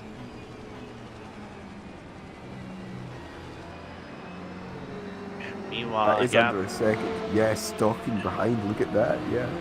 it's stalking like a shark, a white shark stalking its prey. And meanwhile, Michelle just not getting anything whatsoever out of the 91 car to get closer to the Arnage competition. Porsche, like I said before, we haven't featured this Porsche, I think, throughout the second half of the broadcast when me and Vidar took over. So Yep, true.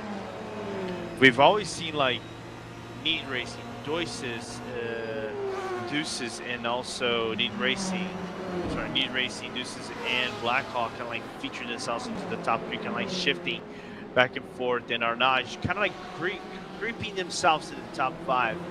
But what kind of a massive strategy has Arnage pulled off over here on this final pit stop to make this monster of a jump to be ahead of both teams coming to the final laps of this race, as we're about to have 10 to go in the 2.5 laps time. Yeah, almost at the end of the race, 8 tenths of a second. You can still see this gap between the cars in third and fourth, the 91 and the 81. The 91 just balks perhaps just a little bit by the traffic there. Not too much, but have a look at these two prototypes who need to make their way through. That's the Vala car, and there's actually the Sebring car as well. That's for position, isn't it? Yes, it is. It is. For 7th place, and also they're battling against rookie monsters on the next right ahead of them. So triple battle for positions also outside of the top 5 of the DPIs.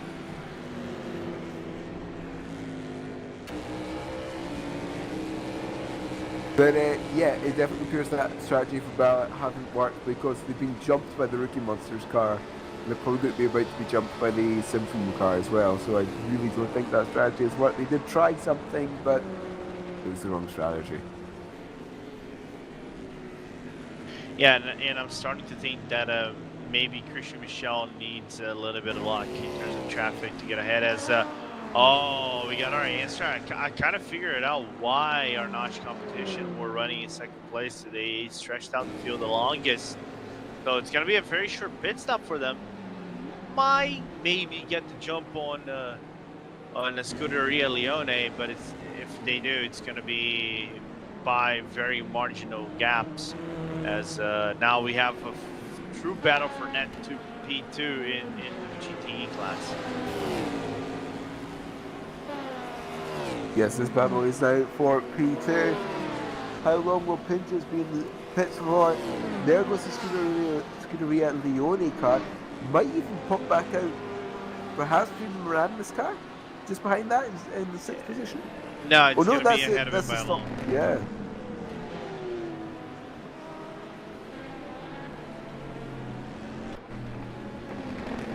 Give him props. I think this is a really good pit stop for Arnage. You know, just stretch out the field the longest. Maybe get an overcut on Moradna Sea Stars. Yeah, there we go. 5th position. 13 seconds the gap. Yeah.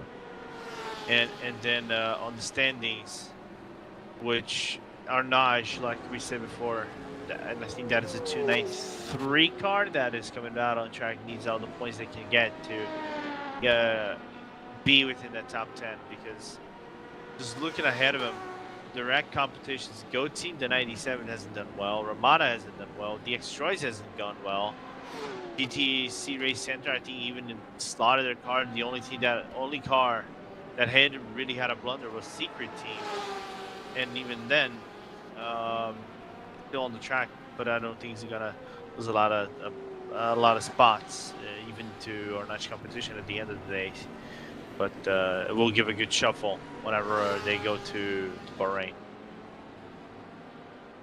Yes, indeed. So not far to go now. 12 laps, well, maybe 11 laps to go now for this race clutch car, as they are coming through the first sector of the lap. But yes, here, look at that, 8 seconds the gap to Scurrileone. I think that's just a little bit too much to make up, isn't it? Yeah, 100%. You have to be a second faster per lap, and even then you have to count yourself with some luck. Yeah.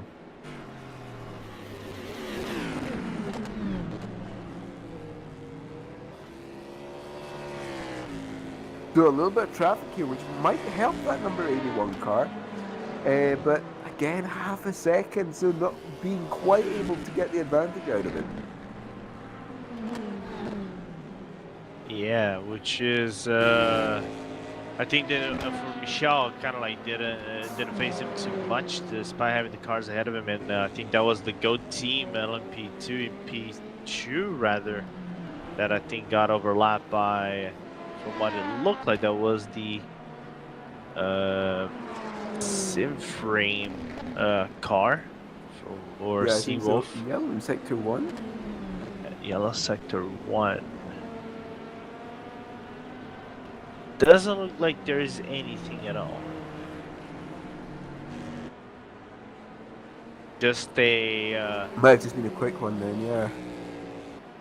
just looks like a false alarm, as now P9 Erdem Miyakio for Caspian and Jeremy Talbot. So a Turkey versus Australia battle with these final laps. 10 to go officially, as you see on the top left of the screen, Peter. Time has flown by, and we only have 14 more minutes of racing, give or take? Yeah. So yeah, this race began at about 1 o'clock Central European, so we're running up on 7.5 hours of racing, as we've got 10 laps to go, which I think is only about 17 minutes or so left. So we might finish this race at 42, 43 past the hour. About 17 minutes under, yeah. Which is always good to know that we win distance, not the race distance, original distance, not time-based distance. As we look on the bottom right, the gaps between Ricky Monsters, Valley Esports, and Simframe fourth for 6th position. So the first part out of the top 5, and they're still going hard side by side, is both Simframe LMP2 and LMP cars. But now Vale closer than ever to Ricky Monsters, and they have the GO team car in front of them, and that is the leader of the class. Ricky Monsters looking aggressive on the inside meter, but might not get the overlap done over here, and that opens the door for Vale to make that overtake. Yeah, looking very, very aggressive. Here comes that bright yellow DPI car going up the inside, the outside, just looking for anywhere, but GT traffic in the way, meaning that they can't make that move, and simply just has to follow up behind and lose a little bit of time actually, because they have to go side by side.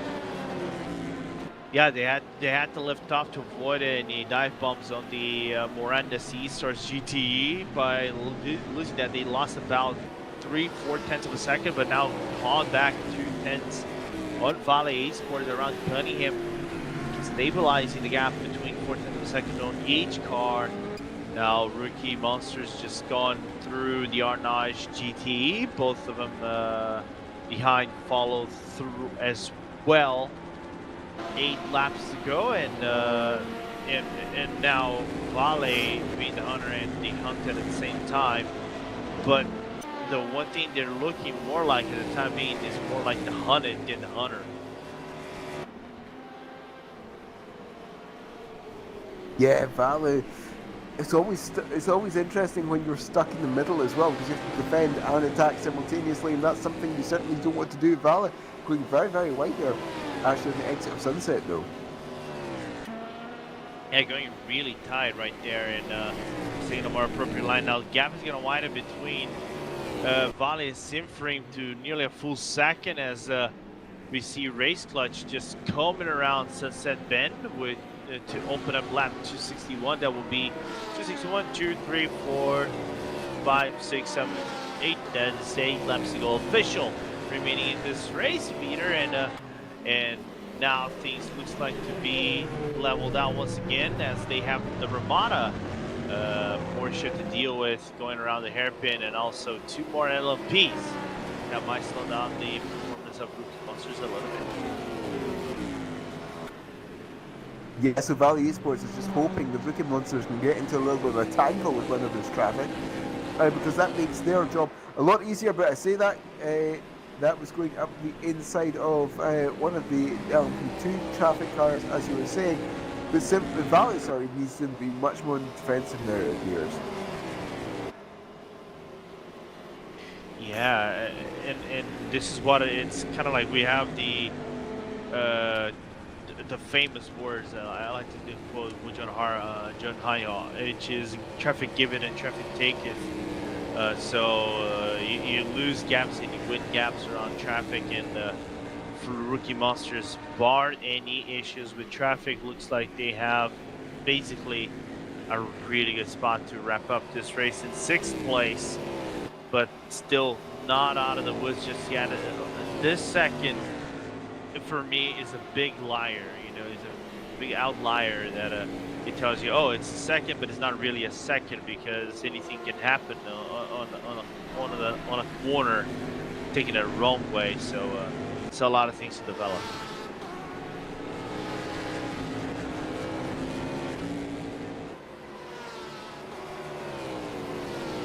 So, yes, I made this, 7 laps left for the leader, 10 minutes to go. So for these LMP2s, you might only go about 6 laps. So Valley's got 6 laps to hold on and or make a move.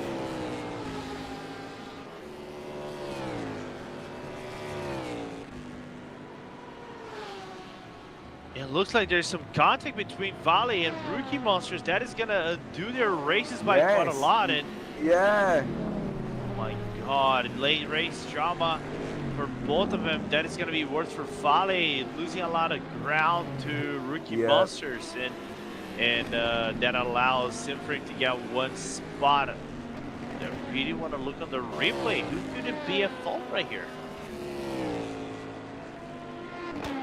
well, we can always suggest things, but that's obviously not our job. This is the job of the stewards. Oh, but we're commentators. We can now, like, our job, we can just, like... Our job is to speculate, yep. Yeah, and oh no.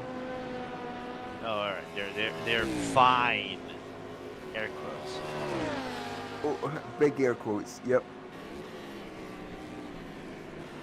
But from what it looks like, biggest winner of this issue, Rookie Monsters, and probably into the pit lane. Now replay on the screen as we're gonna look what happened, Peter. Just okay. Run to the back. Yep. It's a full misread. Oh my goodness. That was close. Yep. As Vals had to come into the pits, the damage was too much with 5 laps to go. Was that the Sebring car that just yeeted into the grass? It jolted itself. I think it could have been, yeah. If that was the Sebring, Mamma Mia! I'm doing the hand gestures, but well done, well done. I'm doing the hand gestures, but that was well done. No, that was good hand gestures. You know, I'm impressed. But wow, a complete misread from Vale right there. I don't blame the secret team one bit, and I'm really gonna love what the boys are gonna say back at the Discord later, like Alan Terzic and the boys on this issue. But I don't blame the secret team. They were keeping their line. They came back around the corner. They just stayed in their line on the right-hand side, and unfortunately got into that massive contact, which undid the race for Valley. It's unfortunate, but that's nighttime racing. Yeah. Sometimes, people, even daytime, these things can happen as well. Now we battle for top 5 in the LMP2. Let's go. Yeah, so this is the battle here. in LMP2. Arms Zebra versus On-Off Racing for that position in 5th. Arms just showing the nose towards the inside. But that's almost a little bit more of an intimidation tactic at this point.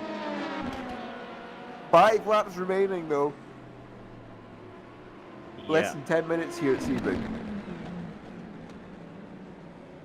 Yeah, and if you're Arms right here, you gotta be patient. You gotta wait for that perfect opportunity to make that overtake, because On-Off Racing has been very good at handling their car on this race so far, and Arms have been on a better note, but still within the top 5 battle, it might be a good result for them at the end of things. So going around the corners, a quick gal flag on sector 1 from what it looks like, but just came back away. Don't know if that was a half spin or something like that. But Arms, if they find an opportunity, I would say they have a lap and a half cushion. After that, I don't think they might be able to get anything going unless they go extremely aggressive and scrappy.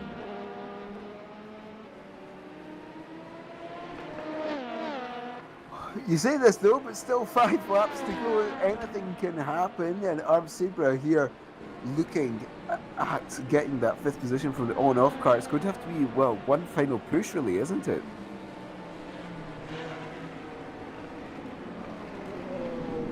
Yeah. And that would be a massive push, I think.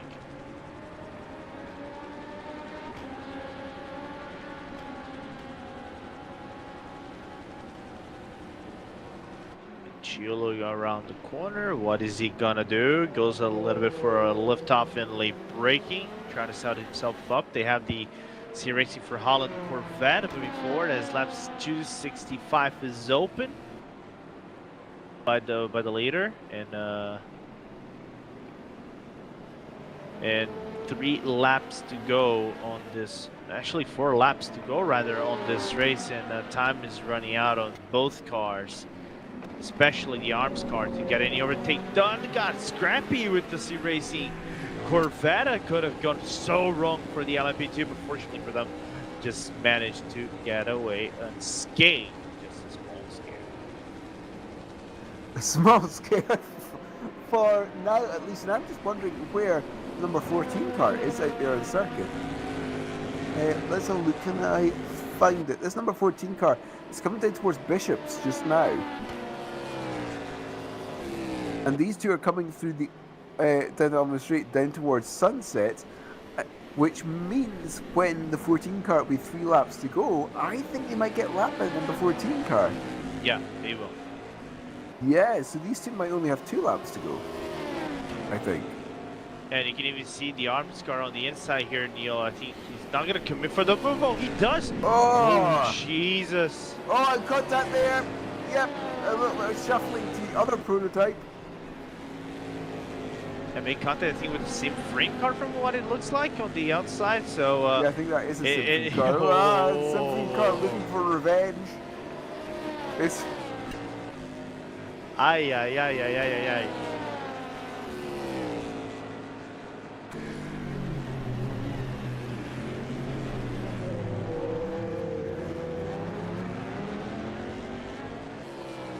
So, Arms Zebra, Vinny Kilo has, well, just under 2 laps to go, we think, maybe, in order to make this move on Lamorna.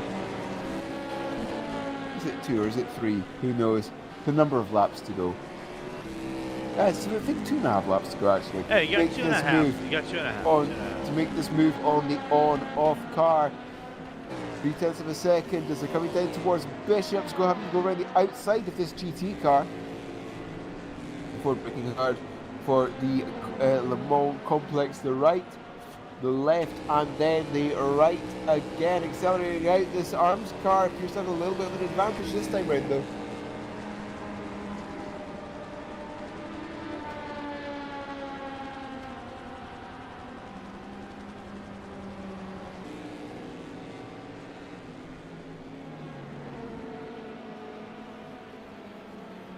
Sorry, I was taking a quick look where where the 14 is. 14 is just around the corner as Vinciolo goes inside, comes back into the outside, lunges himself into corner. A little bit of a pot-to-pot action. Does Vinciolo goes for the move? He does side by side here, hitter, as they still go for the fight.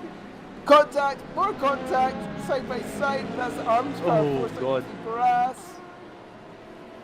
Yeah.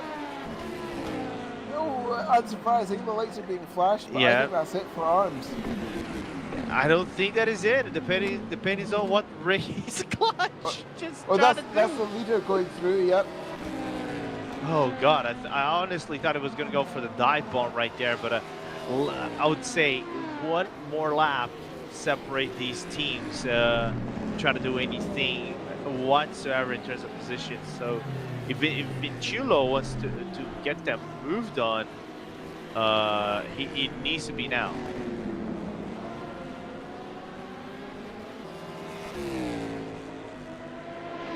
So, and more light flashing again. There are some rules on light flashing, so arms need to make sure that they don't contravene those rules. As here comes through Le Mans Complex for the penultimate time here at Sebring, the right-hander. Oh no, that's gone horribly wrong for arms. The 241 is pushed too hard. That's it for arms.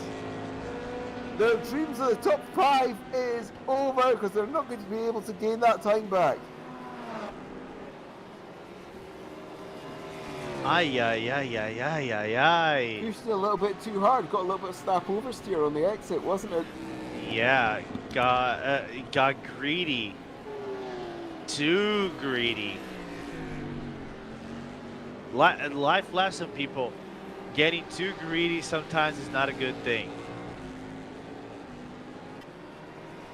Wow.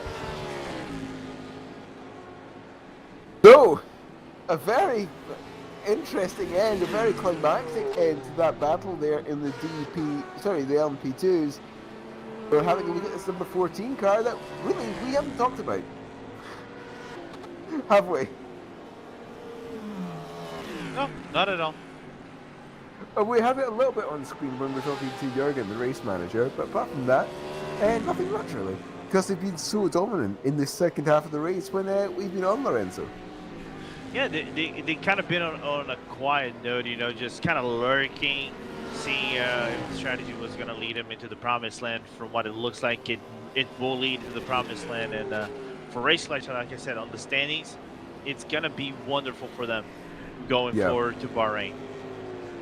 Yeah, it's going to be very helpful. They will be in the lead of the championship when they come to Bahrain by 6 points over the number 21 Sebring, and already celebrating. The lights are flashing. And here we go around Sunset Bend for the 268th time. And your winner of the 1,000 miles of Sebring is Race Clutch.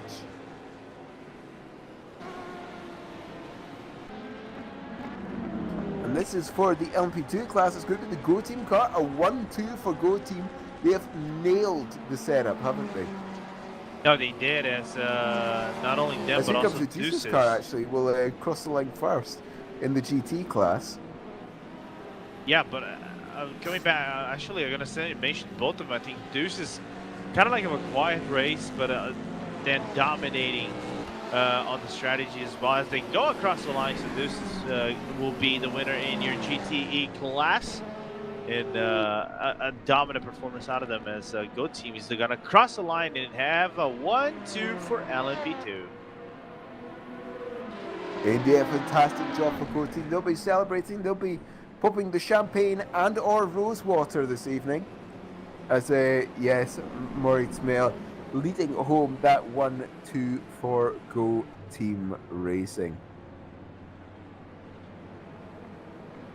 So, and there is the waver of the checkered flag in all of the mocap glory.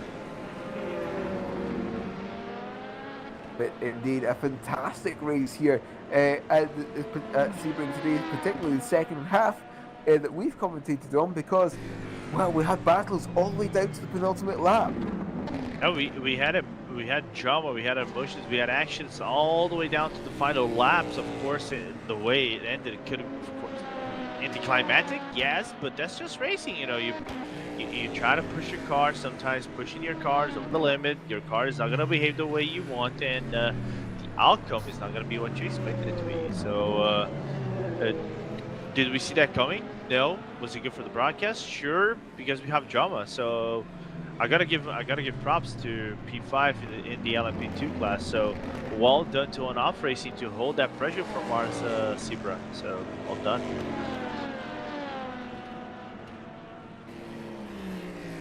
So there we go, the race results. Coldsburg in that race clutch car taking the win. There's the number 1 Burst Esports, the number 6 CEO of Net Race, the 21 Simprim Esports, the number 2 DX Droids, the number 8 Team Rookie Monsters, the 15 Simprim Esports, the 223 Valley Esports, and the 206 and the 205 Satellite Racing cars, bringing out not only the top 10 but also the VPI class. Yeah, absolutely. As we look into the LMP2, go team with a 1-2 for Mortis Mel and Hemi Delorme, Simfrim in 3rd and 4th.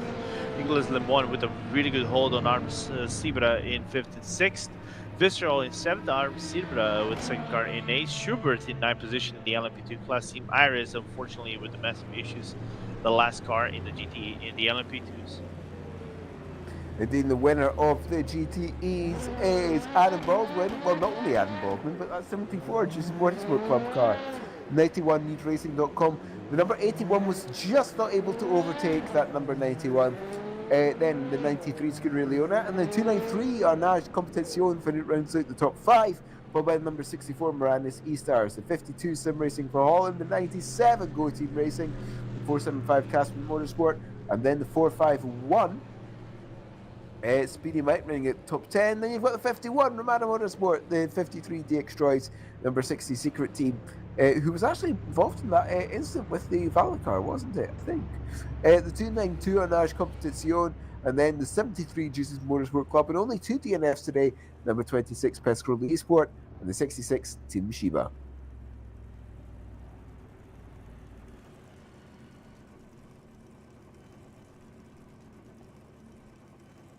So indeed, our next race is going to be in 4 weeks' time, the 4 Hours of Bahrain, the 6th of May.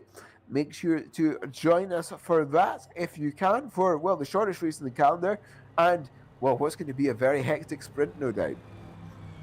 No, it will be. I think this might be the race. I said before, this will be the race that will decide a lot of stuff in the championship in terms of how things will pan out, especially into the top 5 of each class. So looking forward to see that in about a month time. With that, other than that, it's all the setup for Le Mans. We know 1.5 and a half. Sorry, 1.5 points more. So it's going to be a very compelling 4 hours to look in about a month time. Indeed, and then we have the 24 hours in the 3rd of June, but that is something to worry about soon. But indeed, thank you for joining us here at Sebring. My name is Vera Haley. I've been here with Lorenzo Bonda. In the first half of the race, you had Zach Sweeney and Euron O'Leary. And again, as we said, make sure to join us in 4 weeks' time for the 4 Hours of Bahrain. So from us here at the VEC, thank you for watching, and we'll see you next time.